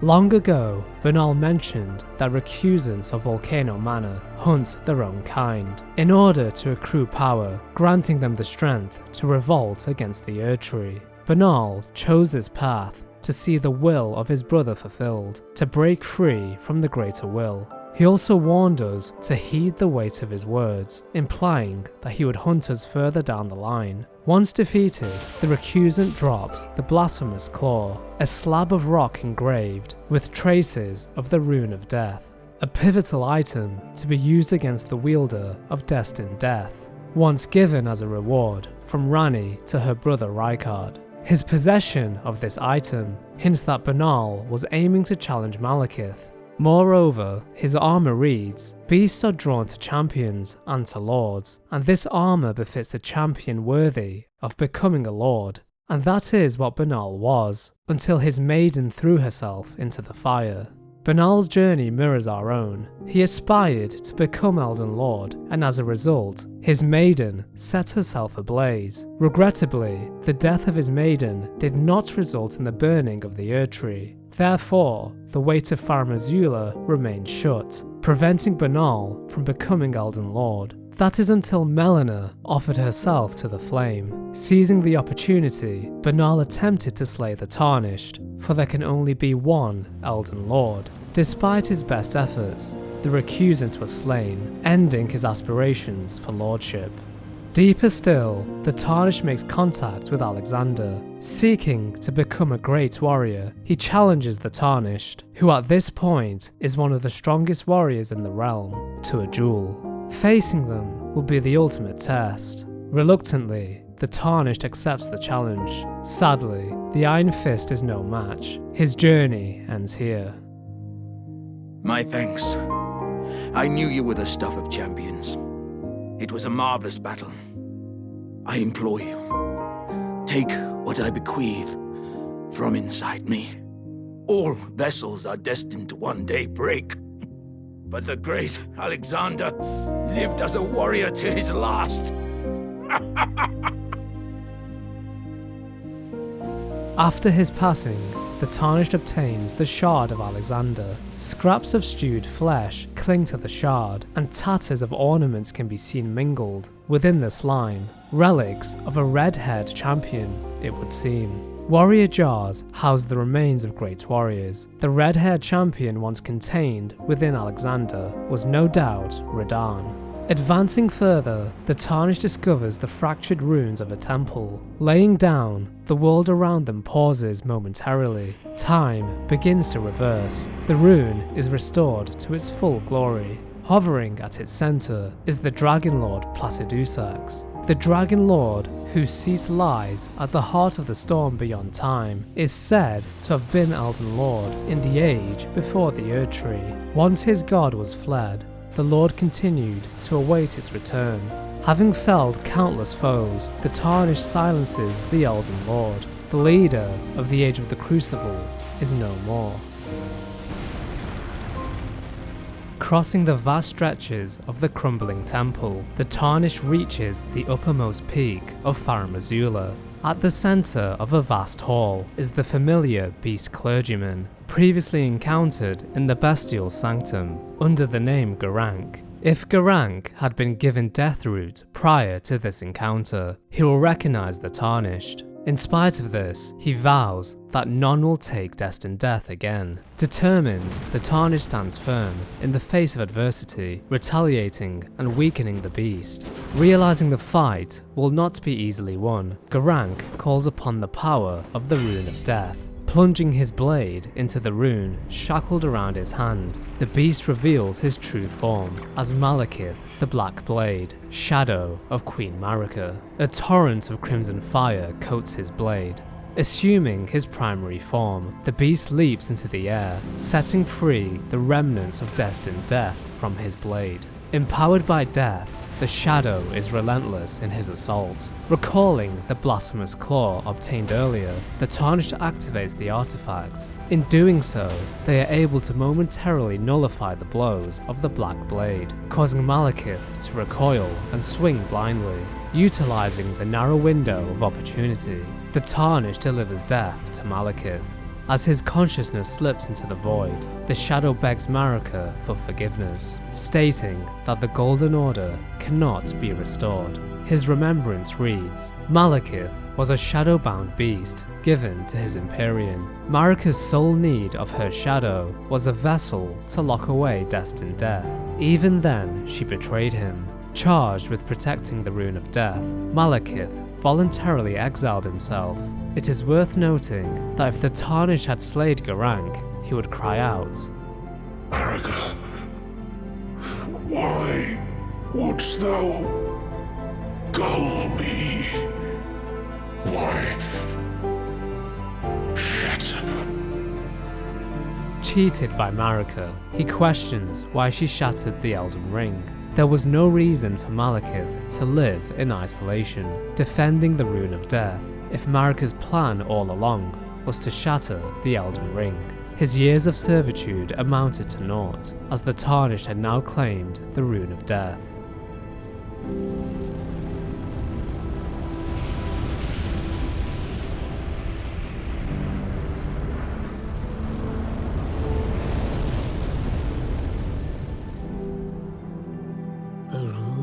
Of death is unbound.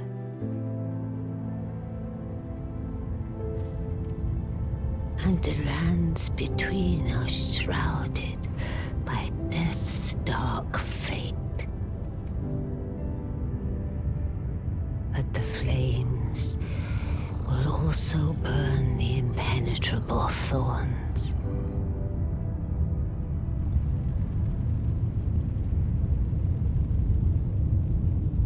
Farewell it is then.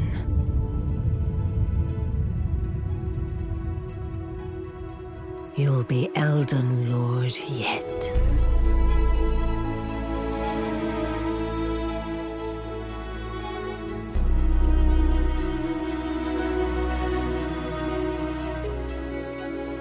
The Tarnished stands once more in the royal capital, drowning in an ocean of ash, a result of the burning of the Erdtree, a scenery composed of debris and death. Before venturing deeper into the capital, the Tarnished returns to the Round Table Hold. Scorched by the burning of the Erdtree, the Sanctuary of the Tarnished will not hold for much longer.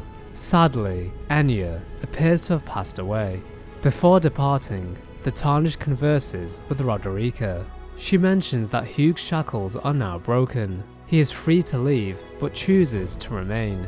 Roderika implores the Tarnished to convince Hugh to abandon the hold. Conversing with the smithing master, he remarks, I've upset the girl. She says that now my chains are broken, I'm free. That if I stay here, I will be ruined with the Round Table. What use have I for freedom now? I smith weapons to slay a god. I have lived and will die doing so upon this spot. Is there any other way? Use my masterpiece to slay a god. That's all I've lived for. And my promise to Queen Marika. But do me a favor and do look after the girl. I can't hold on much longer. I'm going the way of the Round Table. It was a great honor to smith your weapons during my time here. Allow me to call you this just once before it ends. My lord.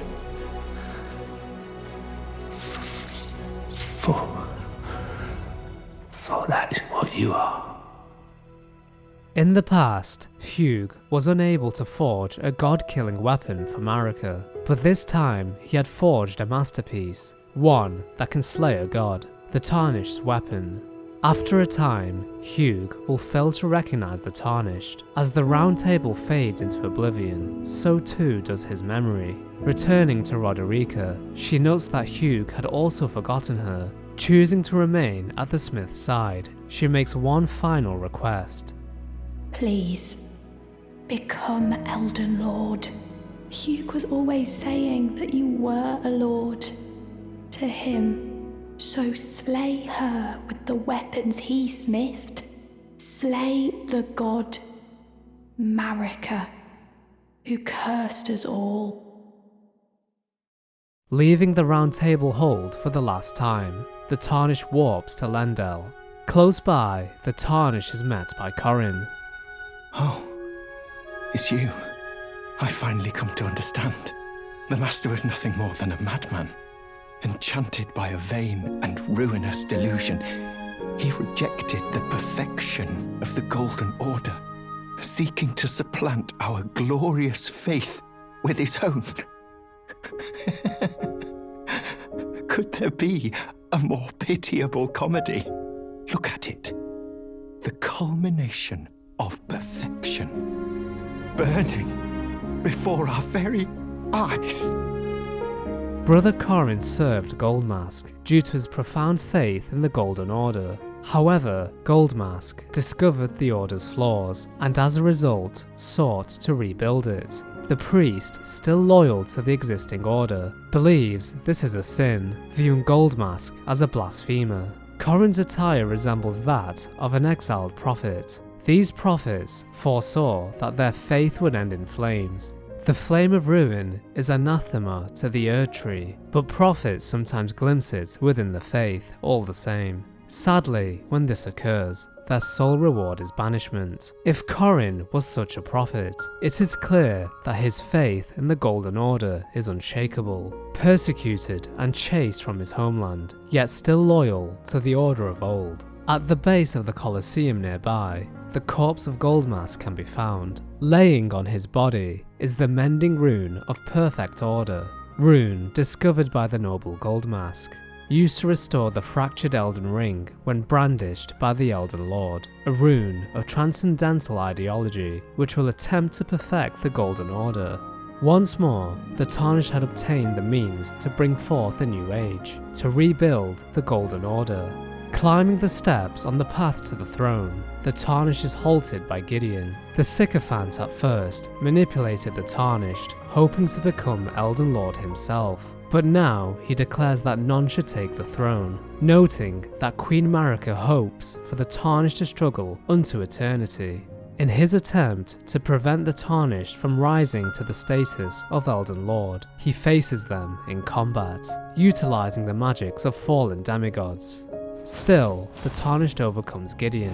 His armor reads, "Knowledge begins with the recognition of one's ignorance, the realization that the search for knowledge is unending." But when Gideon glimpsed into the will of Queen Marika, he shuddered in fear. At the end, that should not be.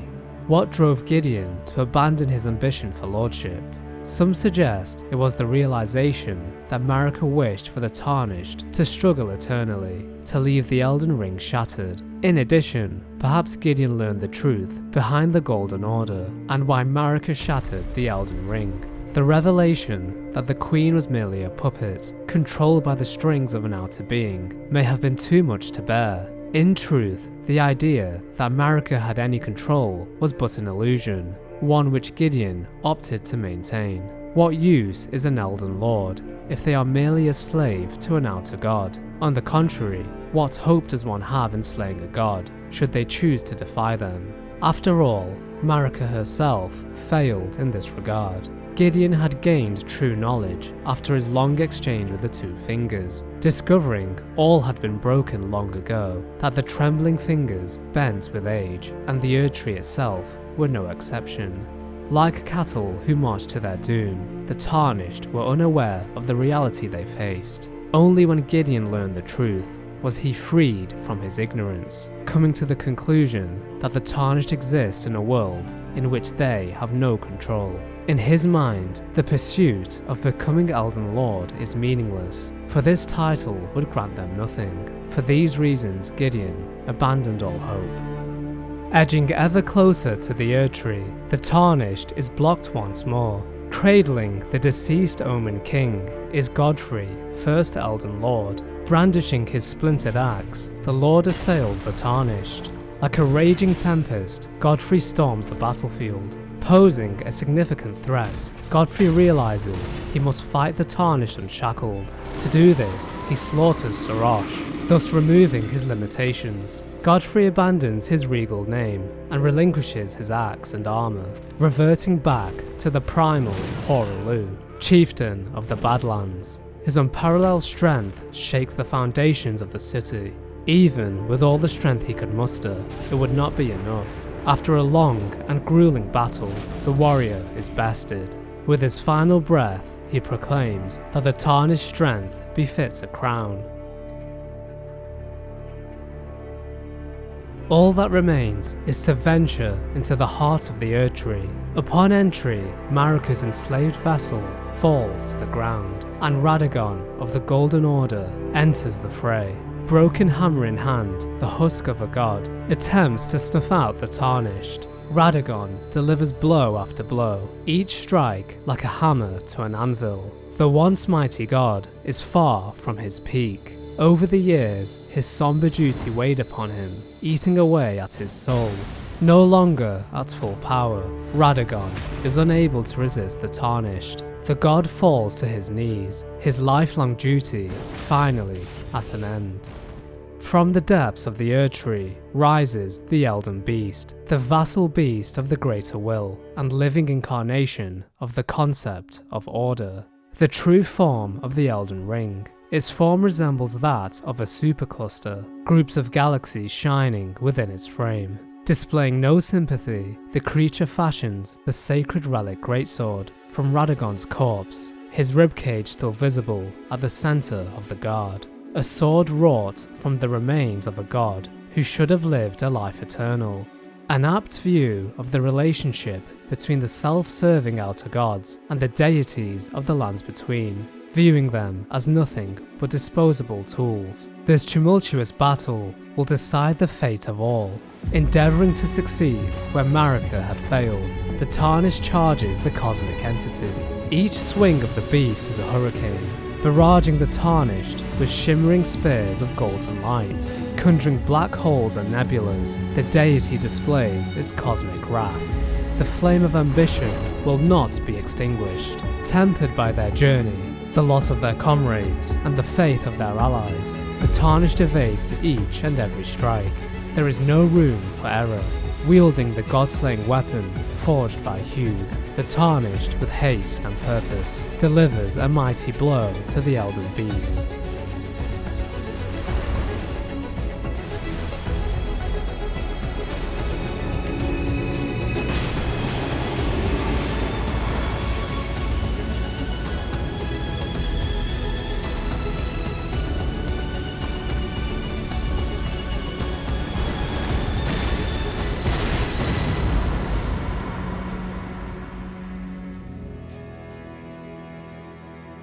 Standing before the shattered body of Queen Marika, with all shards of the Elden Ring in their possession, the Tarnished must make one last choice, deciding the fate of the lands between. Kneeling before the monarch, the Tarnished can choose to sustain the Broken Age. By ascending the throne of Elden Lord, they can maintain the current splintered order, thus continuing the cycle, bringing forth an age of fracture. Should the Tarnished present the mending rune of perfect order discovered by Goldmask, they can pursue another path. Goldmask came to the realization that the order must be rebuilt. little purpose lies in prolonging a fractured age. Instead, the very foundations of the Golden Order must be mended. The noble Gold Mask lamented what had become of the hunters, how easy it is for the learning and learnedness to be reduced to the ravings of fanatics. All the good and the great wanted, in their foolishness, was an absolute evil to contend with. Does such a notion exist in the fundamentals of order?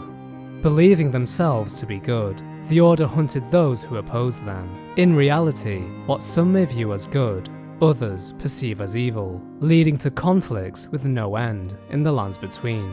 Goldmask arrived at the conclusion that the current imperfection of the Golden Order, or the instability of ideology, can be blamed upon the fickleness of the gods, no better than men. Using the Mending Rune, the Tarnished brings forth an age of order, one without gods. Alternatively, the Tarnished can pursue a world of damnation designed by the Dung Eater, introducing the blessing of despair to the world. The lands between is plunged into a blighted reality with no escape. A cacophony of screams engulf the horizon. All who are living, all who are born, will befell the Omen curse. The Omen face discrimination no longer, for they will be the norm, not the exception. But make no mistake, this conclusion is a curse, and a curse alone. Another path remains, by using the Mending Rune of the Death Prince, birthed by the undead Godwyn and Fear. Life within death is introduced to the Order. No longer shall people die and return to the Erdtree. Instead, they will be duskborn beings. There is some irony to be found here, as the Golden Order values life after death, as long as spirits are returned to the Erdtree. Anything else is sacrilege. But now, without judgment or persecution, the dead shall walk the earth. For one day, all things will die, only to be reborn as the undead. Fear and the Tarnished had accomplished that which the Order feared most, the end of their reign and the rise of those who live in death, an age of the Duskborn.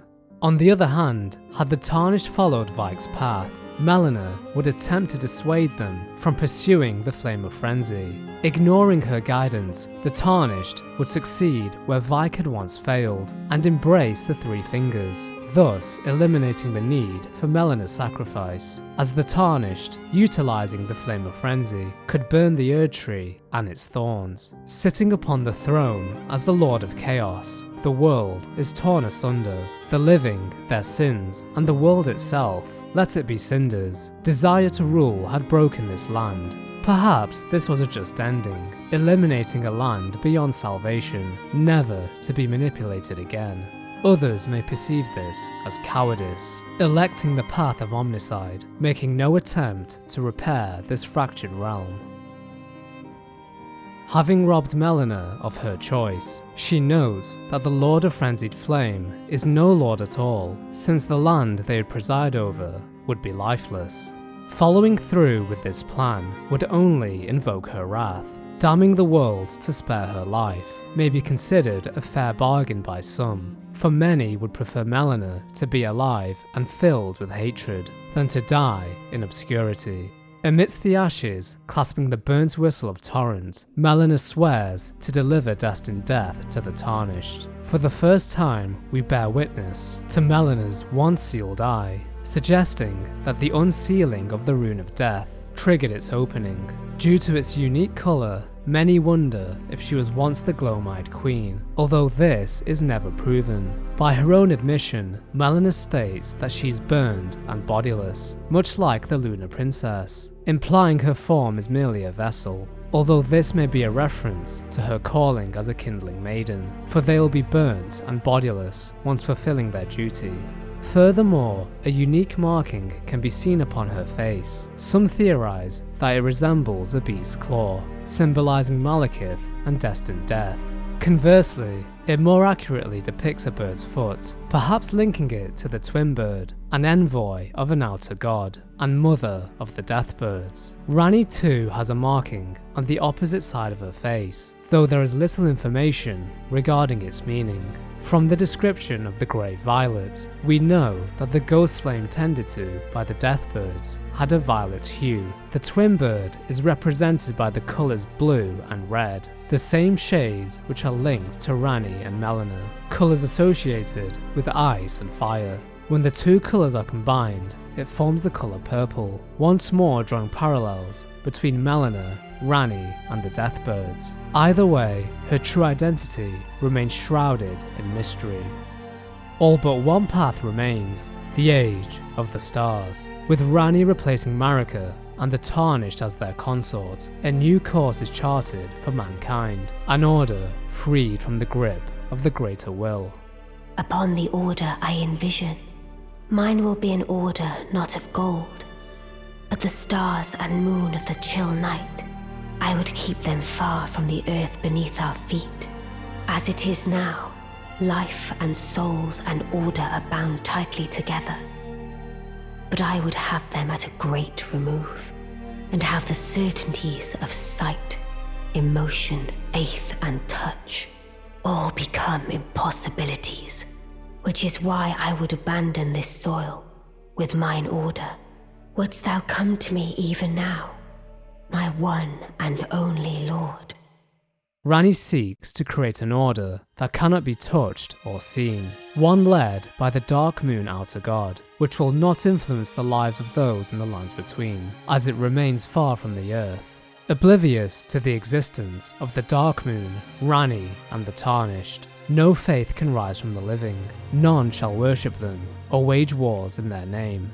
Absconding the throne, the Tarnished accompanies Ranni into the cosmos. With the Elden Ring in their possession, the people of the lands between are spared from its influence. The founding of this age was not achieved alone. Many had placed faith in our cause. Their stories, their sacrifices, enabled us to transcend our predestination. If this odyssey has taught us anything, it is that one must be brave if they are to control their fate. Although the brave may not live forever, it is the cautious who do not live at all. No longer would the living be pawns of the unknown. Never again would they look to false deities for guidance. The Age of the Stars is one of freedom, and with that comes fear, uncertainty, and death. To live is to suffer, to survive is to find meaning in the suffering. An adage that both Ranni and the Tarnished encompass, suffering for their cause, so that they may ease the burden for those who come after. The fallen leaves tell a story of how a Tarnished became Elden Lord in our home, across the fog, the lands between. Make of thyselves that which ye desire, be it a lord, be it a god. But should ye fail to become aught at all, ye will be forsaken, amounting only to sacrifices. Your ascendancy requires her sacrifice, whether she wishes it or not. Goodbye, my companion. Goodbye, Torrent. But how would the Lord, crowned so, be looked upon? Thy kind are all of a piece. Godric the Golden, the twin prodigies, Miquella and Malenia, General Radahn, Praetor Rykard, Luna Princess Ranni, willful traitors, all pillagers, emboldened by the flame of ambition.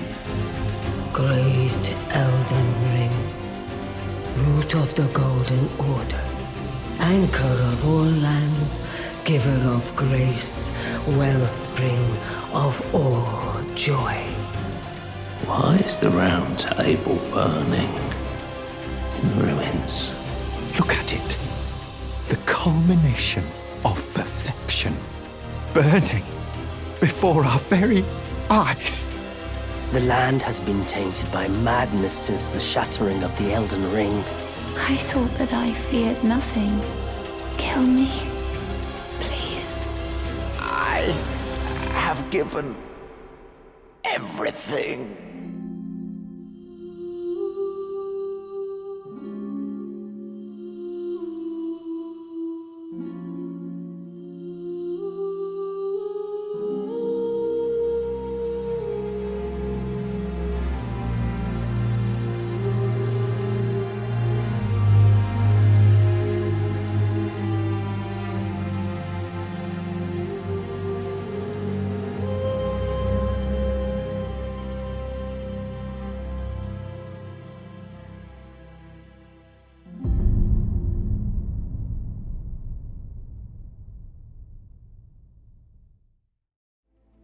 Thank you so much for watching. We would like to take a moment to thank our sponsor, Raid Shadow Legends, for helping make this video possible. Don't forget to use our link in the description or scan the QR code to receive in-game bonuses. Also, a huge thank you to our patrons for consistently supporting us throughout our journey.